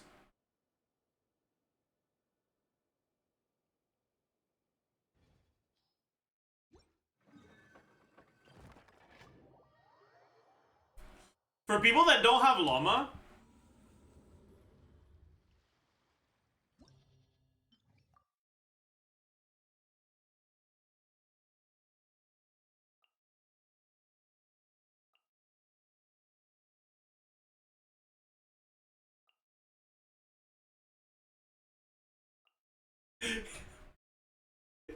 hear me out, okay? The cryo application unbricks the blooms. Like,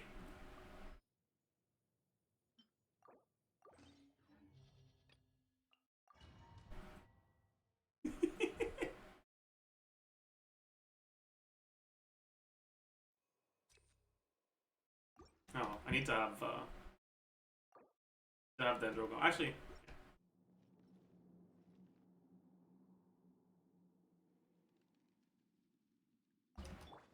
Fulfill our pact. oh, right. Can't do it here.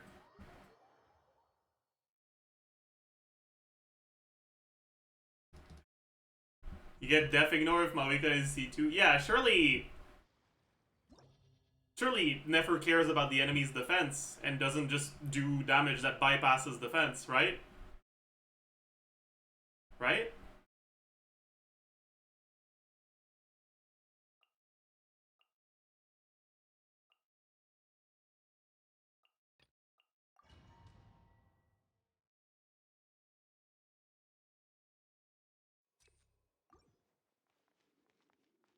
But yeah, like, if we've got everything going, Mercy. Chew on this. right? Oh my god. I see Lolly eat too early, so we bricked anyways. GG.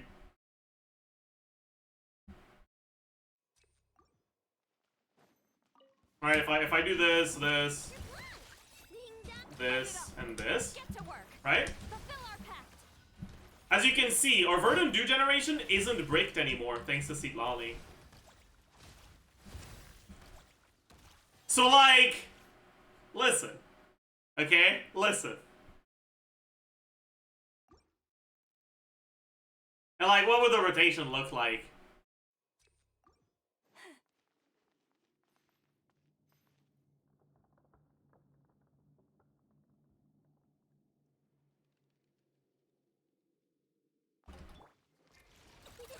Go claw.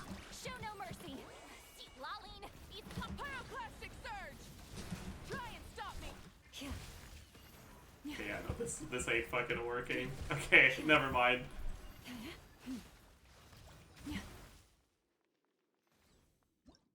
I give up. I give up. What was I doing before I got distracted by this? I forbore.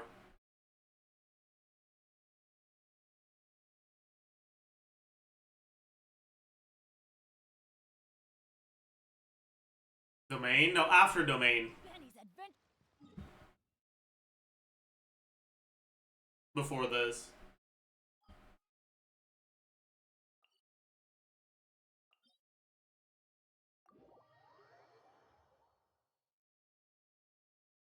Like, the first thing that distracted me from the domain, what was it again? Whatever.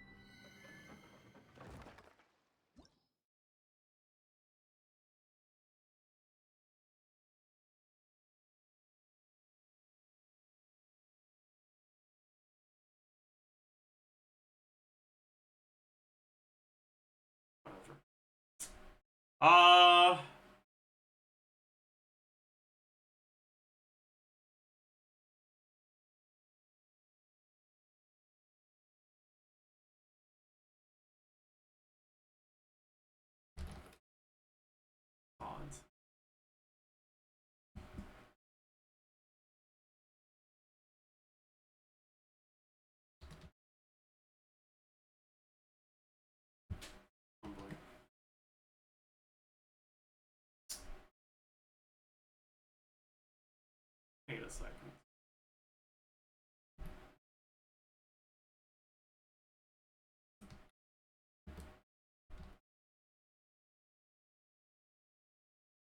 Chat. That's not that bad. Only 10% behind Llama if you have Nefer Nahida.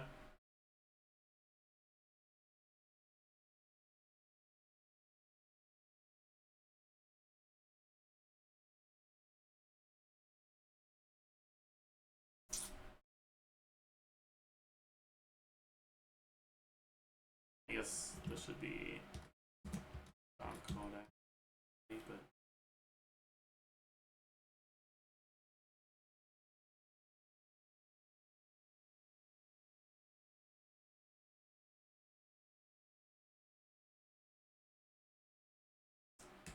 okay, bro has been asking about C1 Ino with Sucrose specifically for the past like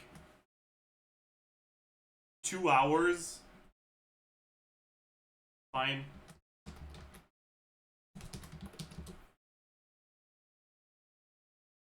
There you go. 117k.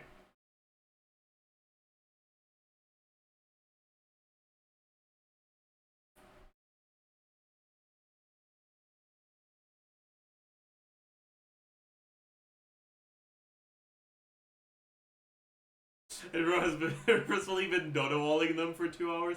I mean, there's a lot of messages in chat, okay? I can, like, my brain can register messages faster than I can, like, react to them. So sometimes I'll register a message, but not acknowledge it, okay? It just is what it is. Wait, that actually, this is not the good one. It's supposed to be 2 swap Sucrose, actually. Yeah, that is 125k. Huh.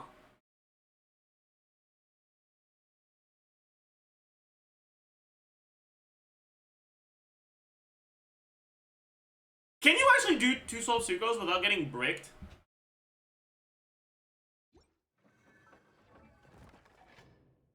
Benny's adventure team, assemble! Oh.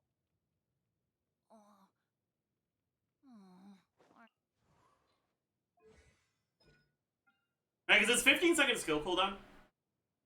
So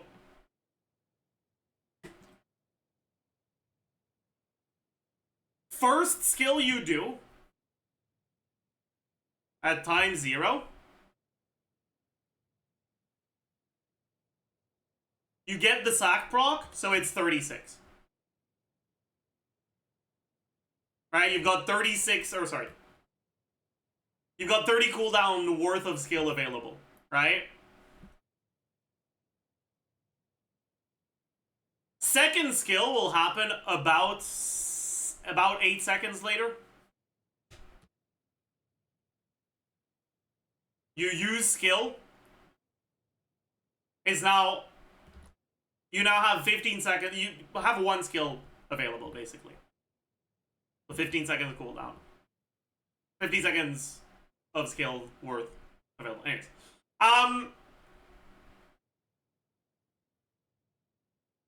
Then chat. Then you swap back. Yeah, it needs to be C1 Sucrose, obviously. The next one at like 18-ish. Right? So you got 25 cooldown left, so before 30, after 15. This would be this plus this minus this, right? So 25 second. But your sack is available, so it procs. Right? So instead of going to 10, it goes to 15 again.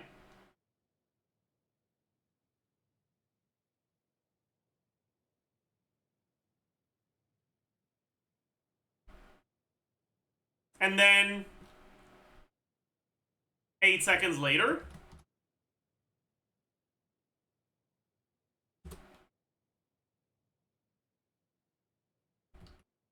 You skill again, and this time the sack isn't available. So it goes to 8. And then another 8 seconds later. No, another 10 seconds later. Right? Your third setup.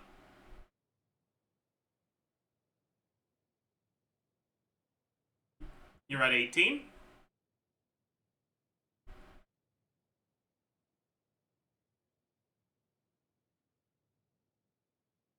And it procs, and it puts you at 15. Instead of 3. Okay, so you don't break. You don't break. You never break.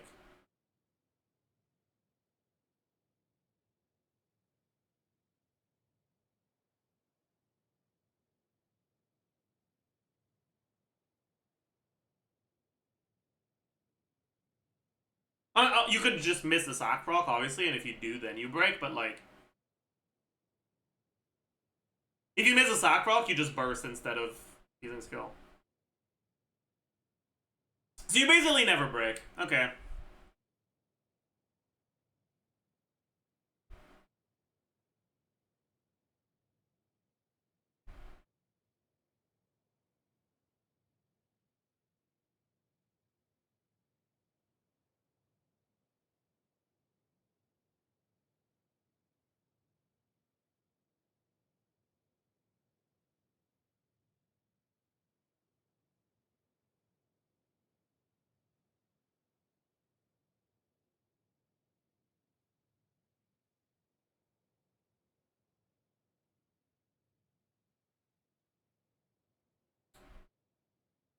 Yeah.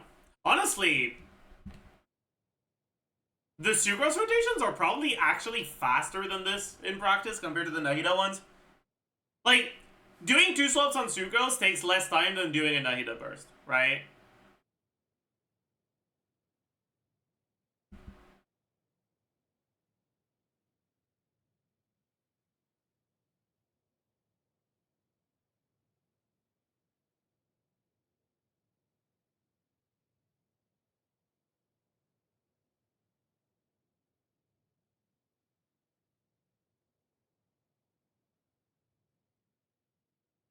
Hmm.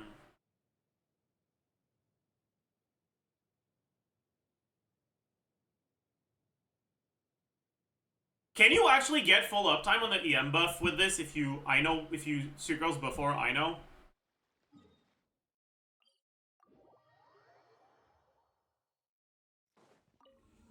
Gonna check.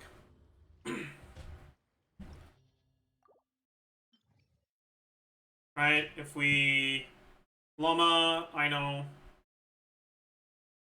Sucrose.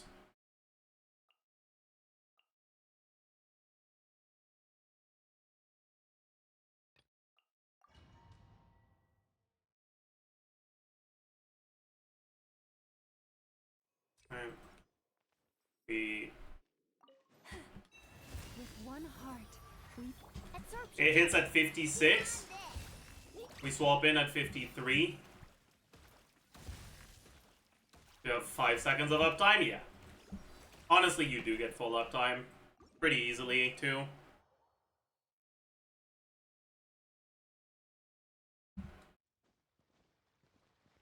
This team who's gonna sustain? You can go Proto Ember, Sucrose. No, you can't. I don't know. I guess you don't have... You can go Proto Ember Llama. I know, it's a no sustain team.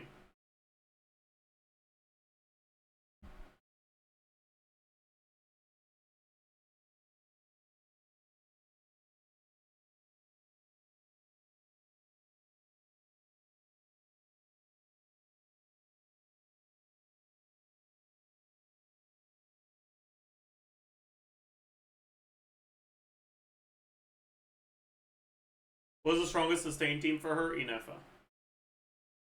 If you have Nahida, C2, and Llama, does that mean Nefer will cap at 50% crit rate with the Night Sky? Yeah. Yeah, it does.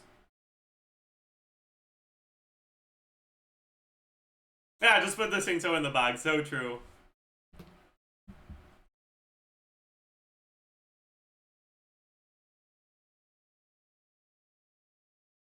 He's sustained, kinda.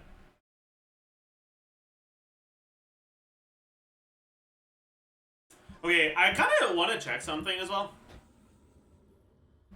I wanna check if Barbara generates enough dew.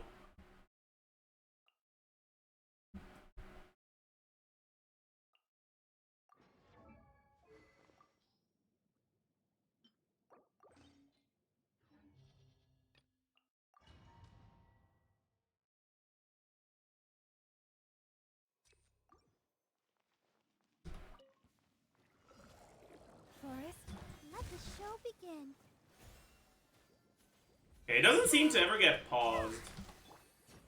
So you should be generating enough dew.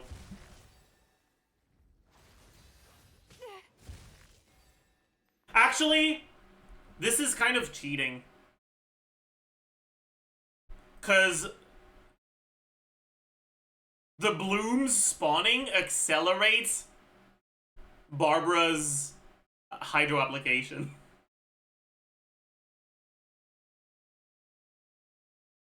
And I don't know if the Seas of Deceit also do that.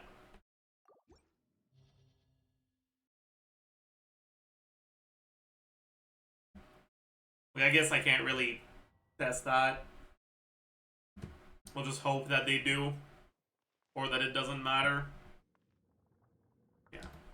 So, this time I'll wait a little bit so that I can use my Llama Holdie to, like, consume it. Oops. I'll protect us. As soon as I get to 3. Branch into salt. The ebb and flow Shit, I died. is over. But we do generate 6, no problem. Yeah. Oh! Oh my god. I forgot about that. I activated Barbara's C6. I forgot that was a thing, man. Holy shit.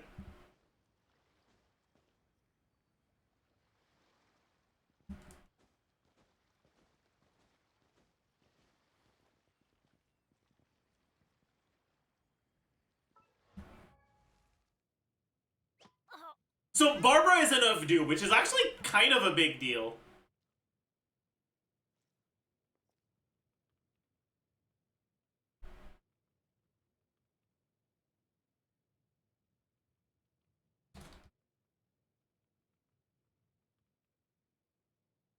Why? Because if you don't have Nefer, your defensive options kind of suck. And Barbara Sucrose might be better than Kuki I know.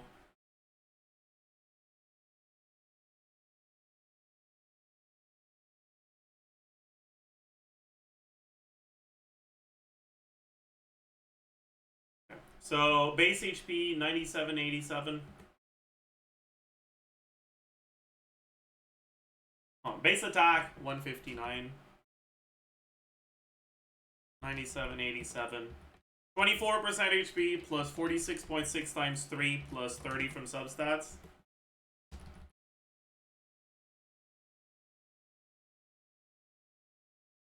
Do we need R10 sack now?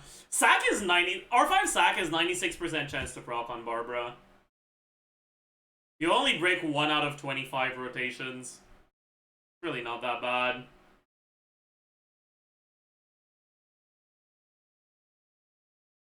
Barbara also has stamina reduction. I forgot about that. That's true. That'll be comfortable.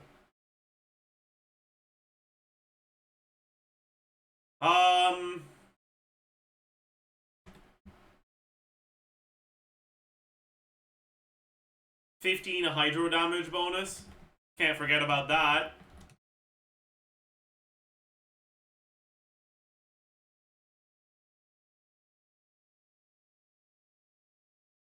Nefer Q divided by 2, 1. Oh, fuck my bud. Cooked. You're right. Cooked indeed. Anyways, crit value doesn't really matter, honestly. Motion value attack.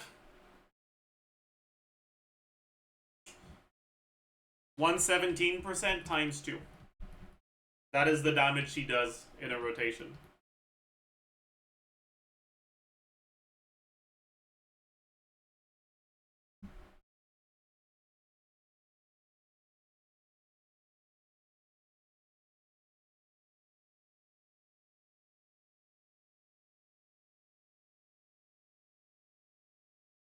Team buffs, nothing. Individual buffs, nothing.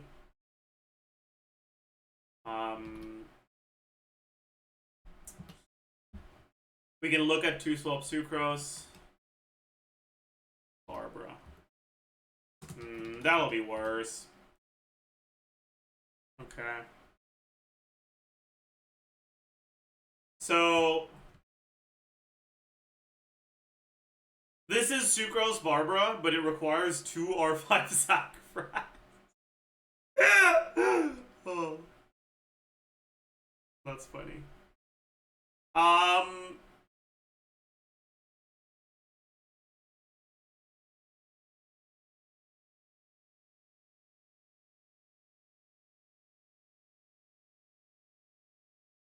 Versus Kuki, 5 Sword, Ino, C0, Forest, Regalia. But it is better than this. If you have two R5 sac frags. Technically, I think Sucrose's sac frag can be R4.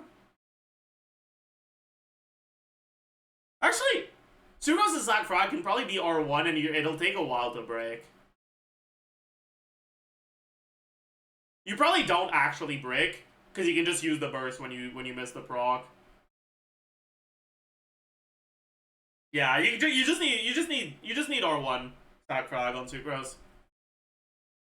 But you do need R5 on Barbara. Yeah, and it's about as good as I know C1 with Kuki.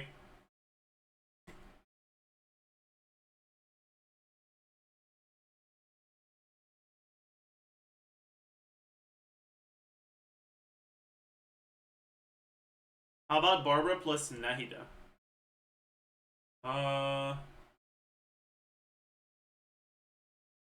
Barbara. Back frag. Nahida. Codex. It's basically the same as Sucrose.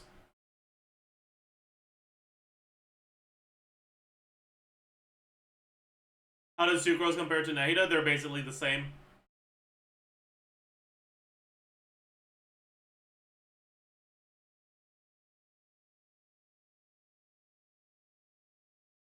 Oh yeah, this will be Nefer Q every rotation, that's true. So I guess this is better. Oh.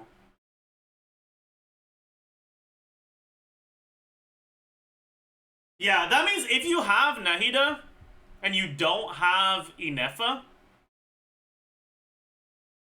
your best sustainless with Ino C0. Or sorry, your best team with sustain with Ino C0 is probably Kuki.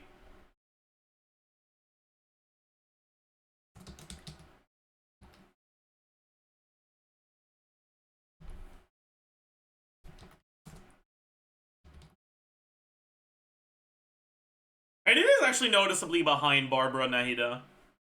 Okay. Okay. Okay.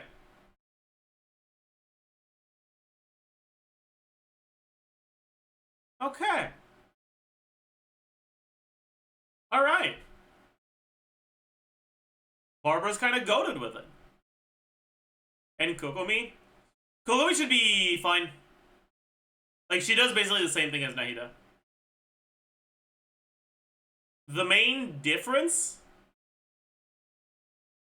is just the nature of, like, how their skill works. But, like, basically, both of them will be doing basically the exact same DPS. Barbara, you mean? Did I not say Barbara? I did mean Barbara, yes.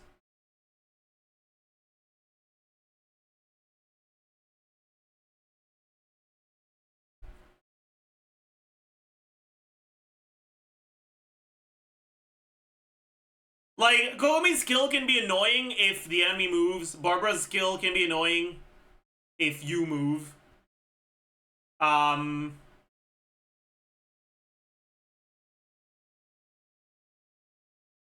Barbara sack proc is a lot more likely to happen because you get 2 skill hits while on field instead of only 1. So instead of missing every 5 rotations, it misses every 25 rotations. But if you miss the sack proc on Barbara, you gotta wait 10 seconds. Whereas if you miss it on Kokomi, it's like 3 seconds.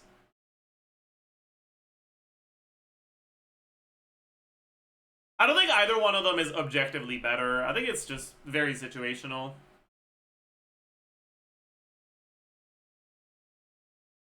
Anyways, Nefer, Q, Nahida, Fav, Codex. So this was...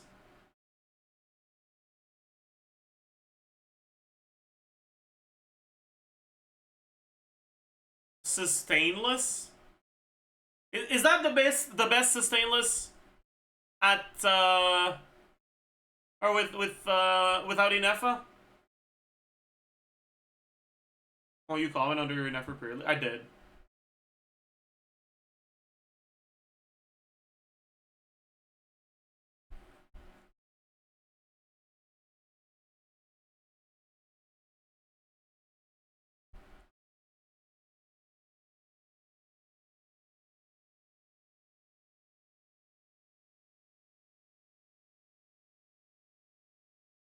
Wasn't it Farina? I don't think Farina was better here.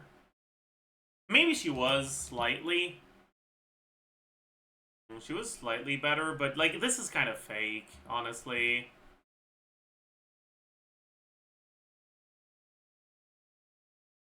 Like sustainless with Farina is a bit too much, in my opinion.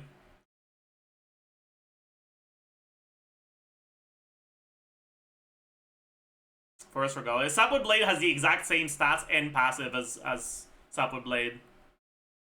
Or as Forest Regalia. It doesn't matter. Or like, fine. I will change Forest Regalia to Sapwood Blade. That way this 126,159 damage can become 126,159. Thank goodness I did that.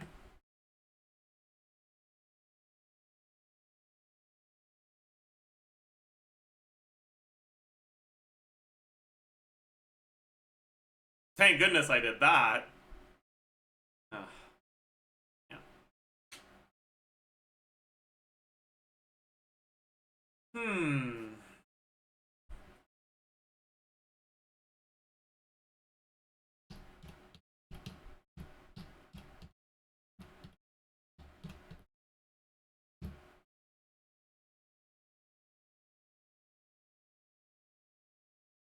Yeah, I guess this technically would be. But like, I know C1 is better. So like, I think we can still default to I know. As the... Like, this is probably the best sustainless team.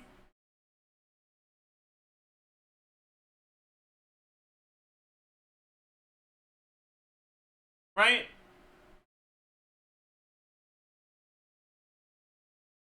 Nilo is about 5% behind. Nilo C2, 8% ahead, which is between I know C1 and C6, I think. Yeah.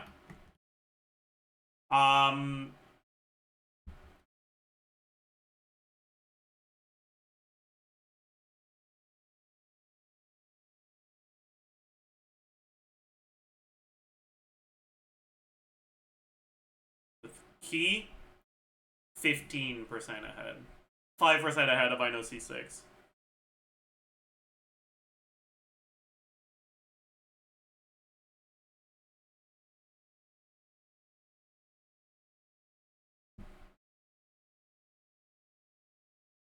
What about C0 or 1 Nilo?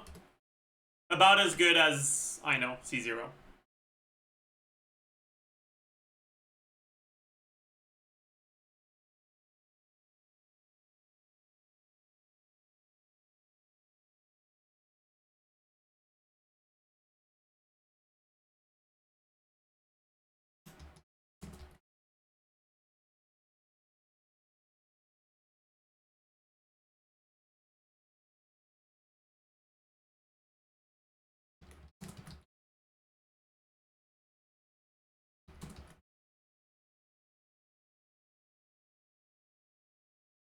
Wait a second. No.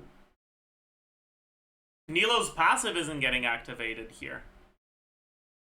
Oh no. Okay, so Nilo might actually be a bit better. Wait. So, yeah, I didn't put any EM team buffs or individual buffs, I think, on Nilo because I was mostly looking at teams that weren't running the activation condition for her.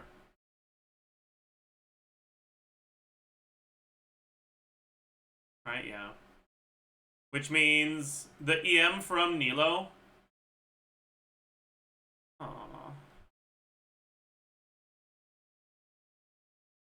Plus if and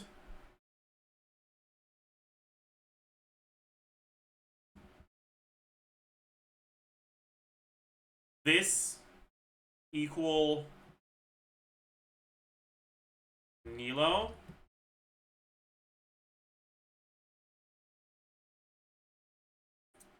Oh my god.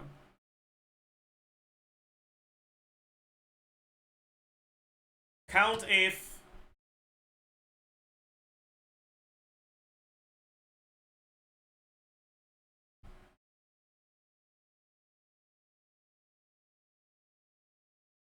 why are they already selected? Oh, for Dendro Resonance.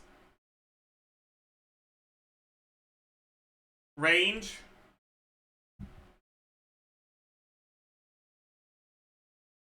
What's the syntax for this again?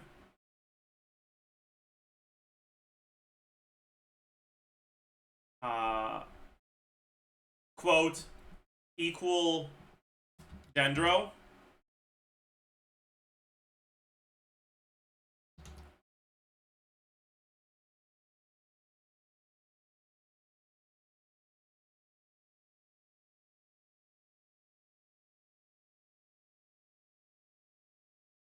Bracket, or sorry, quote.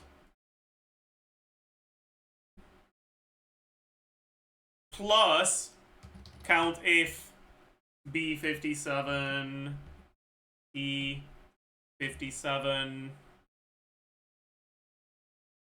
quote, equal Hydro, quote. Oh, wrong quote.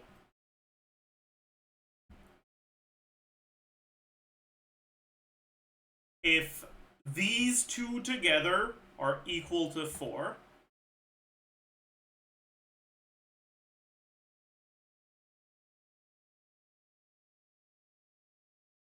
no. That's too logical. No, yes, are equal to 4. We now have both of our arguments done. That's a logical test. Value if true 100, otherwise 0. Okay?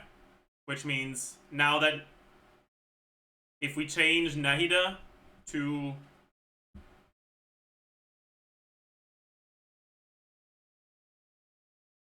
actually, if we go here,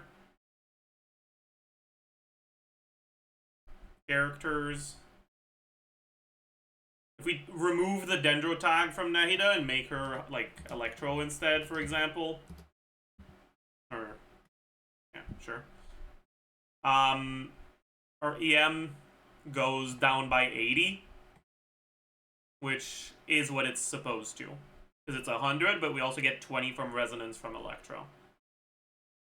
So it's working. Pog. Insane.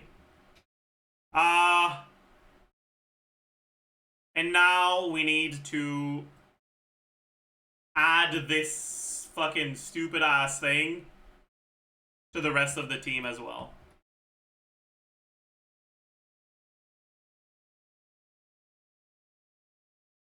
Okay. So Nilo is actually slightly better than I know C0.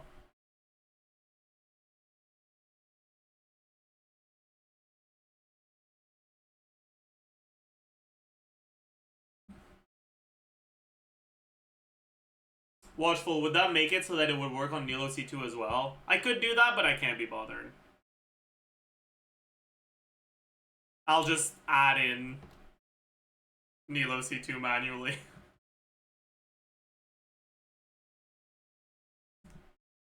I can just copy paste, so this one's less annoying to do. Anyways, now if you go Nilo C2, it's about 16% ahead of Ino C0, about 5% ahead of Ino C6. And we go key, 23% ahead. Huh. Cool.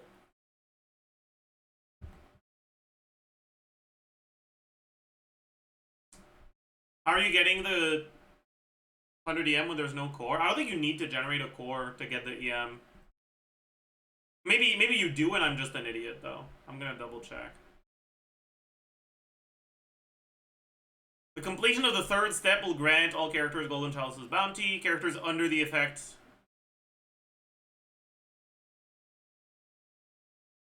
will increase the EM of all nearby characters by 100 whenever they are hit by Dendro. Fuck, you're right. You're right. You're right.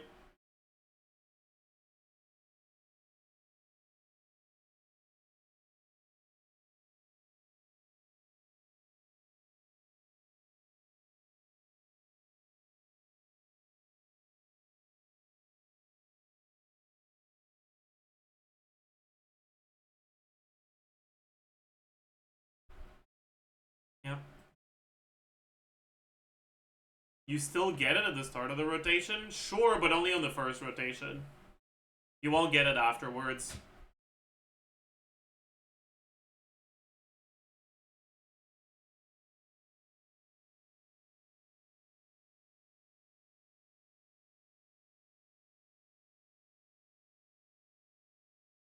But I guess that is true. We could assume that getting it at the start of the first rotation means that you get it for like 2 rotations worth of damage out of like 8. So you could average 25 EM. I suppose. Like, sure. I'm actually down to do that. I think that's actually pretty reasonable to do.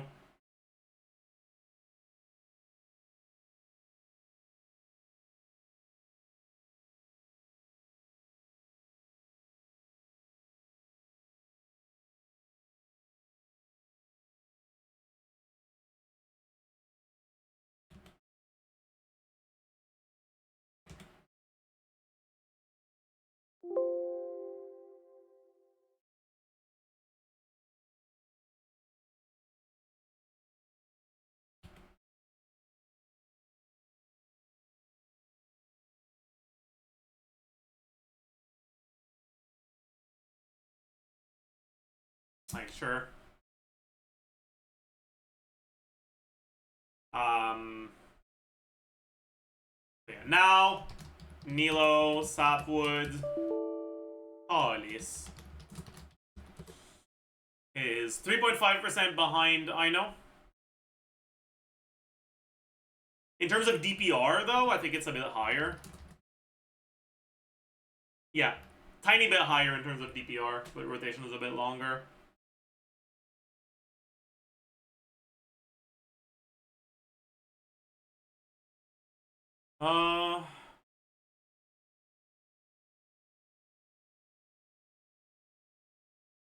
After the 6th charge attack, doesn't she exit the special state and make blooms not explode? No. Like, unless I misread that.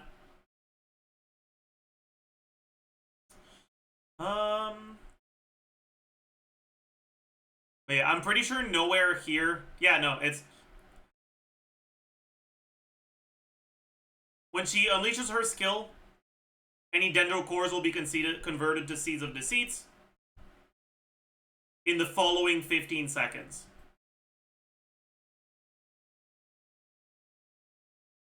And the time between your second skill and the first skill of the next rotation will pretty much always be less than 15 seconds. So you'll basically never lose this.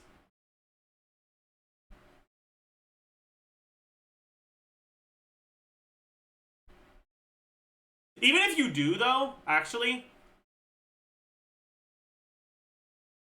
No, you'll be fine. Because on the first rotation, when Nilo does, like, her E-thing, you get one bountiful bloom from her own thing at the start, right? Because, like, I know the first bloom, I think the first 2 blooms are not bountiful. But you do get one bountiful bloom just from her own app if there's Dendro 1 going, right?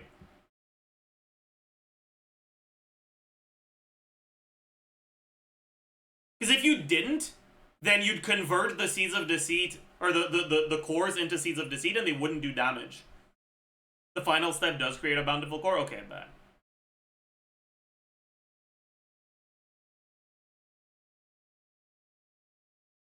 What's currently the best non-Llama team with Ino C6, Nahida C2, Inefa?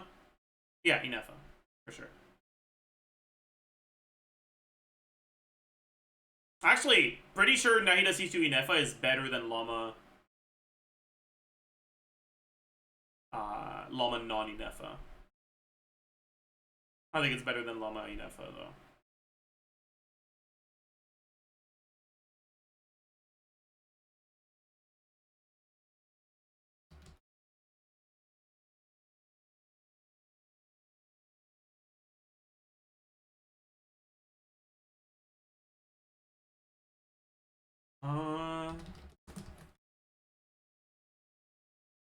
Yeah.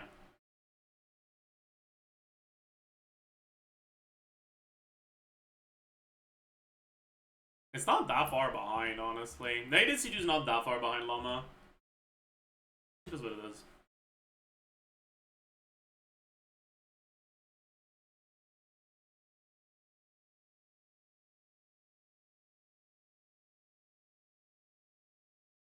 But chat, you know what the problem is with the fucking with this thing, right? With the C2R1 Nilo stuff? It's that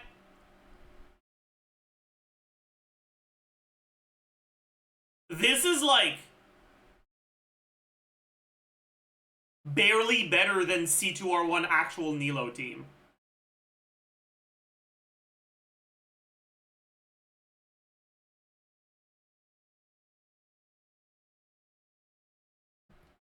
It's like, why would you do that?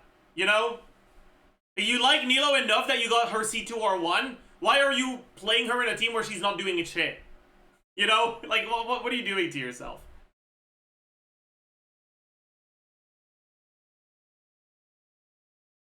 Nefer actually uses her ult? She does now, yeah. Her animations are cancelable to be a lot faster than we thought before. What's the best 4-cost team? Is it C1R1 Nefer with C0R0 Llama? Yeah, 100%.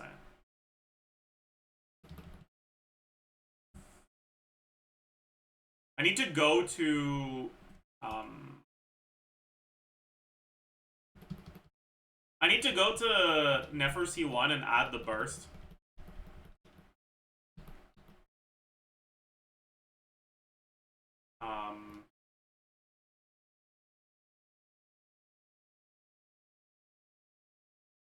Let's add burst every other rotation for now. Right? Rotation length 9.5.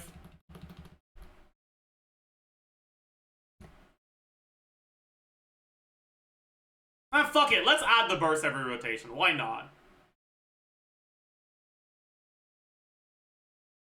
Like, if you're on Constellations, you probably get enough particles from HP thresholds that your Yarakar and Subburst every rotation are pretty low. So fuck it. So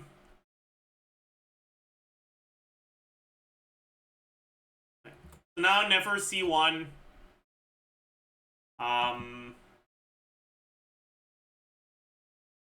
Reliquary of Truth.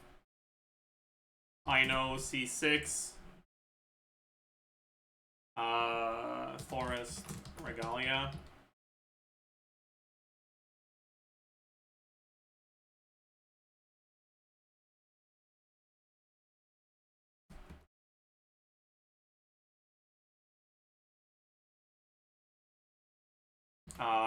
You wouldn't go Nahida though, obviously. You go 2 swap Sucrose. Because if you go Nahida, that's not 4 cost. Sack, frag. Yeah.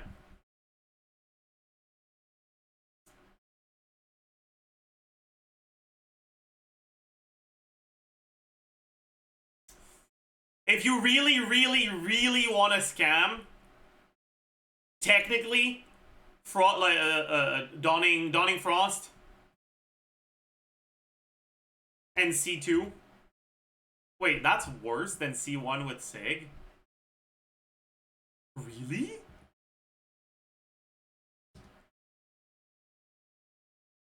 What the fuck? Why?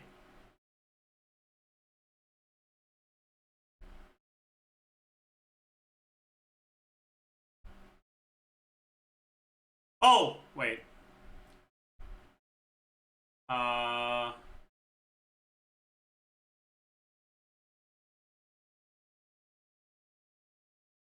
Wait. Oh, that's why. I didn't give them the fucking burst. But yeah, also we get more damage percent here. It's 200, right? Because we get 5 stacks, and it's 40 per stack, and it's not actually capped. It's just capped by the amount of stacks you have.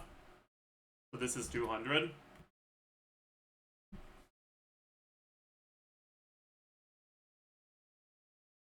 Yeah.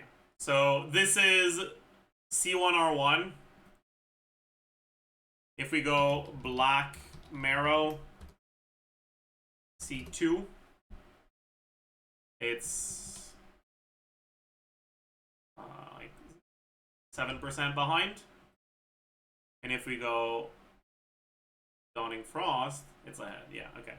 So technically, if you're trying to scam 4 cost, this would be a bit better.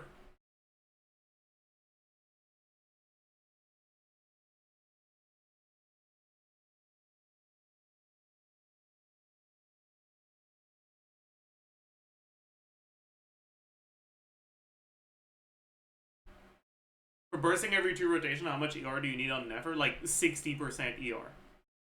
Not 160, like 60.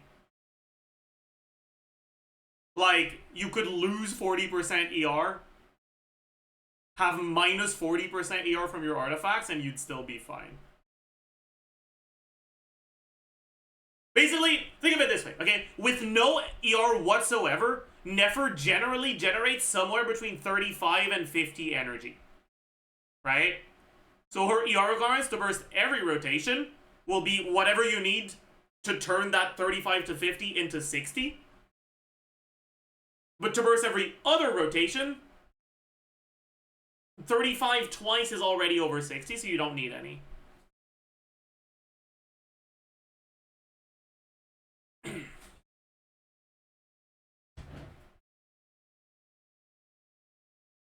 But yeah, this is like really fake, by the way, right? Like actual 4 cost Nefer stuff that goes for things like this is probably going to be I know C1. It's probably going to be Widsith or C1R1. This is 192k.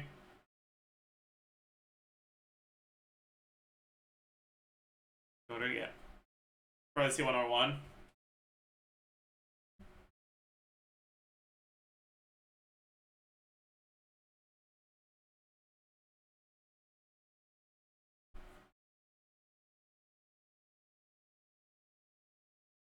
That's still insane. Yeah, that's pretty fucking good.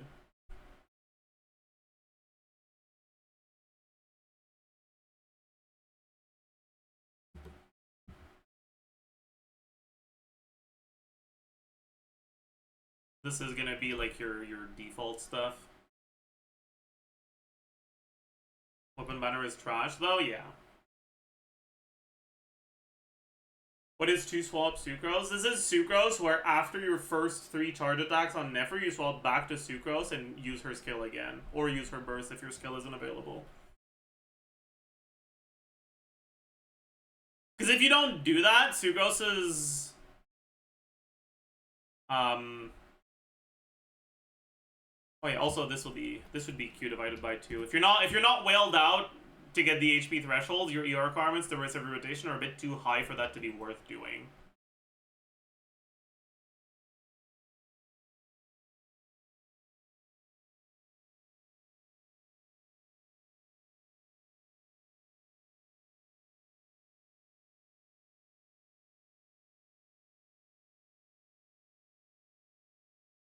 What Sucro's doing in this team? She's buffing EM.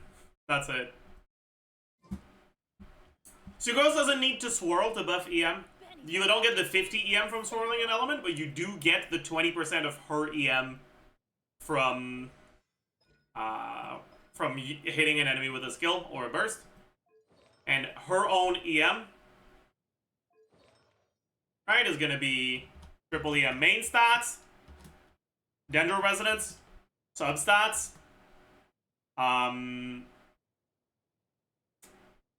the 4-piece Nogcry support set.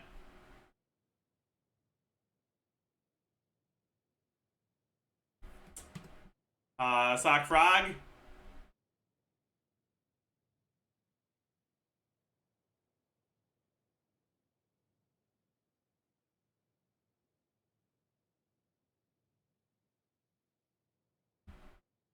What else?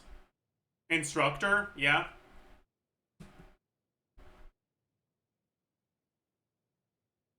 I have it a little bit lower here. I think I was not assuming full instructor uptime. Yeah.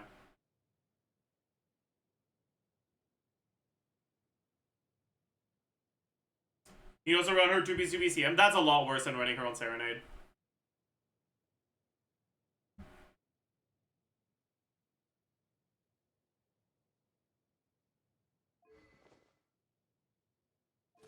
Right, 2-piece 2-piece is 160 EM. 20% of that is 32. Instructor is 120. So you'd much rather have I know on Instructor Sucrose on Serenade than I know on Serenade Sucrose on 2-piece 2-piece.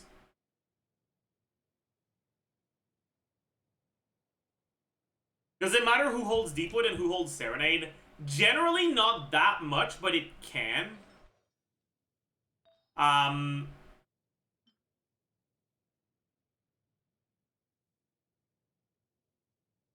They both have basically the same trigger condition and buff. But Deepwood is more important for your damage. So you care more about your Deepwood uptime. If you have someone that has sus uptime where things can go wrong, like Sucrose, for example, if you don't swap back, you lose the uptime. You don't want them on Deepwood. You'd rather have them on Serenade.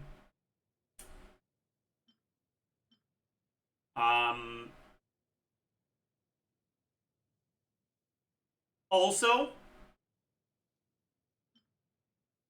2-piece Serenade gives ER. The Dendro damage never matters because there is no Dendro character who deals noticeable personal damage that scales with damage percent.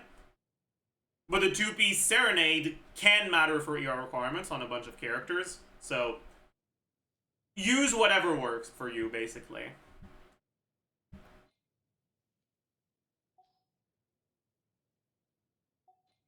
It generally doesn't matter that much. Just remember to use Instructor. Don't be an idiot. Put the Instructor in the bag. Not using Instructor, or like here, if you didn't have Instructor, what would you go?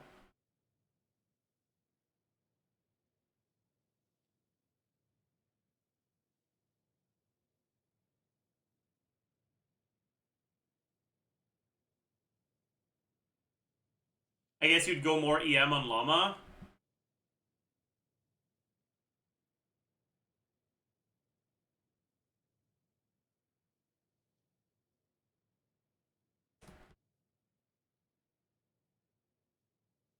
Getting a third Deepwood would do fucking nothing, huh? Whatever. Gilded. Right.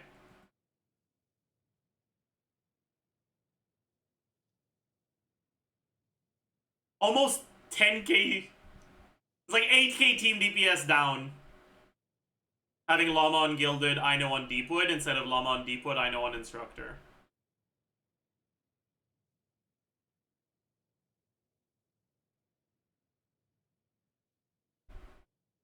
And you can't really have anyone other than I know on Instructor generally. Kooky sometimes, but that's kind of it. Anyways. Where's my I know? But yeah, my Instructor build is like cutting it a little close on energy. But I do get there. Right? Because you need about 225 to 230 on Forest Regalia, and that's what I have. I guess I am kind of curious about something. Right? If you go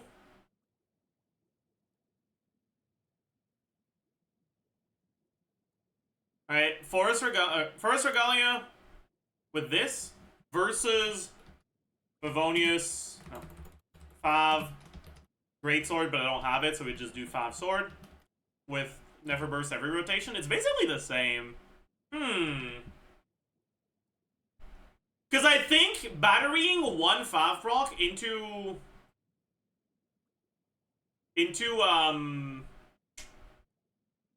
Nefer is enough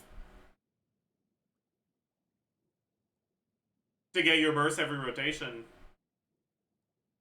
Right? Like, if we go... I mean, just this, right? With Sucrose. If we take this I know particle, these I know particles, and battery them into Nefer, plus battery the Fav proc into her. 127 instead of 144. 127 is still a little high, actually.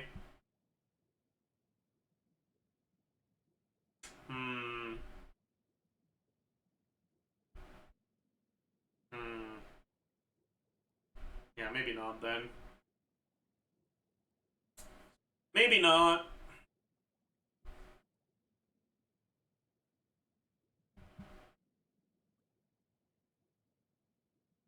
It's just because Fav is a lot more comfortable to use, right?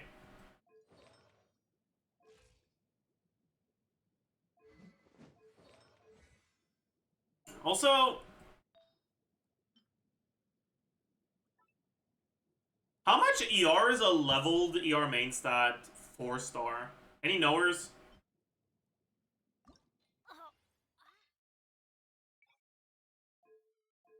Actually, I can probably check here. 38.7. So, you lose 13 ER.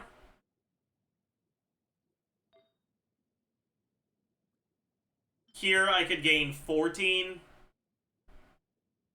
Here I could gain 13. Here I could gain 5. Here I can gain 8. Yeah, there's not really much of a point to leveling an ER Sands then.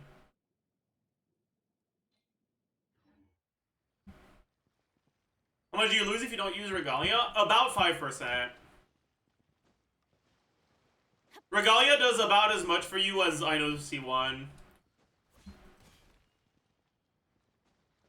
It's like a little bit less. But I guess technically you could make it a bit more, right? Do some swap backs, right? Like swap back to I know in the middle of your second rotation to refresh it. Or to get the next proc.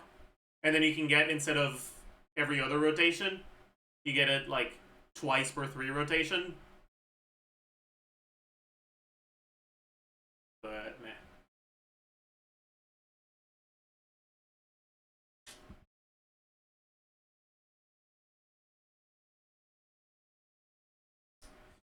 You assume no rotation extension for picking up the leaf? Yeah, because you're already playing a character that does dash cancels.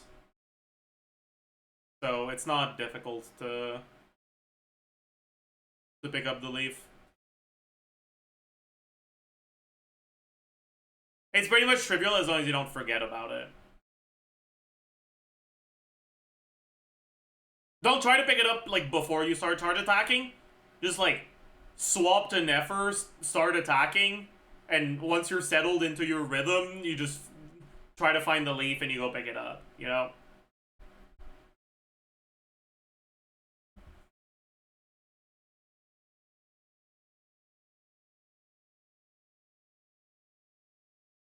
Anyways.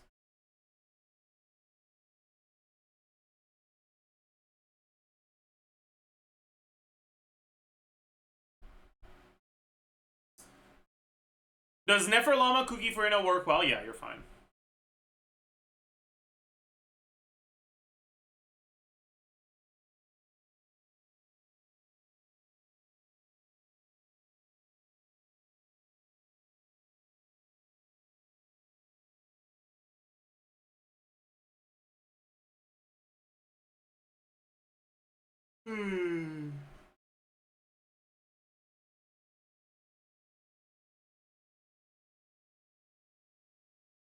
It's actually kind of something I'm kind of curious about.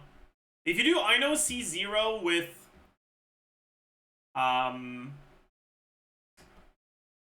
with 5 at 115. What about Singto? Wait. Singto half Q with Stopwood. Yeah, that's just better.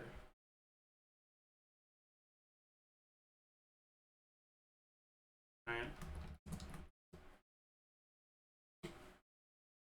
Like, I know's about as good. Like, I know C0 is about as good as Singto in these teams, but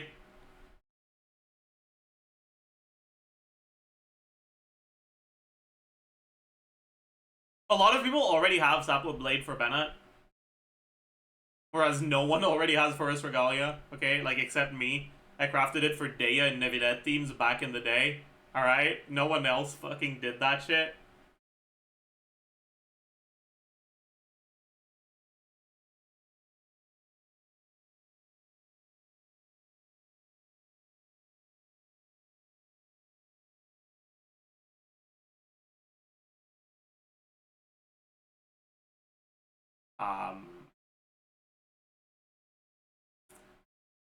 I think Nefer, Llama, Kokomi, and Nahida will be the best team. Yelan and Singto don't work well with charge attacks. I mean, Yelan doesn't work with charge attacks, but Singto does, because you have orbitals. Singto's orbitals are just good. Singto's just good. Singto's just the GOAT.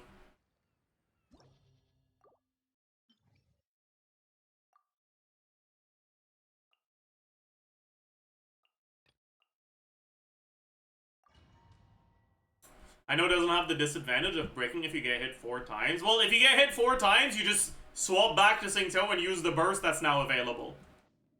Right?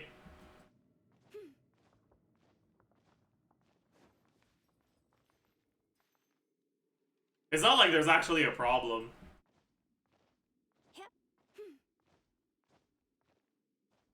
And break next rotation, scam. No, because the burst lasts for so fucking long. It'll still be active by the time you're at that same point in the next rotation. Like, by the time you got hit 4 times, you're like, at least 3 charge attacks into your uptime. Swap to Singto, use this burst, swap back, finish your stuff. start your next rotation.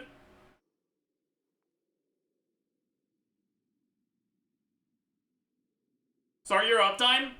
You finish your first 3 charge attacks less than 18 seconds after you use Singto's burst. Which means your Singto's burst is still going, and you can start your next set of 3 charge attacks. It expires, sure. But that won't matter. Because you're still generating Verdant Dew for the next 2.5 seconds, and you're fine. Like, it doesn't actually break unless you just don't know what to do if you lose them. Anyways. For it.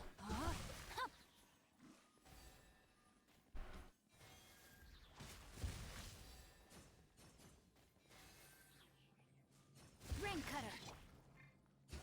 Lush as the moonlight. That's not what I wanted to do. Everlasting forest. GG. That's fine.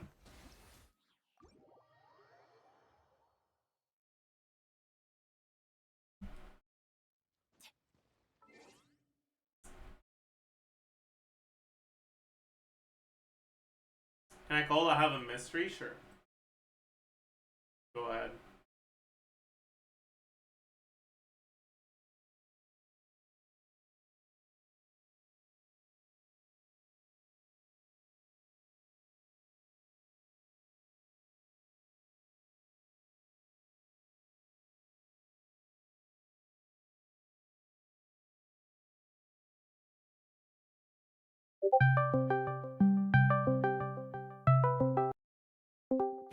Hello, sir. Hello.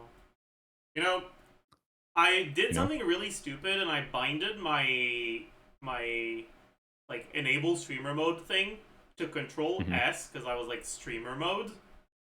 Yeah. But now every time I save my current file on Excel, it enables or disables streamer mode. Nice. Are you just gonna leave that forever because it's funny now? Yeah.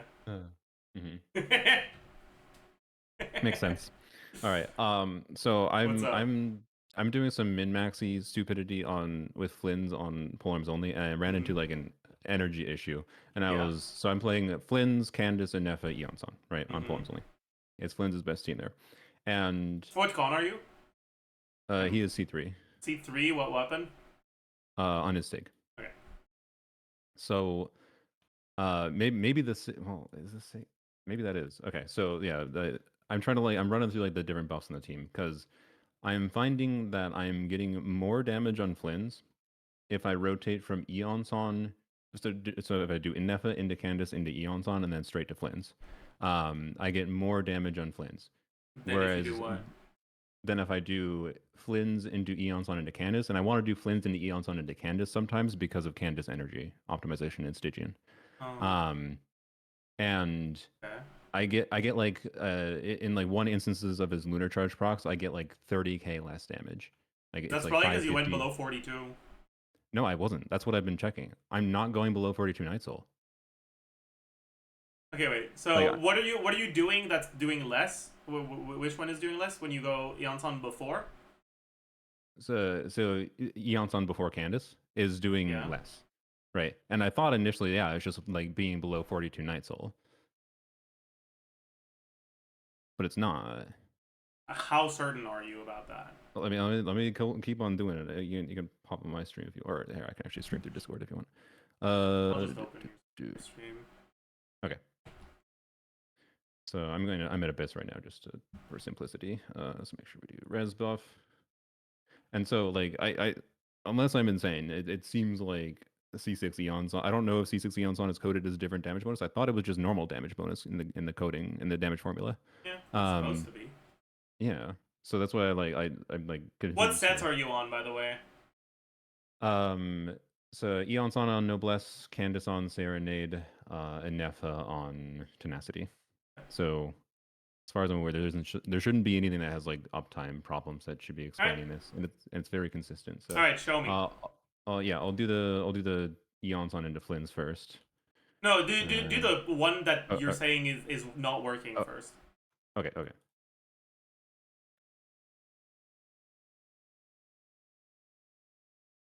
Fuck me. I pressed E twice. Well, okay. Okay. Ignore that. That didn't happen. Well done. Mhm.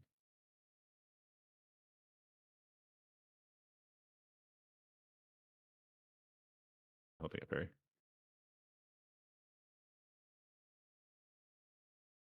Okay, there I ran out. I ran below, but that Yeah, happens you were sometimes. clearly below. But the first one I wasn't. No, you were. You looked like you were below on the first one. Was I? I don't. Yeah. Okay. Bro, 42 is like 85% of her gauge. I know. It's not 85. It's like 80 something Oops. gauge.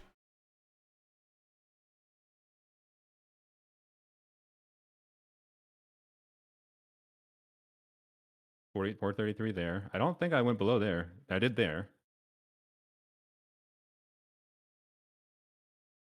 And like I can't, but like I don't know. Like is every Were you instance getting in more the than 433? Yes, so here, let me do. Yep. Oh, what the fuck? 92% rating crit. Nice. God damn it. Okay. Nope, no. Get rid of that. I don't well that shouldn't have a factor, but Wait. Okay. Yeah. No. okay. Wait. Who's on Serenade? See 457. Candace is on Serenade. 457. You aren't proccing Serenade. Am I not? What? You need to deal elemental damage. It's immune to Hydro. Does it count her I mean, I'm not electrocharge talking- procs? Well, I was having this issue in Stygian, to be clear. Like, Yeah. I Oh, was just, okay. so I'm losing Serenade buff. That is true against this thing, but does it count the electrocharge box? That is a good question. Serenade. When dealing elemental damage, gain gleaming. Blah, blah, blah, blah. Yeah, I don't know actually. I wish we could open the stat screen to check, but that is true. Against this specific enemy, it was the same issue I was seeing in Stygian. I just went to here because Stygian no energy start was being annoying to test. We have like a local legend or whatever.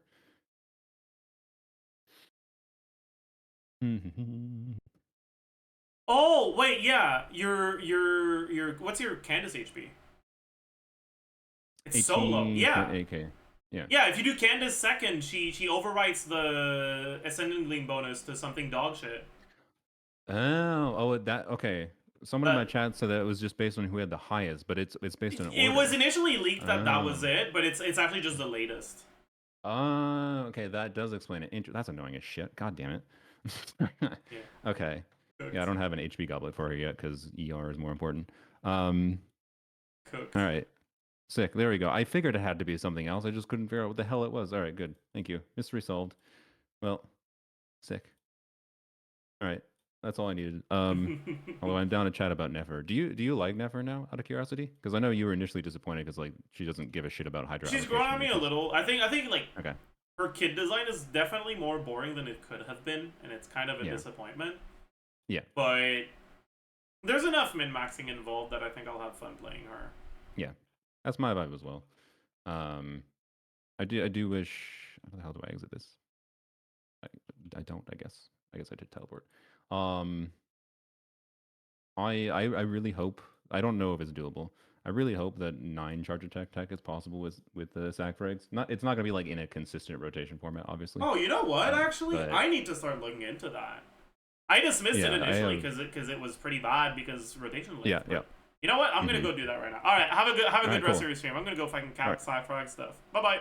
All right. Have fun. Bye bye. Chat, why didn't I think about fucking sack frag? Obviously, if your things are faster, maybe sack frag can work. Actually, no, it can't.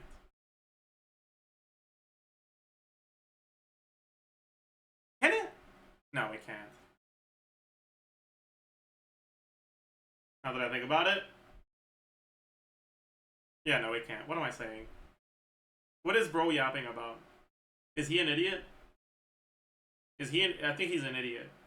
And by he, I mean me. Yeah. Never mind. That shit don't work. Yeah, you got Verdant Dews, and then you also got the fact that, like,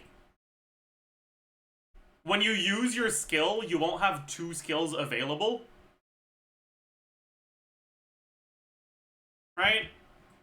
And the way that sack works is it, when on 2 charge abilities, is if you're below 1, it brings you to 1. So when you use the second skill, or when you use your first skill, when you have a little bit of cooldown left on your second one, it's not gonna put you back to 2 skills. It'll just instantly put you back to 1, so you'll gain like 4 seconds. But I guess you could use it to actually shorten your rotations to 15 seconds. So I guess it still could be good. It won't let you do 9 charge attacks, but it could let you do faster rotations. Like,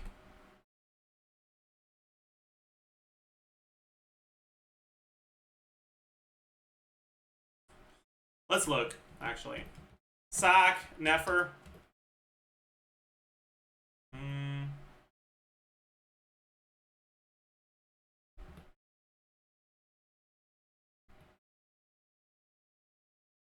Will be the same thing as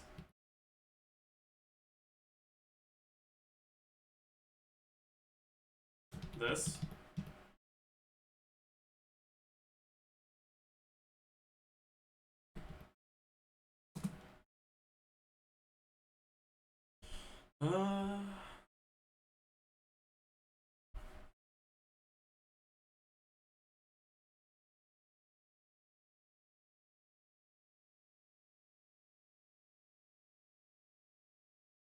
Let's just do, like, with Q, actually.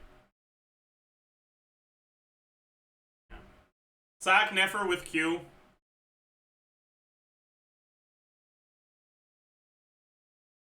Why is Lumpy killing the new Nefer DPS at 109k? What team is he using?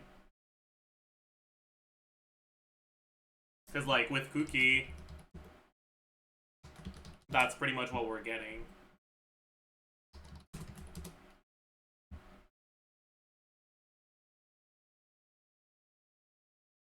And maybe he's assuming that you're actually gated by the skill cooldown, which isn't, like, completely unreasonable. Anyways. Sack, Nefer, Q. So what's your lower bound on rotations with Sack? There pretty much isn't a lower bound, right? So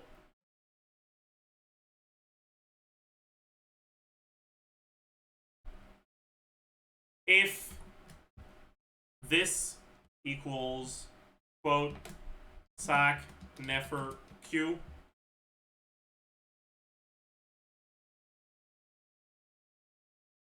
some B24, E24. Otherwise, it's this. And now Nefer Q will be 16.5. And Sack Nefer Q goes down. Okay, we need to go put this here as well.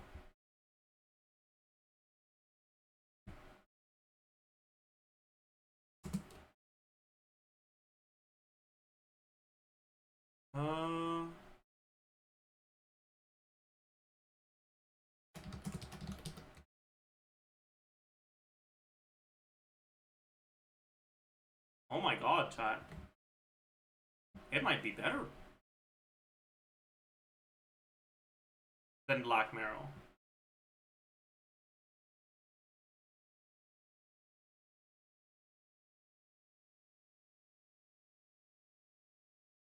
Why not 7 or 8? The reason why you can't do more than 6 is because when you add in the Nefer burst animation,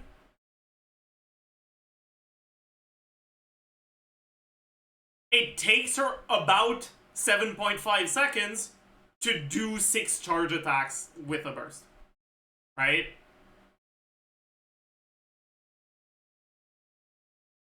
So if you want to get a 7th one, you have to wait a full 2.5 seconds. Staring at the enemy. No. No, thank you. Maybe there's gonna be some tech that uses a normal charge attack to accelerate Verdant Degeneration, but I don't know exactly how that works, so that's gonna require some testing. Anyways, Sack, Nefer, Q.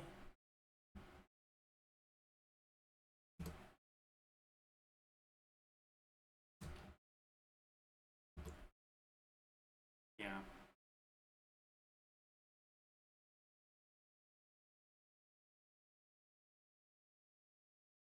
I mean, 7 or 8 with Sack Frog. I know. That's why I didn't mention E cooldown, and I talked about Verdant Degeneration, which is not affected by the weapon you're using.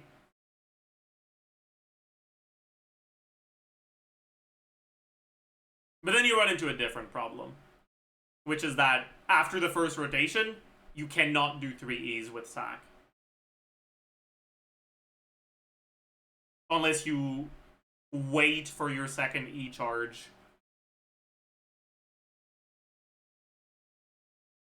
That's just sus.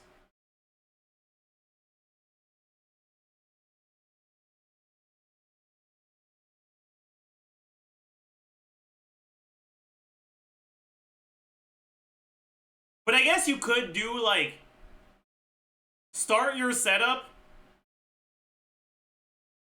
don't swap to Kuki, go do E1 charge attack on Nefer, then swap to Kuki, then back to Nefer. Maybe? I don't know, man. That sounds questionable. Sounds really questionable. Anyways,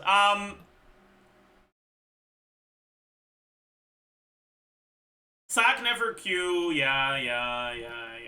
Okay.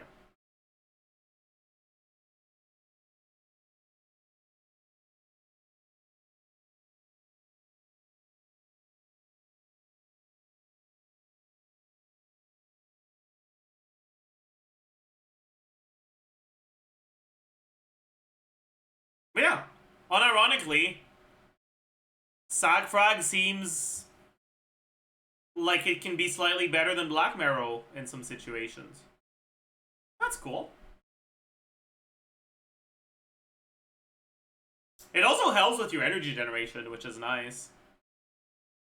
Oh, as I know on Sapwood. Sapwood and Forest Regalia have literally the exact same text and stat. They're the same weapon. It doesn't matter which one I select.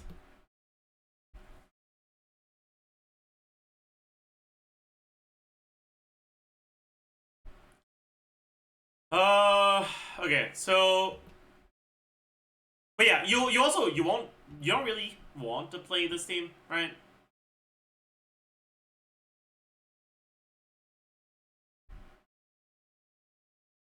But I guess with Sack, you get to avoid the Glandé. So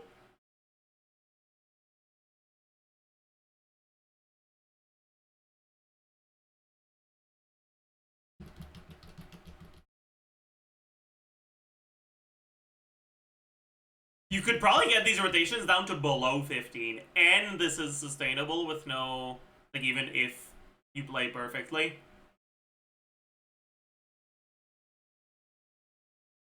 Actually, is it?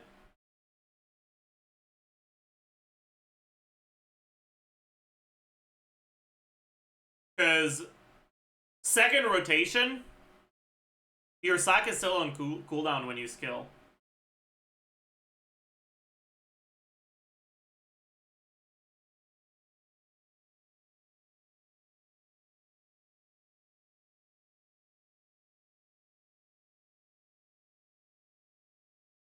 I gotta map this out.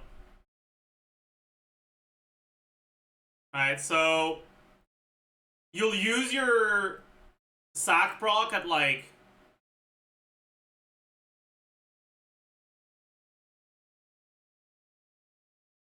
yeah. The second skill would be about 4 seconds after the first one, and then so this plus 4, this plus 11. Oops.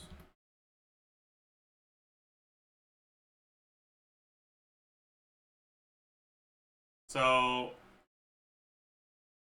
you have 18 available before. You use it, it procs, you're still at 18. Then you use the second one here. And once you use it, it's 9.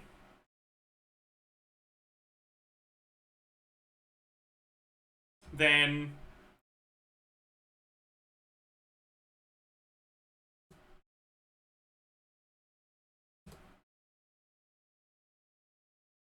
it's back off cooldown for the next one. So you're at 18 again. But the sack doesn't proc because it's on cooldown. It goes to 9. Then this is back to 13. And it procs, so it goes to 9.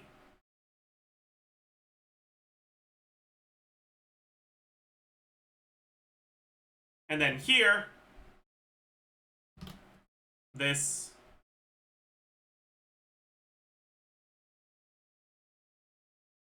it's back off cooldown completely. So it goes to 9. And then it's to 13. But then your sack is still on cooldown for this one. So it goes to 4. And then on the next rotation,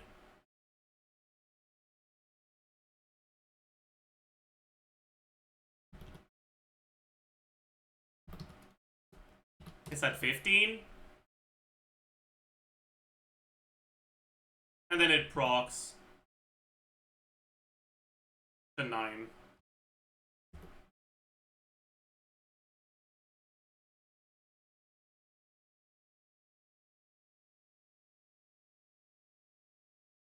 Wait, we're not, it's not over yet. Which means the next one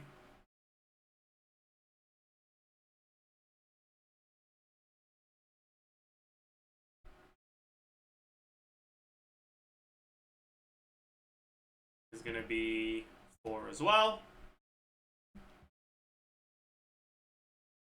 Then on the next rotation,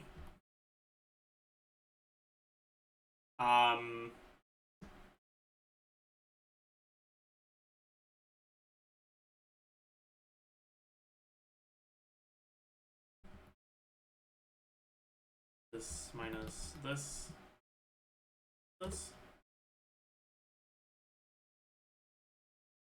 It's at 15.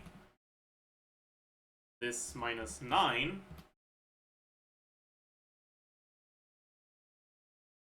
And then it'll come back off cooldown here when it's at 10, and it procs to 9. Which is the equivalent of this. So it doesn't brick. We're 1 second away from bricking on the 5th rotation.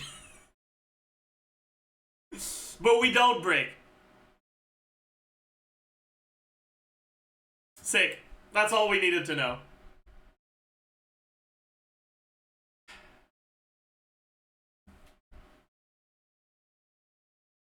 So it's basically sustainable for however long a fight is gonna actually last in practice.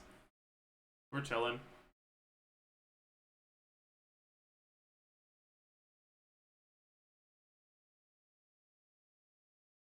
Triple sack frag. You don't want to have to swap back to Sucrose in a team that doesn't have time to glound.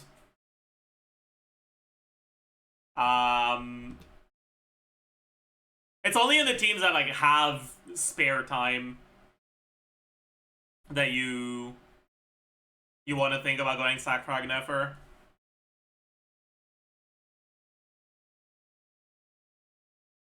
Basically, right? Just in terms of DPR, Sack frag.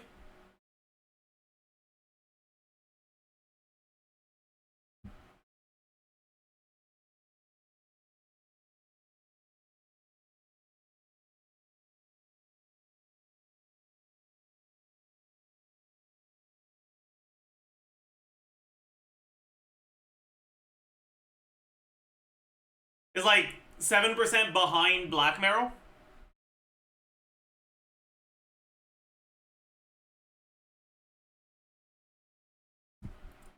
Which means that in order for Sackfrag to be DPS positive, it needs to save you at least a full second.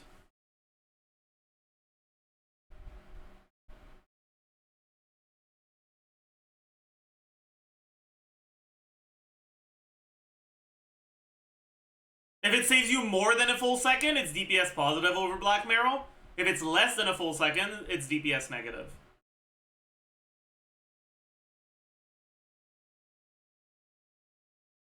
It needs to be a little bit more for Wit Sith. True.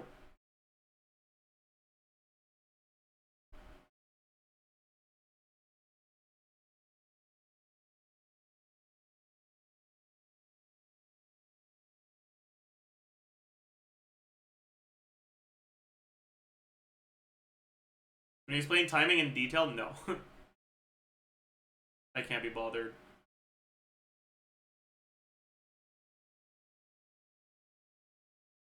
Nefer Kuki, I know C0 Llama, 125k DPS. This is a little suspicious, maybe. But maybe.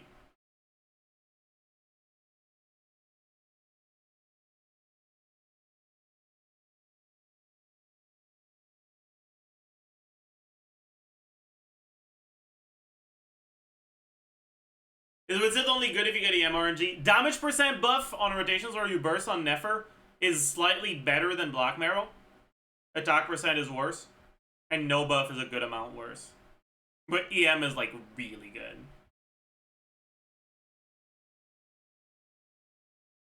Sack Nefer on Black Marrow. We were just looking at DPR. The only difference between Sack Nefer and Nefer, right? Look at the DPR. Technically, the DPR is a little bit different. I think that's because one of our things is dependent on buff uptime somewhere.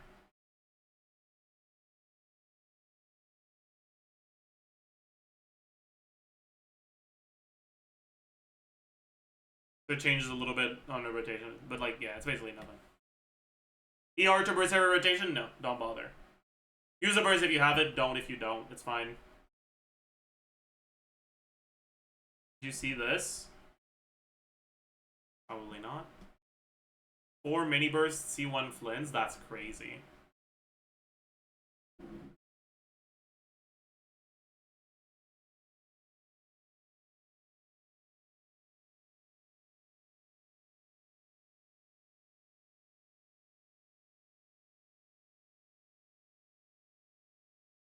That's insane. Holy shit.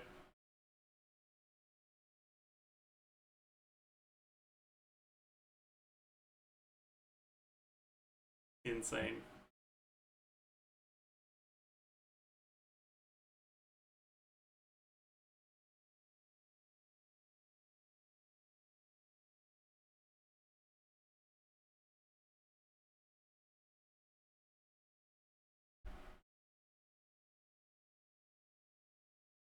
Alright, chat, let's look at usage rate. Haven't done that yet.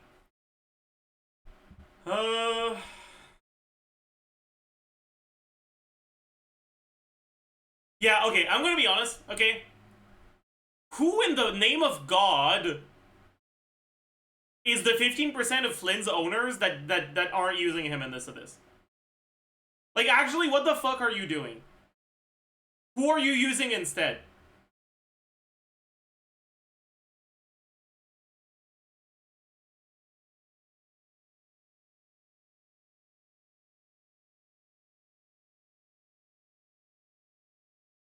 Look at channeling pick rate. Oh my god. 1 point. She's below Dahlia. My goodness. How the mighty have fallen.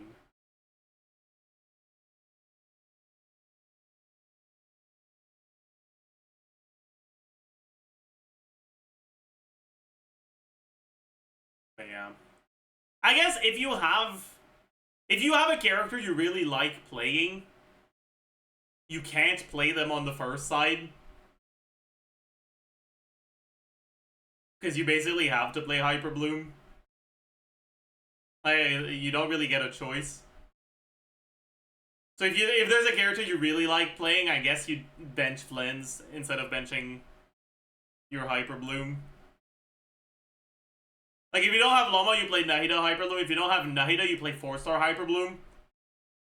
And it's still better than pretty much any other non-Hyper Bloom team.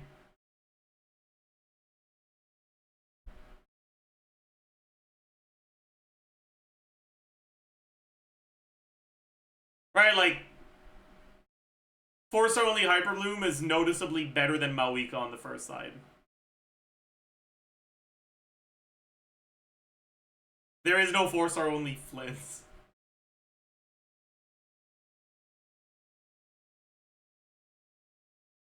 Oh well. Kuki being the only 4-star that breaks 50% mark is so cooked. Yeah. Yeah. I know at 38 is kind of surprising to me. I guess a lot of people haven't done the quest yet. That's probably why she's so high. She should be a bit lower, I think. Because I don't think Flynn's ownership rate is, like, that high. And there's a good amount of people that play Flynn's without I know.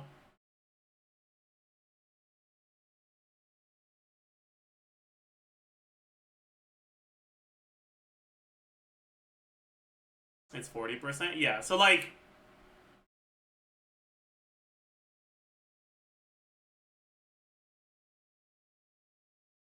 Actually, I guess even people who just went for Nefer and didn't go Flynn's use her with Ino for the Ascendant Gleam bonus. And I guess... if you don't have Flynn's or Inefa, you're probably getting faster clears with Llama, Ino, Hyperbloom second side, and, like, 4-star only Hyperbloom first side, than you are with Premium Llama first side and your best team second side.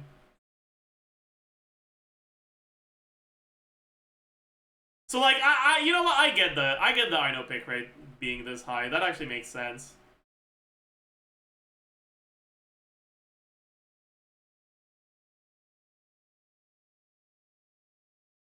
Dies of Chill, yeah. Yeah.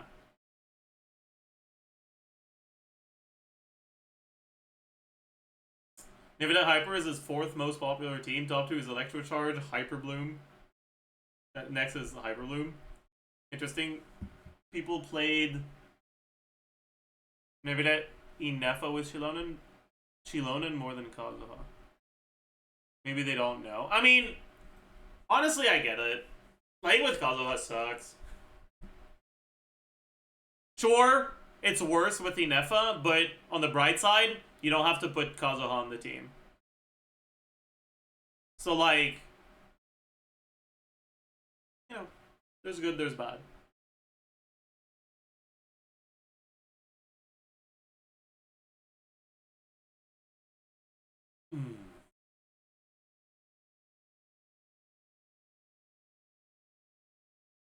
Yeah, I'm gonna be honest, Farina being this high here is really surprising to me.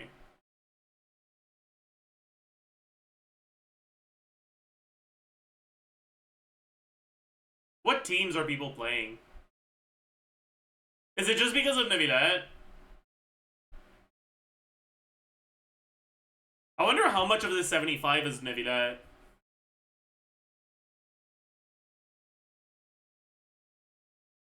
Probably like half of it is Navidad, the other half is Skirk. Alright, people that went for Like, Navidad Farina owners that went for Llama probably are using Navidad Farina first side. And then people that didn't go for Flynn's probably default to Skirk on the second side. So it creates a lot of overlap for, like, Farina to see a lot of usage there.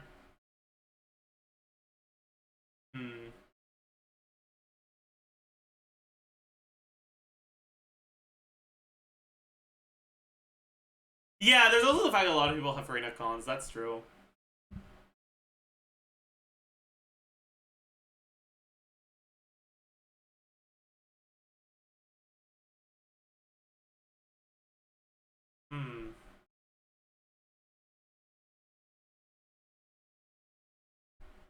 Do you think Versa is underrated? Not really. I don't think she's overrated either, honestly. Teams. Have they fixed the YS Helper webpage? Does it actually work now?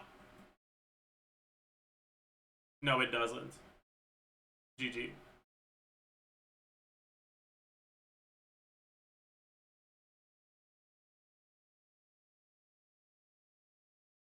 Classic. Classic, yeah. Anyways. I really wish they did, man.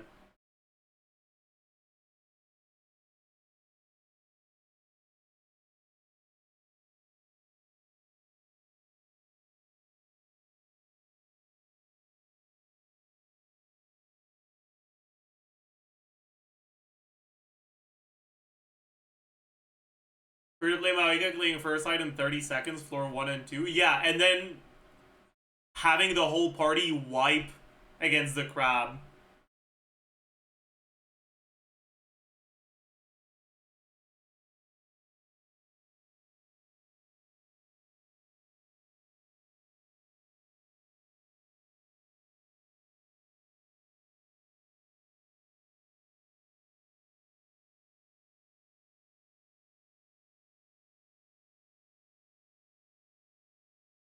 I'm surprised Chiori is this high. Chiori's got that fucking unpopular buff.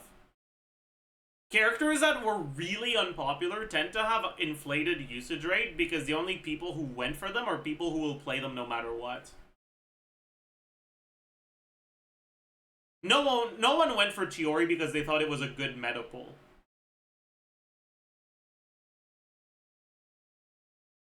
So, like, yeah.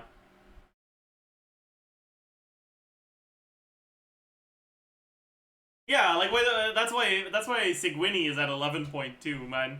Bro, Risley. Like, fuck, solo Risley is always in the top 20 teams. Because Risley players' full-time job is submitting solo Risley clears to YS Helper data.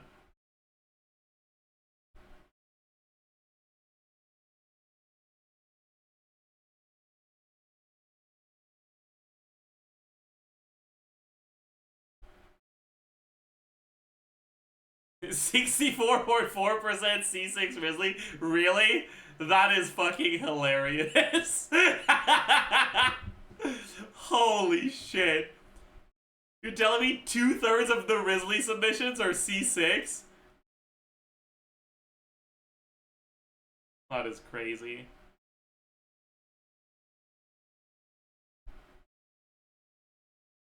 That is crazy. 77.7 C6 Chiori. Holy. Yeah. Yeah. Yeah. Website is working now. Is it?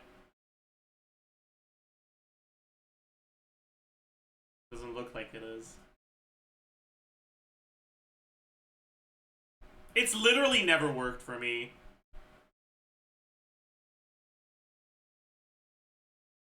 Oh, never mind. No, never mind, never mind.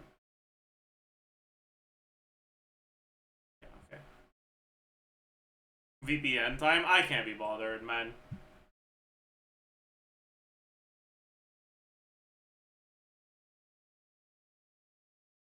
Might be a Chrome thing, it could be.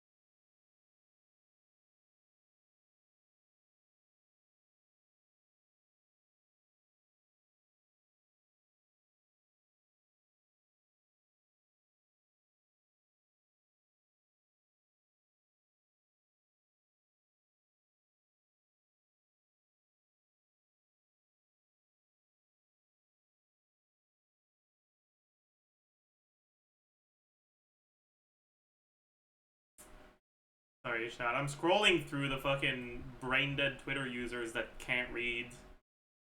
I don't know why I'm doing that.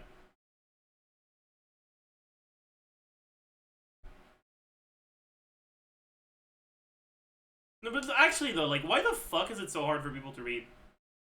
I probably have like 50 quote retweets on my tweet talking about the new Abyss that are just exclusively people saying, no, actually, I cleared it. No, actually, I cleared it. No. That one's funny. Wrong.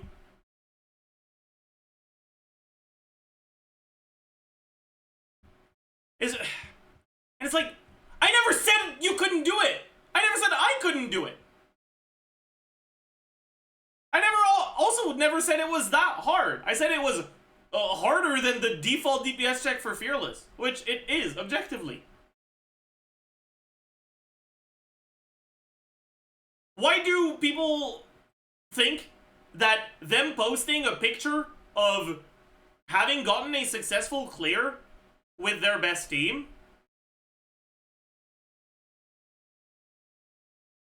disproves Chamber 2 without Ascendant Gleam is harder than Fearless? Are you telling me that that best team is not able to clear a Fearless Chamber? No. You're just fucking... You just stopped reading halfway through or some shit. I don't know, man.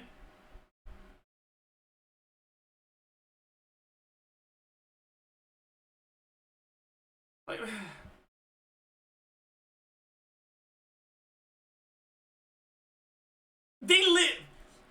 The enemies literally have more HP than Fearless bosses do.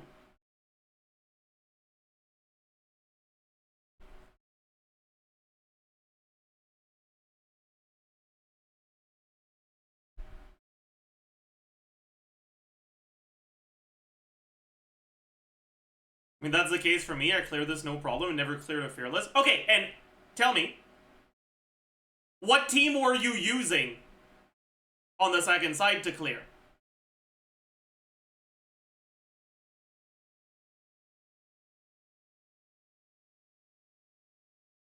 Arlecchino Overload?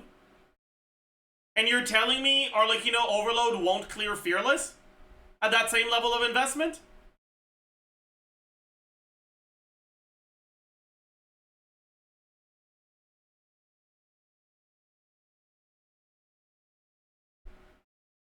I didn't? I mean, did you even fucking try?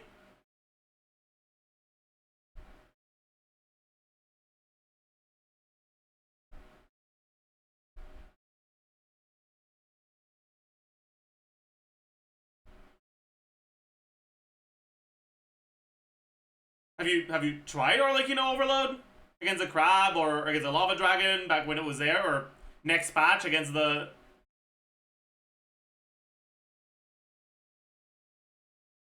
Like, is your Electro character built?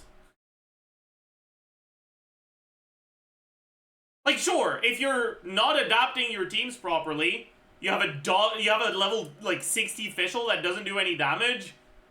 When you're against the like Eon Blight Drake that requires you to deal 2 types of damage, you're not gonna clear. Sure.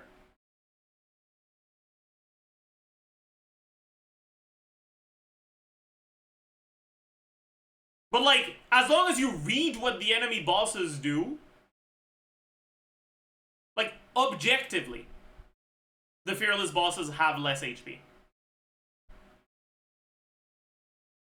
If you're clearing second chamber, second half,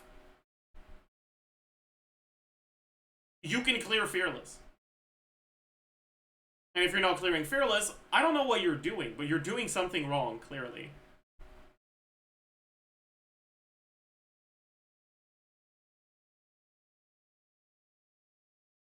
I'm gonna play Devil's Advocate, but Abyss requires 2 well... Oh, I'm not saying that clearing Abyss is harder than clearing Sigil Onslaught.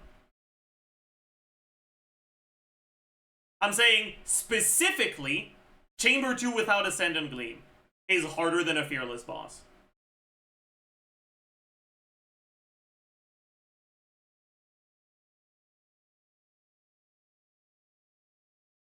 you have 3 fearless bosses, and some of them counter all the teams you have.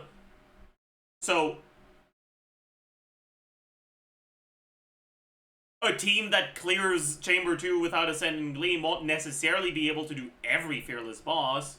But like, you know what the fucking point is. Like, at that point, you're actively trying to miss the point if you're missing the point.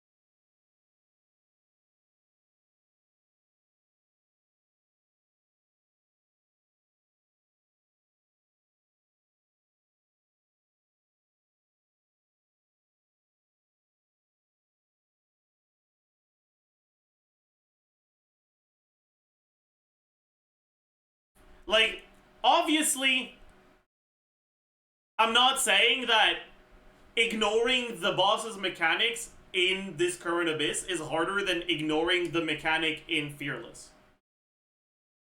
Right? The point I'm making is that the shield mechanic is so harsh that trying to bypass it makes the DPS requirement higher than a DPS requirement in Siege and Onslaught for something that isn't like actively shelled.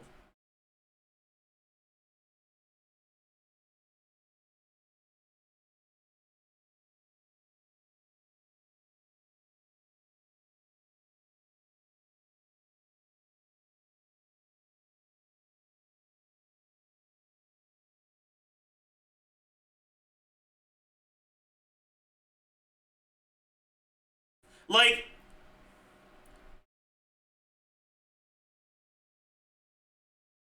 the difference is that if you don't read at all, but your teams are really strong, you'll brute force it. Just not much of a problem, right?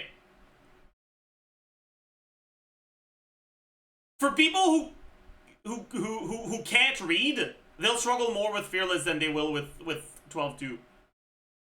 Because if you don't read at all, on 12-2, you can just brute force it with enough damage. And there's a bunch of Fearless bosses that you just straight up can't unless you read what's going on.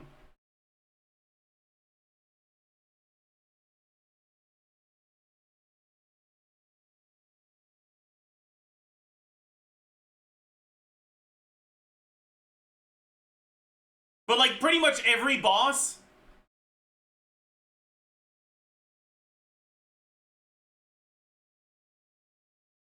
at least up to now, right?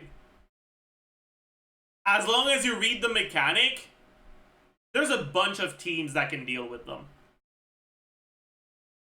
The new Nodcry mechanic stuff, if you didn't pull for one of the Nodcry 5-stars, you're cooked. Once that mechanic makes its way into Siege and Onslaught, you will... you'll not have a good time.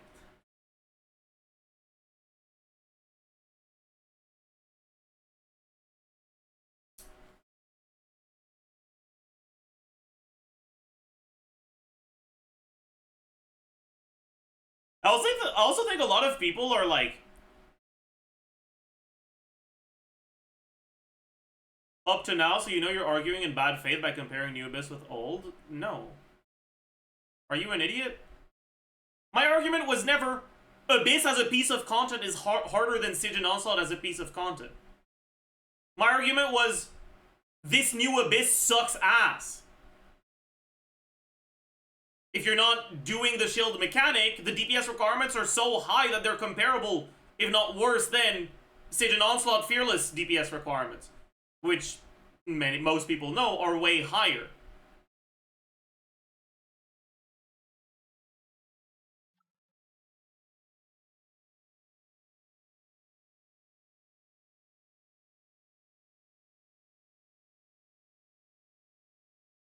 Like,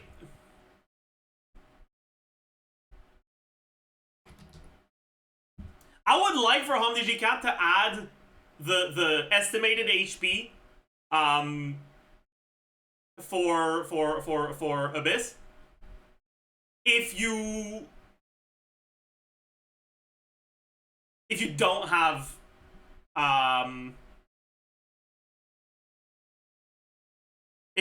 Ascendant Gleam, right?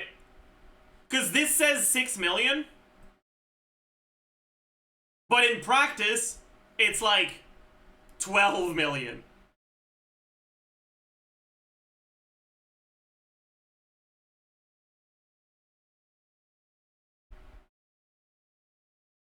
The label for this graph doesn't even go above 10.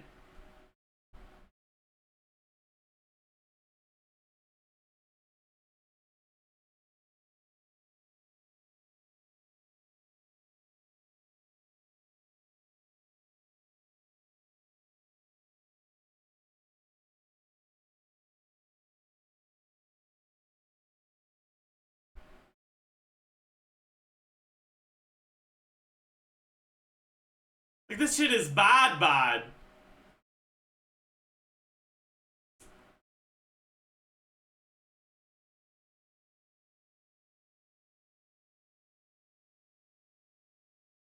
Anyways.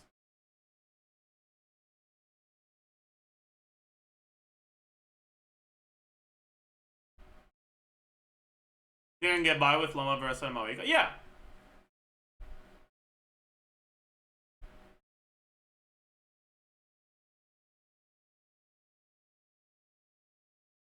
Like, in my opinion, as long as you own any Nogcry 5-star, this Abyss is Omega trivial.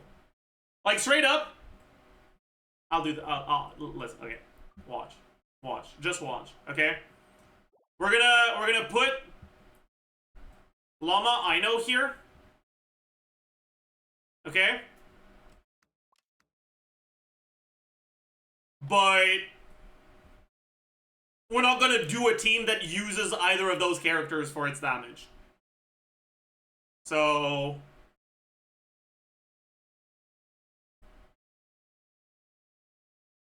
what should we play?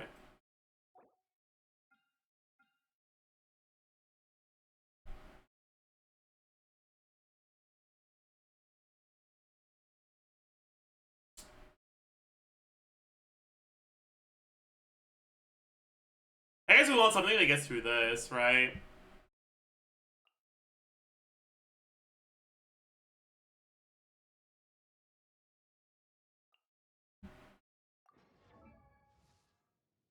Here's what I'm gonna do, okay, chat?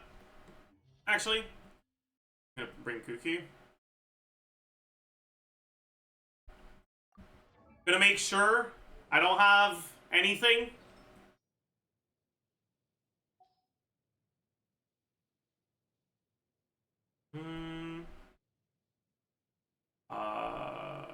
Kuki.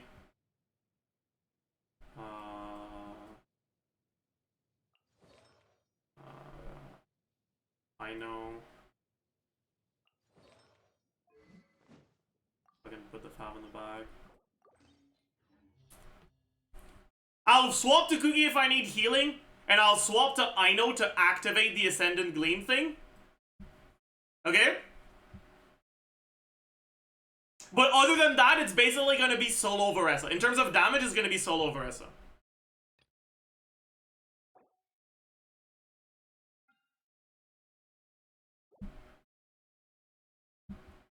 And then first side...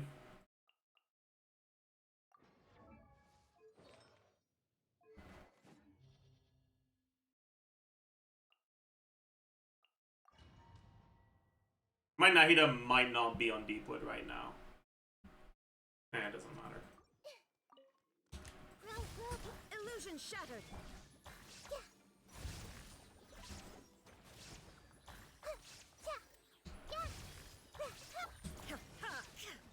Shine down.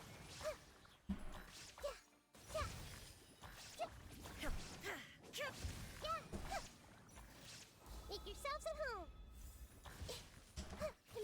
There is no escape. Let me weave you a verse. Rain out kings up. Fun's over. Yeah, this damage looks a little low.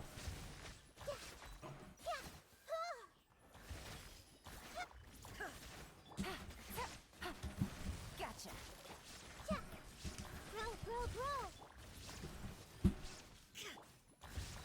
Witness the power of Gua. Huh? Here comes the catch. Aw, I was in range. That's fucked Quiet up. now. That's fine.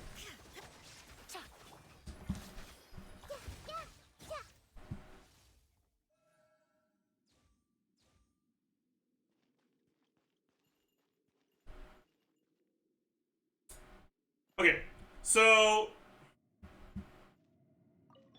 The light will never die. Flash attack. oh my god. Stand with me. Oof.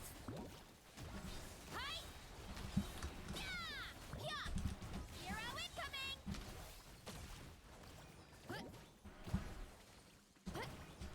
Charge. Stand against the long night and purge the darkness. Headbutt. Kapow. Hey, I guess I don't actually need to use Ino's Burst for the first one. It's only for the second one. We're starting on the second phase. Strike them down. Hi. Yeah. Heads up. Charge. Yeah. Oof.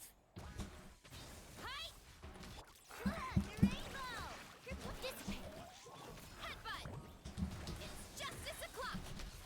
Yeah. Yeah. Look out below. It's justice o'clock. That's a bit annoying. Oh, did my thing deactivate? It did. Oh! Ding dong. Hi. I'm a bit cooked on Ino energy here, which is also pretty annoying. Stand with me. Oh, I fucked up. I'll kill off Loma. Oh, Forest. We still get the Ascending Gleam effect even if she's dead, right? I hope. Headbutt. Yeah, we do. Hero incoming. Oof. It's justice o'clock. Yeah. Charge. Yeah. Anyways. It's mostly for Chamber 2 that it matters. Because Chamber 1, you have a whole extra additional health bar you have to deal with. This way through the level. Yeah. I want to talk about it. Grow. Shine down. Rain cutter. Rain outlines your fate. Busted. Game's up. Fun's over. Commit it to memory. Quietly. Here, this is going to be a bit annoying. Grow. Body and mind.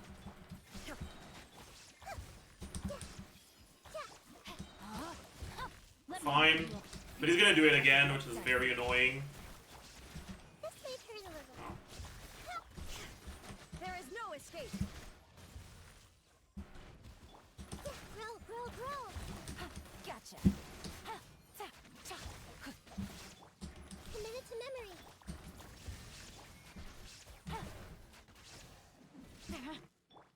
Please die. This way. Okay. Yeah, so we have about a little bit less than a minute, I think. Wait, why is Llama alive? Did she not die? Oof. Kapow. What the? Your blood. Look, the rainbow. Our bond is Eh, strong. whatever. Hi. Yeah. Charge.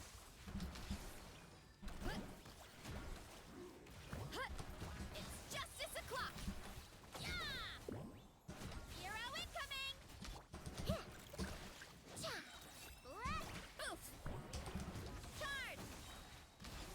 Yeah. Headbutt. Charge. I knocked him out of the fucking range, so he's not getting Ascendant Gleamed anymore. Oh my god. Ding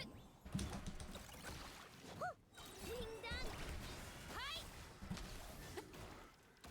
That's kind of annoying. Charge. Oof. Look out below. I didn't realize that could happen. Yeah. Headbutt. It's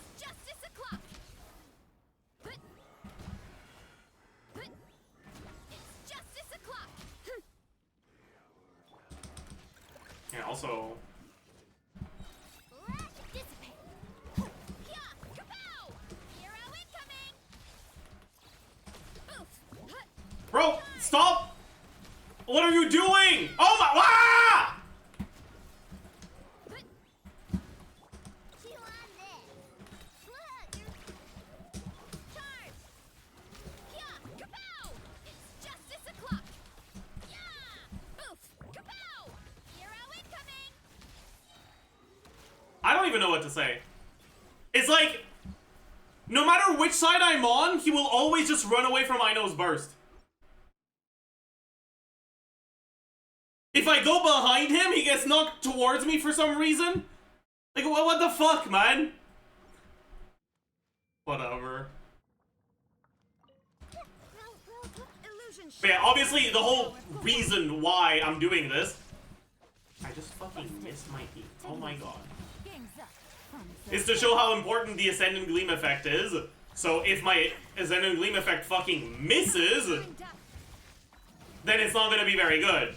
We're gonna have the same problem as we do by default. Illusion shattered. Quietly now. Here comes the catch. Huh. Rain cutter. No, my sword. Committed to memory.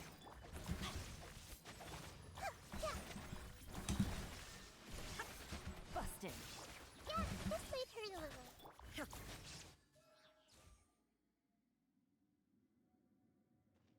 This is Loma tap E. Oh, she's dead. I can't.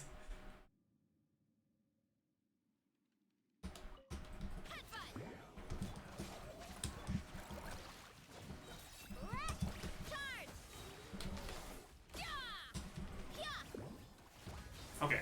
Smash down. Hut. Hut. Charge.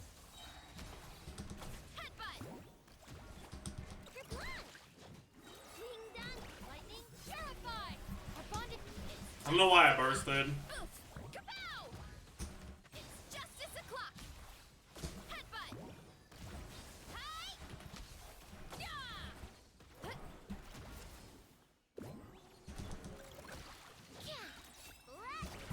What a humiliation. Well, that's 2 characters dead. Hero incoming. Yeah. It's justice o'clock.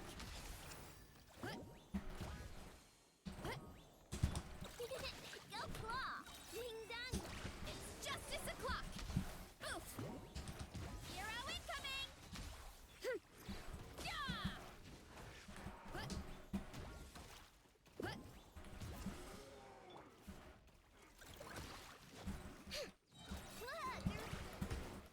It's justice o'clock. Headbutt. Hi. Yeah. Hero incoming.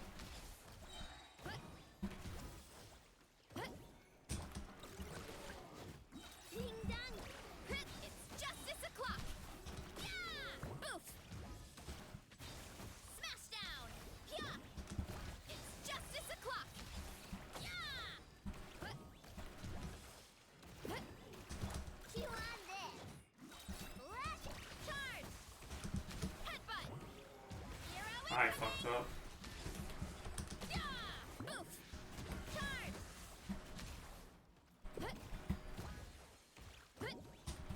Hero incoming. Running late again. Nice.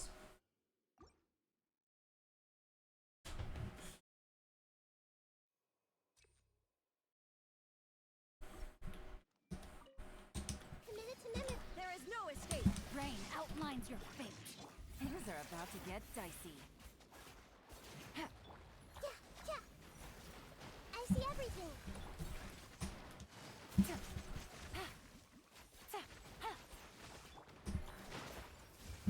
Sharing my knowledge. Illusion shattered. Witness the power. This might hurt a little. Game's up. Fun's over. Gotcha.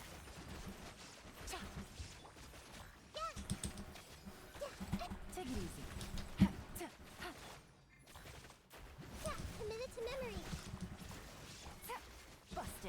this is a very bad performance so far, honestly.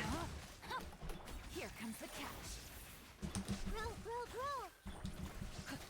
Time to act. Quietly now. Yeah, commit it to memory.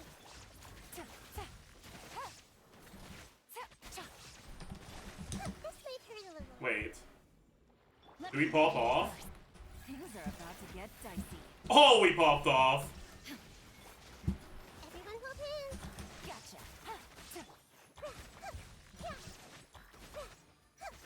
Okay.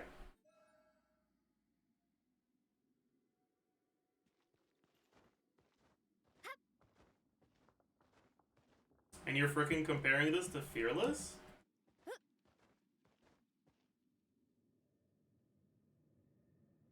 Do you know what without means? Because let me remind you. I'm comparing Second Side without Ascendant Gleam to Fearless.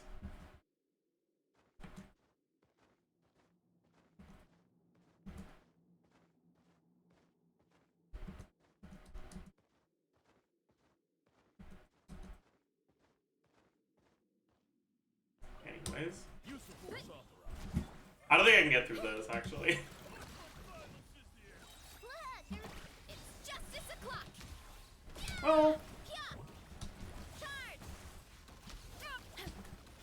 Heads up. Hi. Yeah. I fucked up. I could tell I fucked up. Below. Lash it. Hi. Look out below. Hi. Headbutt. Hero incoming.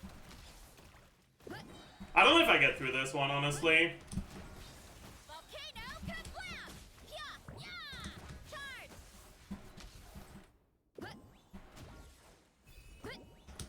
Charge. Oof. Hero incoming.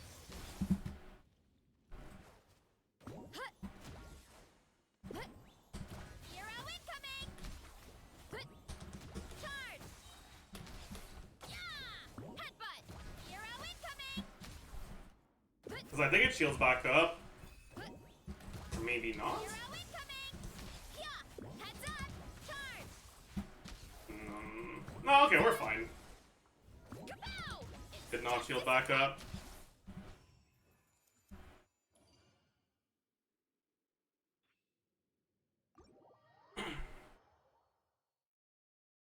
Yeah, like as long as you have Ascendant Gleam, you're kind of just fine. You can do pretty much anything.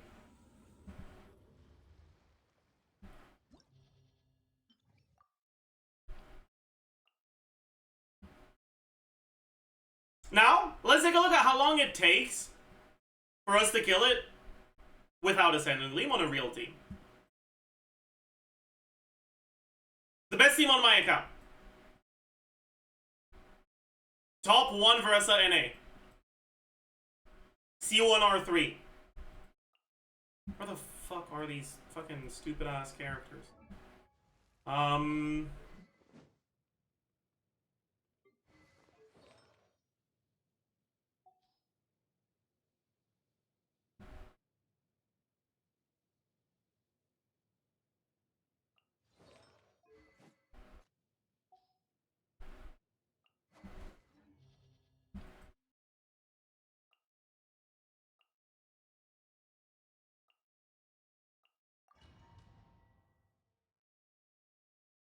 Obviously, it'll be faster, because as it turns out, solo Versa isn't that good. Or is it just real time in that chamber? It was about 2 minutes, yeah. I took about a minute with the Nahida version on the first chamber. Shine down. There's no deep wood. Here. With one heart, we pray.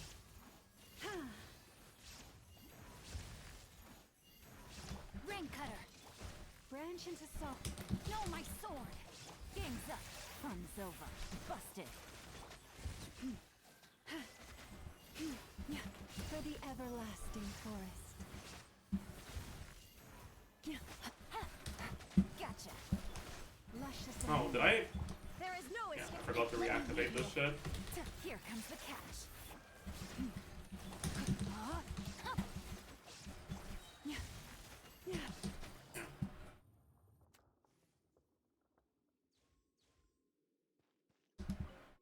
The light will never So, Chamber 1 isn't that bad. Final warning. Start the breath from the skies. I stand against the long night. Oh my, he can dodge it? Okay, whatever. Chamber 1 isn't that bad for Hero incoming. Yeah. Oof.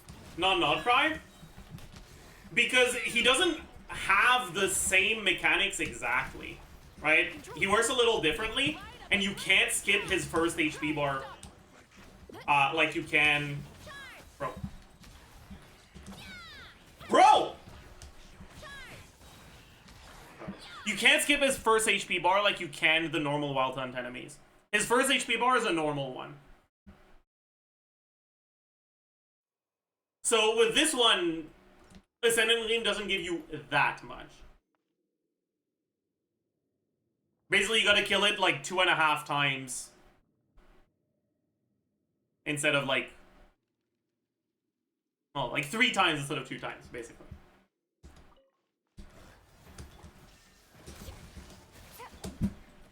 No, my sword. Rain cutter. Game's up. Fun's over. With one heart, we pray. Branch into song. Eh, whatever. I can just keep hitting. I'm not gonna die, right? I'm gonna die. Shine down. Okay, I'm not gonna die. Quietly now. Things are about to get dicey. So we had like 30... We took like 30 less seconds here. But we know the timer starts at 31, right? Hands where I can see 'em. Drop your faster, stronger. Pyroclastic surge. Incinerate. Full throttle. Charge. Yeah. Yeah. First down at 14. Yeah. Headbutt. Volcano kablam. Try to extend our rotation a little. Remaining damage. Final warning. On my breath from the skies. Incinerate. Hero incoming. Yeah. Oof. Takes a little bit less than 40 seconds to kill one. Headbutt. It's justice o'clock. Justice will prevail. Stop. Controlled breathing. Light of the blazing sun. Incinerate. Yeah. Hi. Hi. 27. So that was like a bit over a minute.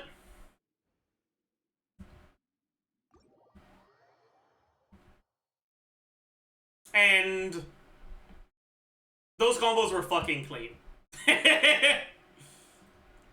Let's go compare that to Sid and Onslaught.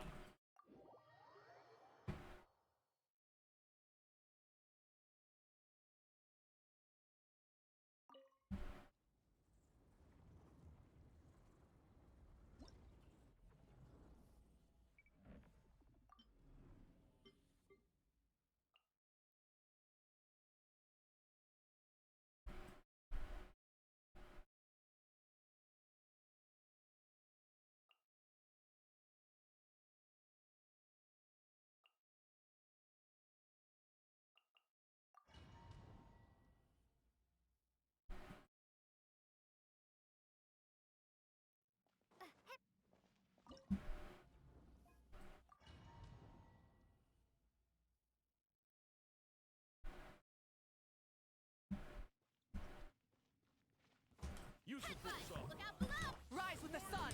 Final warning. Quick as a flash. We didn't proc the Fav.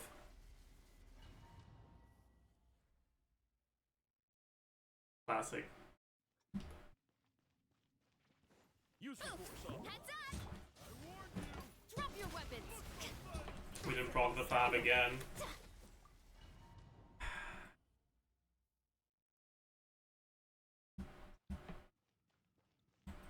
Use the force off. Burn it down. Quick as a flash. Dude. Am I not on 5?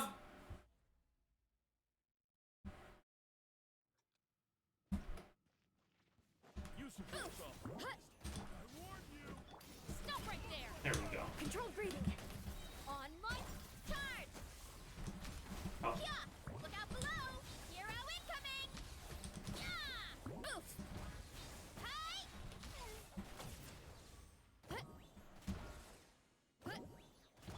Hands where I can see them.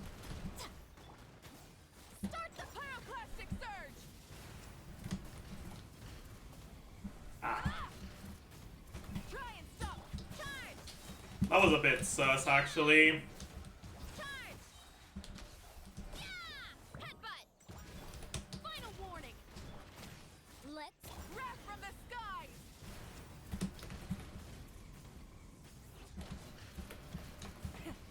Hero incoming. Yeah. Oof. Charge. Yeah. Yeah. 59 seconds.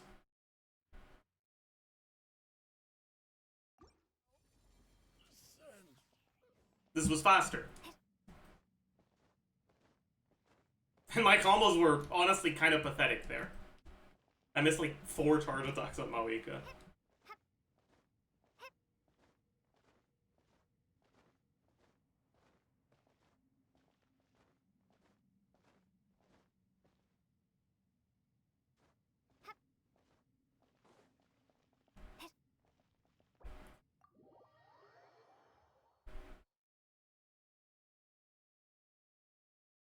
And the thing is, against those Wild Hunt enemies, double the DPS doesn't clear twice as fast, it clears more than twice as fast. Right? Because Benny's adventure team. the more DPS you have, the less times you'll have to go through its health bar.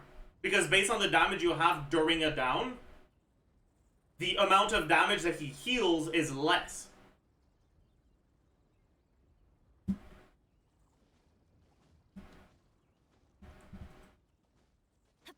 But even at really fucking high investment, it's straight up just more DPS required, man!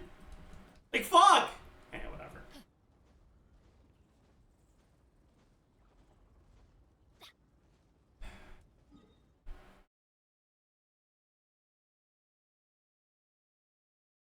Anyways.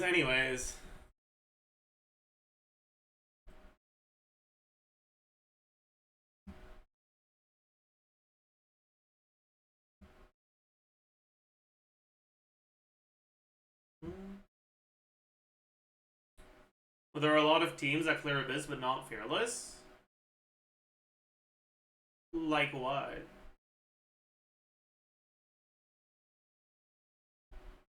Teams that can clear this Abyss and can't clear this Fearless? Sure, if the content actively counters the things you're doing. But it's not like those enemies actively counter anything. Right? It's just, if you have a fucking passive effect activated, they become pathetic. But the default state is not having that. Most of the people that replied to your tweet showed teams that can't clear Fearless. I'm pretty sure over half of the people that showed their team just showed Skirk. Let alone teams that can't clear Fearless. It's literally all the same fucking team.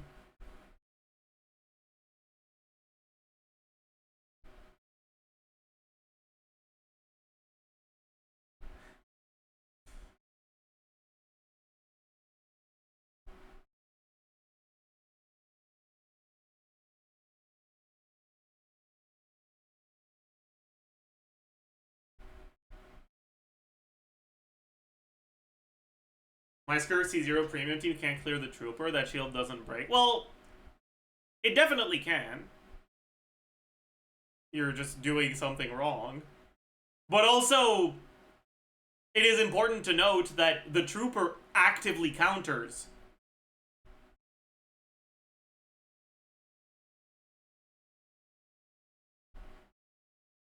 A lot of stuff.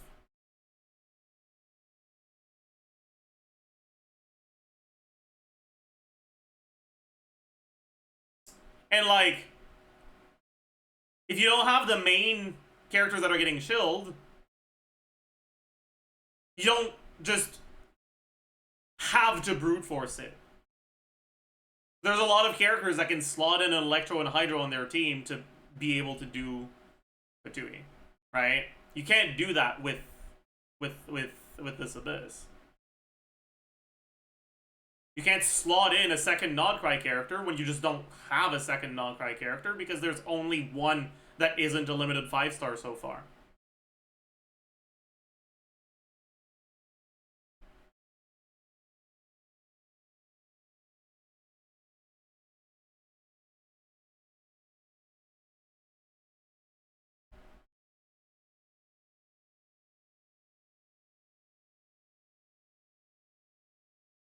It didn't clear Fearless, but this Abyss was easy for Skirk. But, like,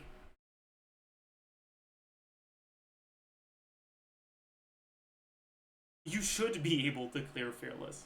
If you have the DPS to clear this Abyss, you should have the DPS to deal with the Fatui. But to be fair, the Fatui, like, it actively has a mechanic that requires an artificially higher DPS check. Your Skirk can definitely clear the Drake.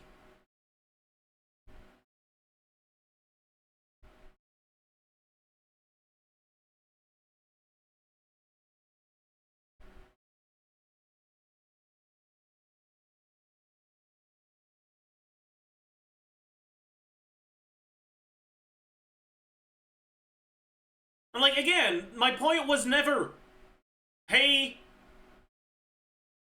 this Abyss is just another Stygian Onslaught. No. Obviously, Stygian Onslaught is also shield content. And obviously, when you don't have the stuff that's shield for shield content, it's harder. My point was that it's never been this bad in Abyss before, to the point where if you weren't getting the shield things, it was harder than non-shield Stygian Onslaught stuff.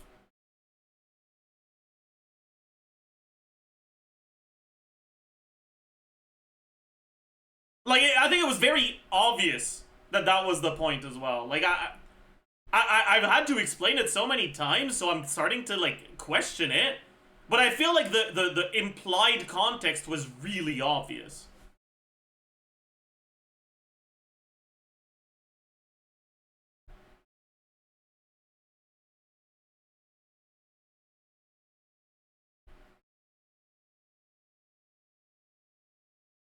Have we ever got a non-shill Stygian Onslaught? There's very often in Stygian Onslaught, there's things that get actively shilled, things that get actively countered by the shill bosses being, like, incredibly narrow.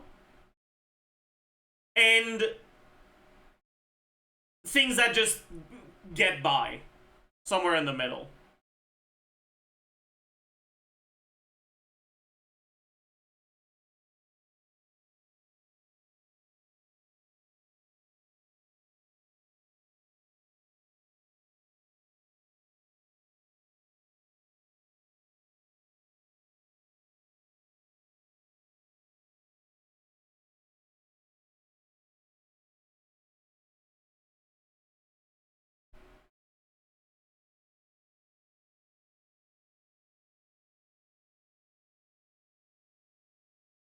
But, like, usually the shill stuff in Stygian Onslaught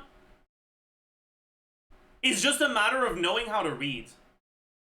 No matter how well you can read, if you don't own a second Nodcry character, you have to try to brute force the second half of this Abyss.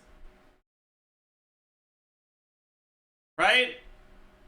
And it's not like it's a, like, fairly vague requirement that can be fulfilled by a bunch of different things. It's outright just, did you pull for a character in the last 3 months or no? That's it. It's a yes-no thing of do you own the thing.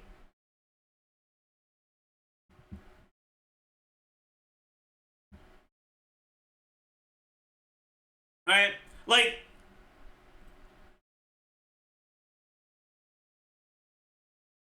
Crab shills llama, but like you can do it with 4-star Hyper Bloom, right? There's no way in hell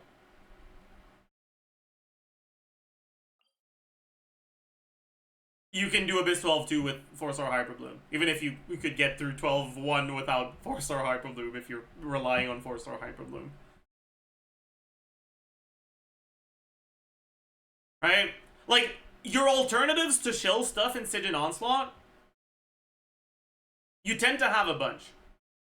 Right? So if you don't have the specific shield carry, it's not too bad because as long as you have one of the many, many alternatives, you tend to be okay.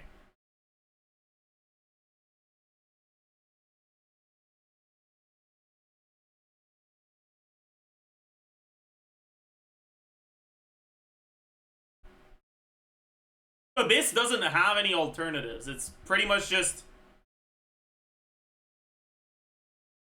is your investment way, way, way, way, way above the threshold?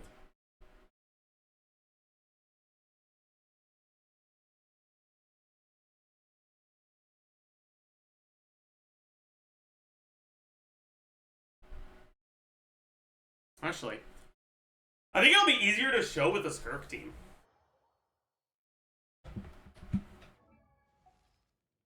Benny's adventure.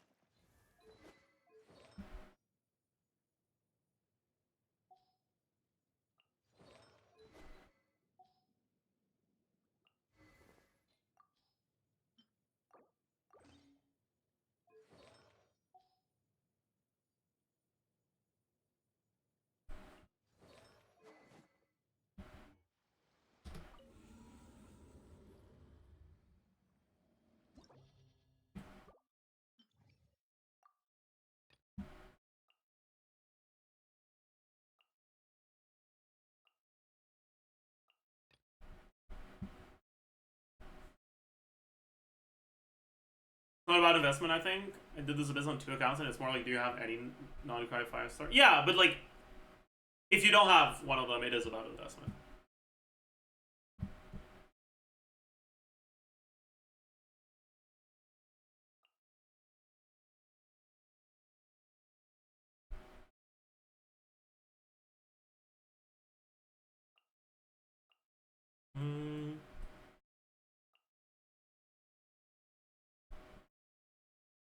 But yeah, the way you know that an Abyss is cooked is if the only 4-star clears you can find of it are people playing Gumming. Because no one in their right mind plays Gumming for fun. If people are playing Gumming, it's because they have to.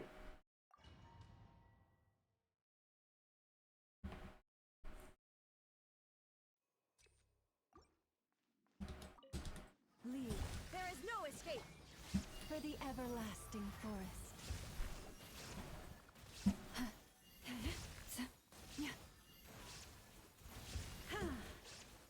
Lush as the moon. Let me weave you a verse. Game's up. Fun's over. Gotcha. Yeah.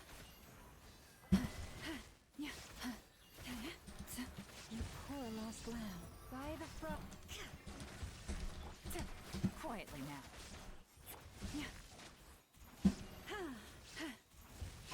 I don't want to burst again. I won't need to, right? I definitely need it to. That's fine.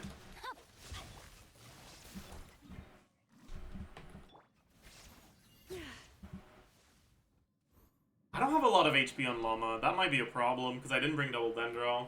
It's fine.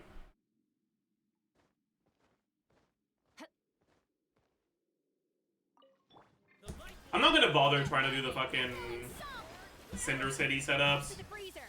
At first, the split get to work. Extinguished. Mine to wield.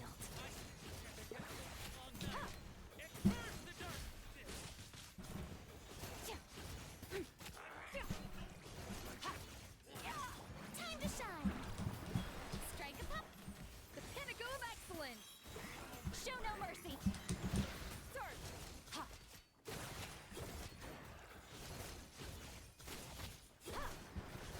I'm not sure where he is.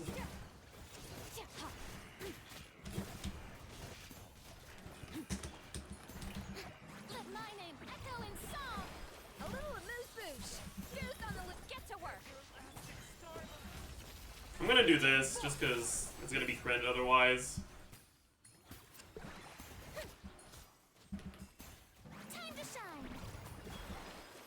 Off to the freezer. The pinnacle of excellence. You're gonna fucking try to wipe me. Annihilate.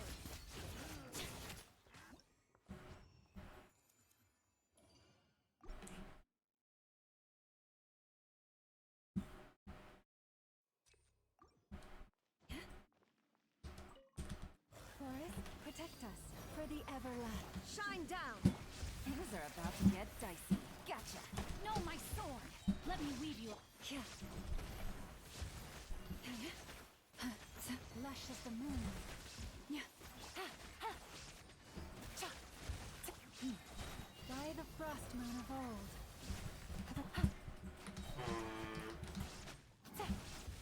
Illusion shattered. I'm getting a little annoyed, but it is what it outline. is. Okay, I didn't check the timer. I gotta check it now when I start. 30. So basically the same as the Versa one, right? A burst of flavor. Extinguished. Power.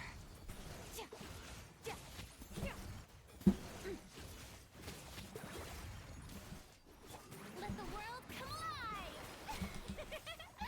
A little amuse-bouche. Goose on the loose. Get to work.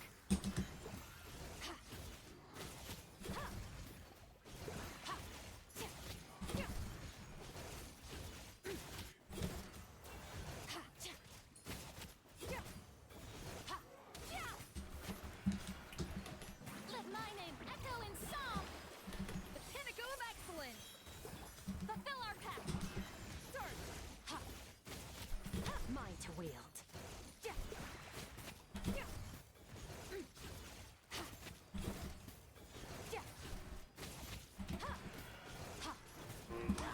Shower me with praise.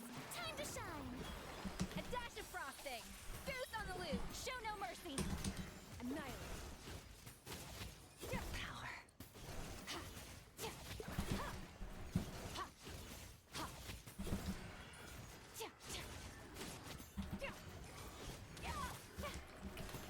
Let the world come alive.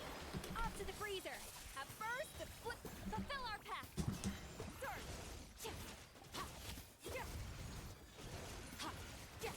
55. So it took us a minute 35.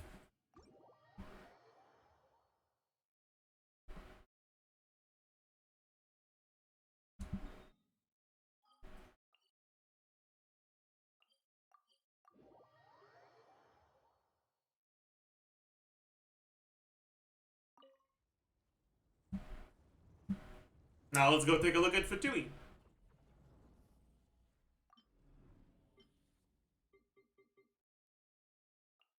Which has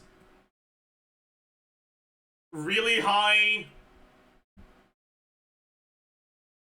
The fuck is.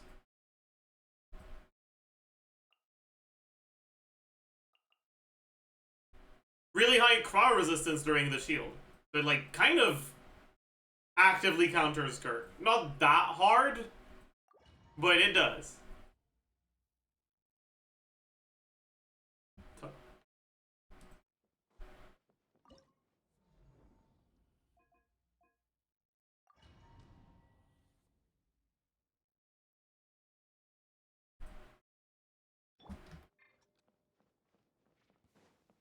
Strike a pose. A dash of frosting. Show no mercy.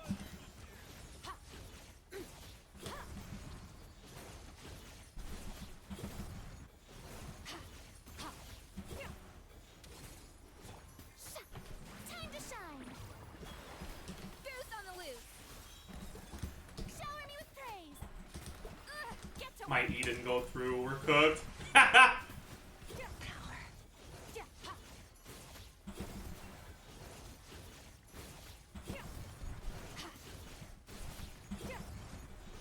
Man, I didn't get the Cinder City because my E didn't go through. It's on me, I guess.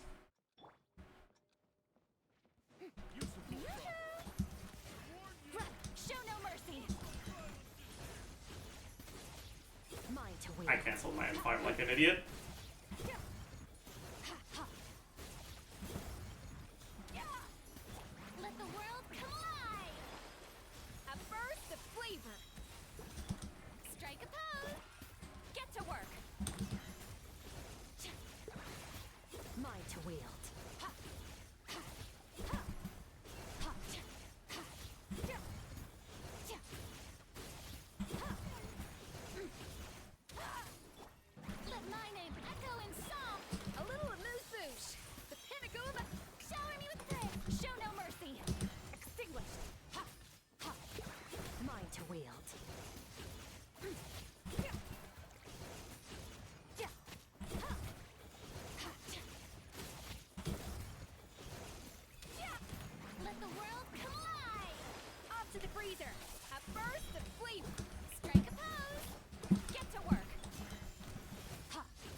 A minute 33. Faster.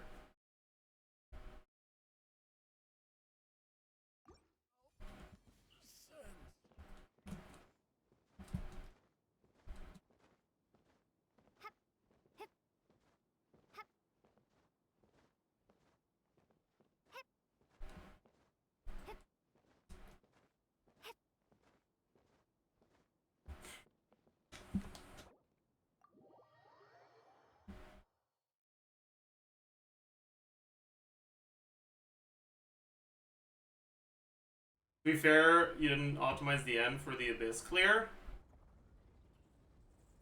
I don't think a whole D would have been enough. But, like, basically the same time. But the point is, like, at really high investment, Benny's adventure team assemble. the Abyss isn't really much harder than Fearless. At, like, medium to high investment, brute forcing the Abyss is about as difficult as brute forcing Good things come to those who don't wait around. That's what they say anyway. Knowing my luck. at brute forcing Stygian Onslaught like that.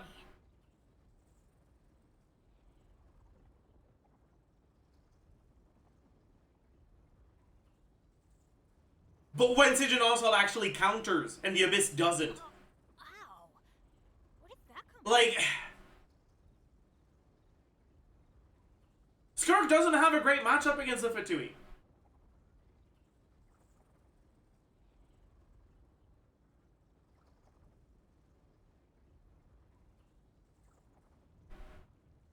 And if we were at the investment level on Skirk, where we would just barely be able to clear the Fatui, we wouldn't be able to clear Abyss because we'd have to go through more health bars.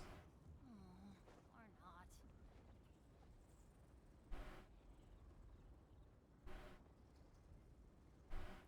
So I feel like it's easier because you had 230 and only 2 in Stygian. Yeah, but I had 230 because I have Llama on the other side.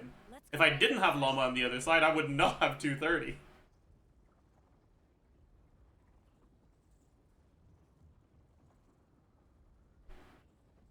When I was doing my 4-star only clears, my fastest one was like Benny's adventure team 909 left, I think.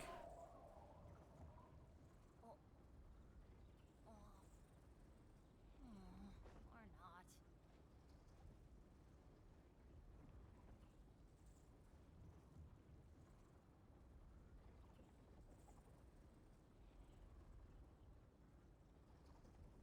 Oh, ow.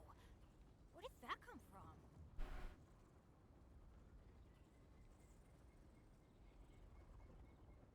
But yeah, and when it's not content that actively counters Skirk, like the Drake, and by the way, right, Skirk isn't that great against the Drake. He's one of the options you have against the Drake. You get these times down to like 70 seconds at this level of investment. Which is so much faster than the Abyss time.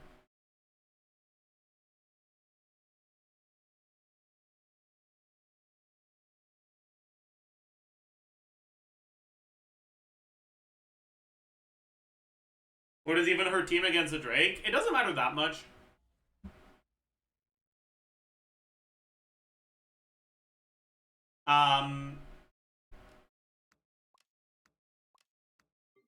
Your last slot needs to be Hydro.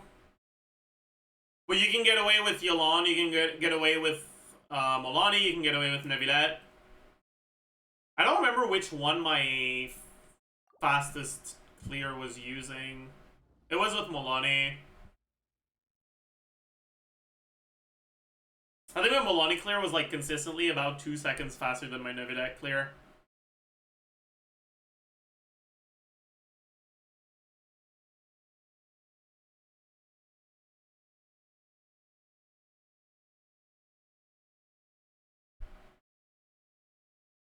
Most people can do Abyss floor 12 because of the energy, but put the fab in the bag.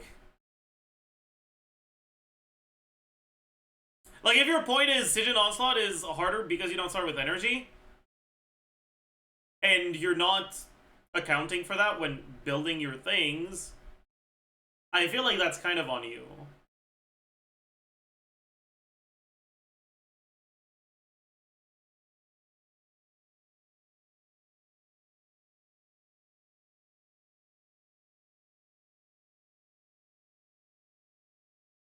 Like, I bet you have fucking Splendor of Tranquil Water on your Farina or some shit.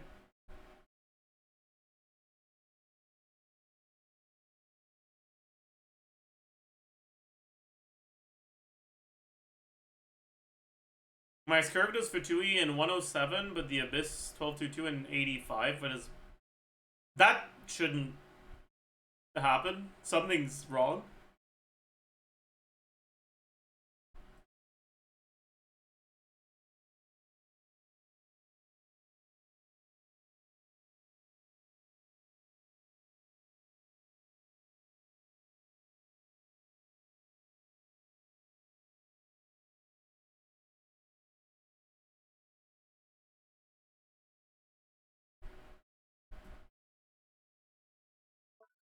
Anyways.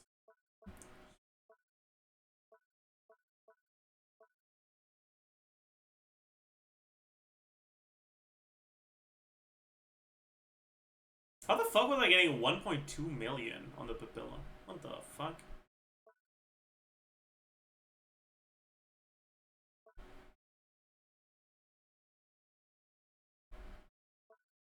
Yeah, whatever. Wait, how the fuck was I getting 219k on Skirk? For what?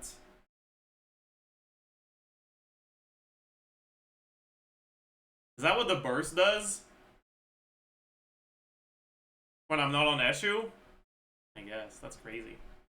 It is like 170 on Eshu.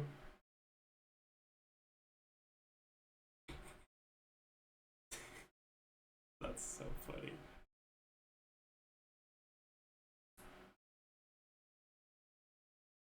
Yeah, 413k.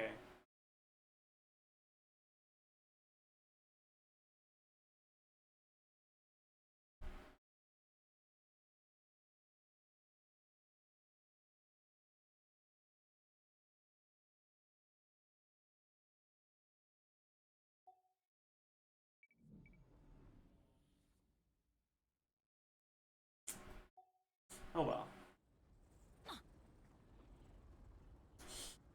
Alright, chat. I think that's gonna be it for today.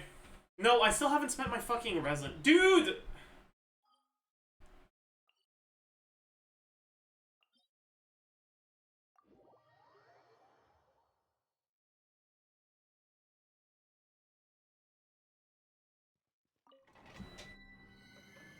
It is what it is, man.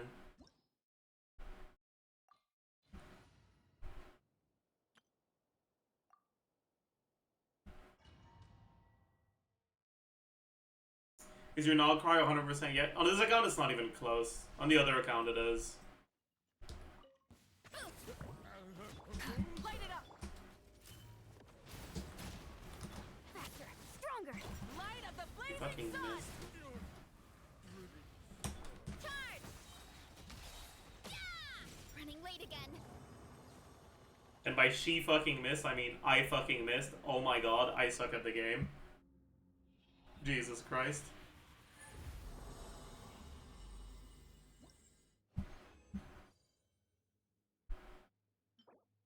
Oh, bad. Good start. I think the game wants me to get Nefer, man. Justice will prevail. Quick as a flash. Pyroclastic surge.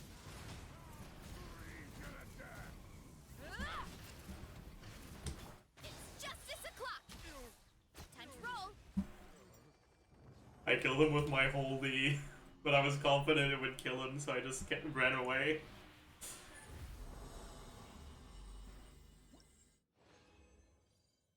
Oh my god. Good shit, man. Back-to-back purples. Burn it down. Stop right there. Let's crash from the skies. Hi. Yeah. Time That- to roll. It's fine. He dies to the Malika. It's fine. He dies to Mawika. Is this Nefer pre-farm? Yeah, and I'm gonna get back to back to back purple.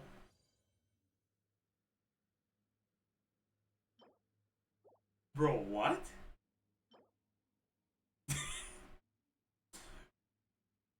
What?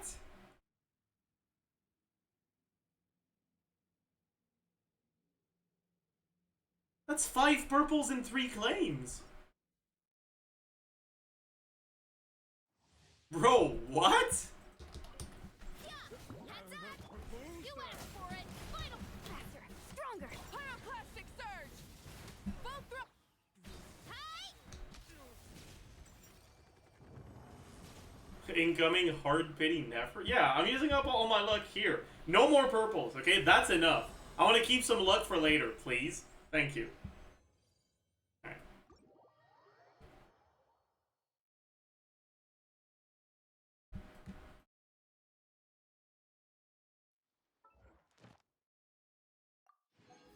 Shit, we're running out of encounter points. Is this when I ask Lud to go explore on my account? Add as. Thank you for add as.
What am I doing?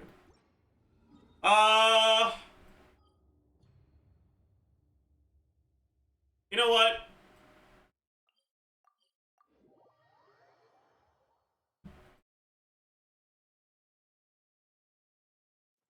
No basic guide video. I might make one tomorrow. Remind me at the start of the stream when I'm not tired. We've been live for 7 hours.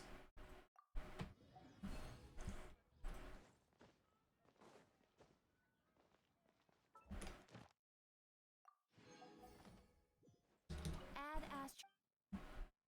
Thank you for add You can as. see the sun going down, yeah. We've been live for too long, man. Anyways, that's gonna be it for today. I hope you all had a good time. Hope you enjoyed.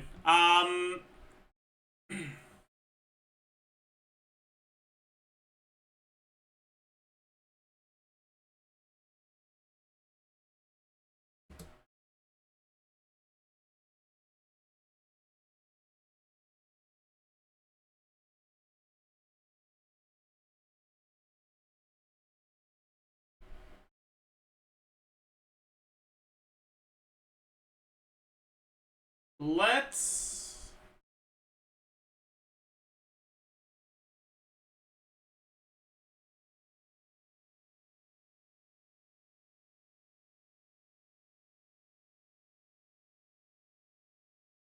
We need someone new, maybe.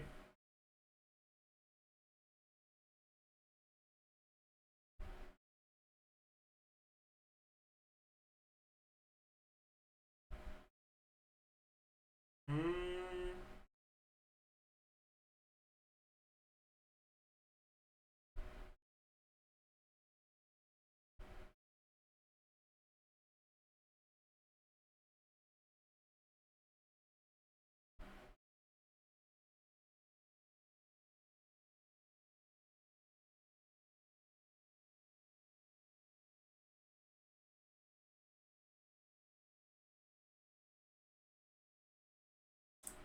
Chat. I clicked on a channel, and they're playing Melt Mawika. And they got a 2 melt combo. And I don't want to raid them anymore.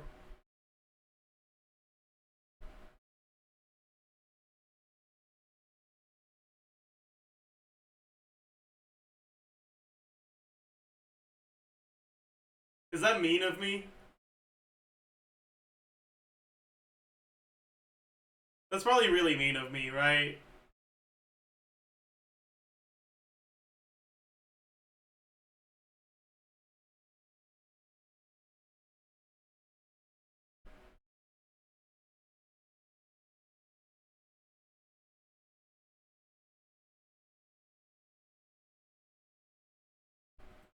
I'm not gonna raid anyone then. I'll see you guys tomorrow. Bye bye!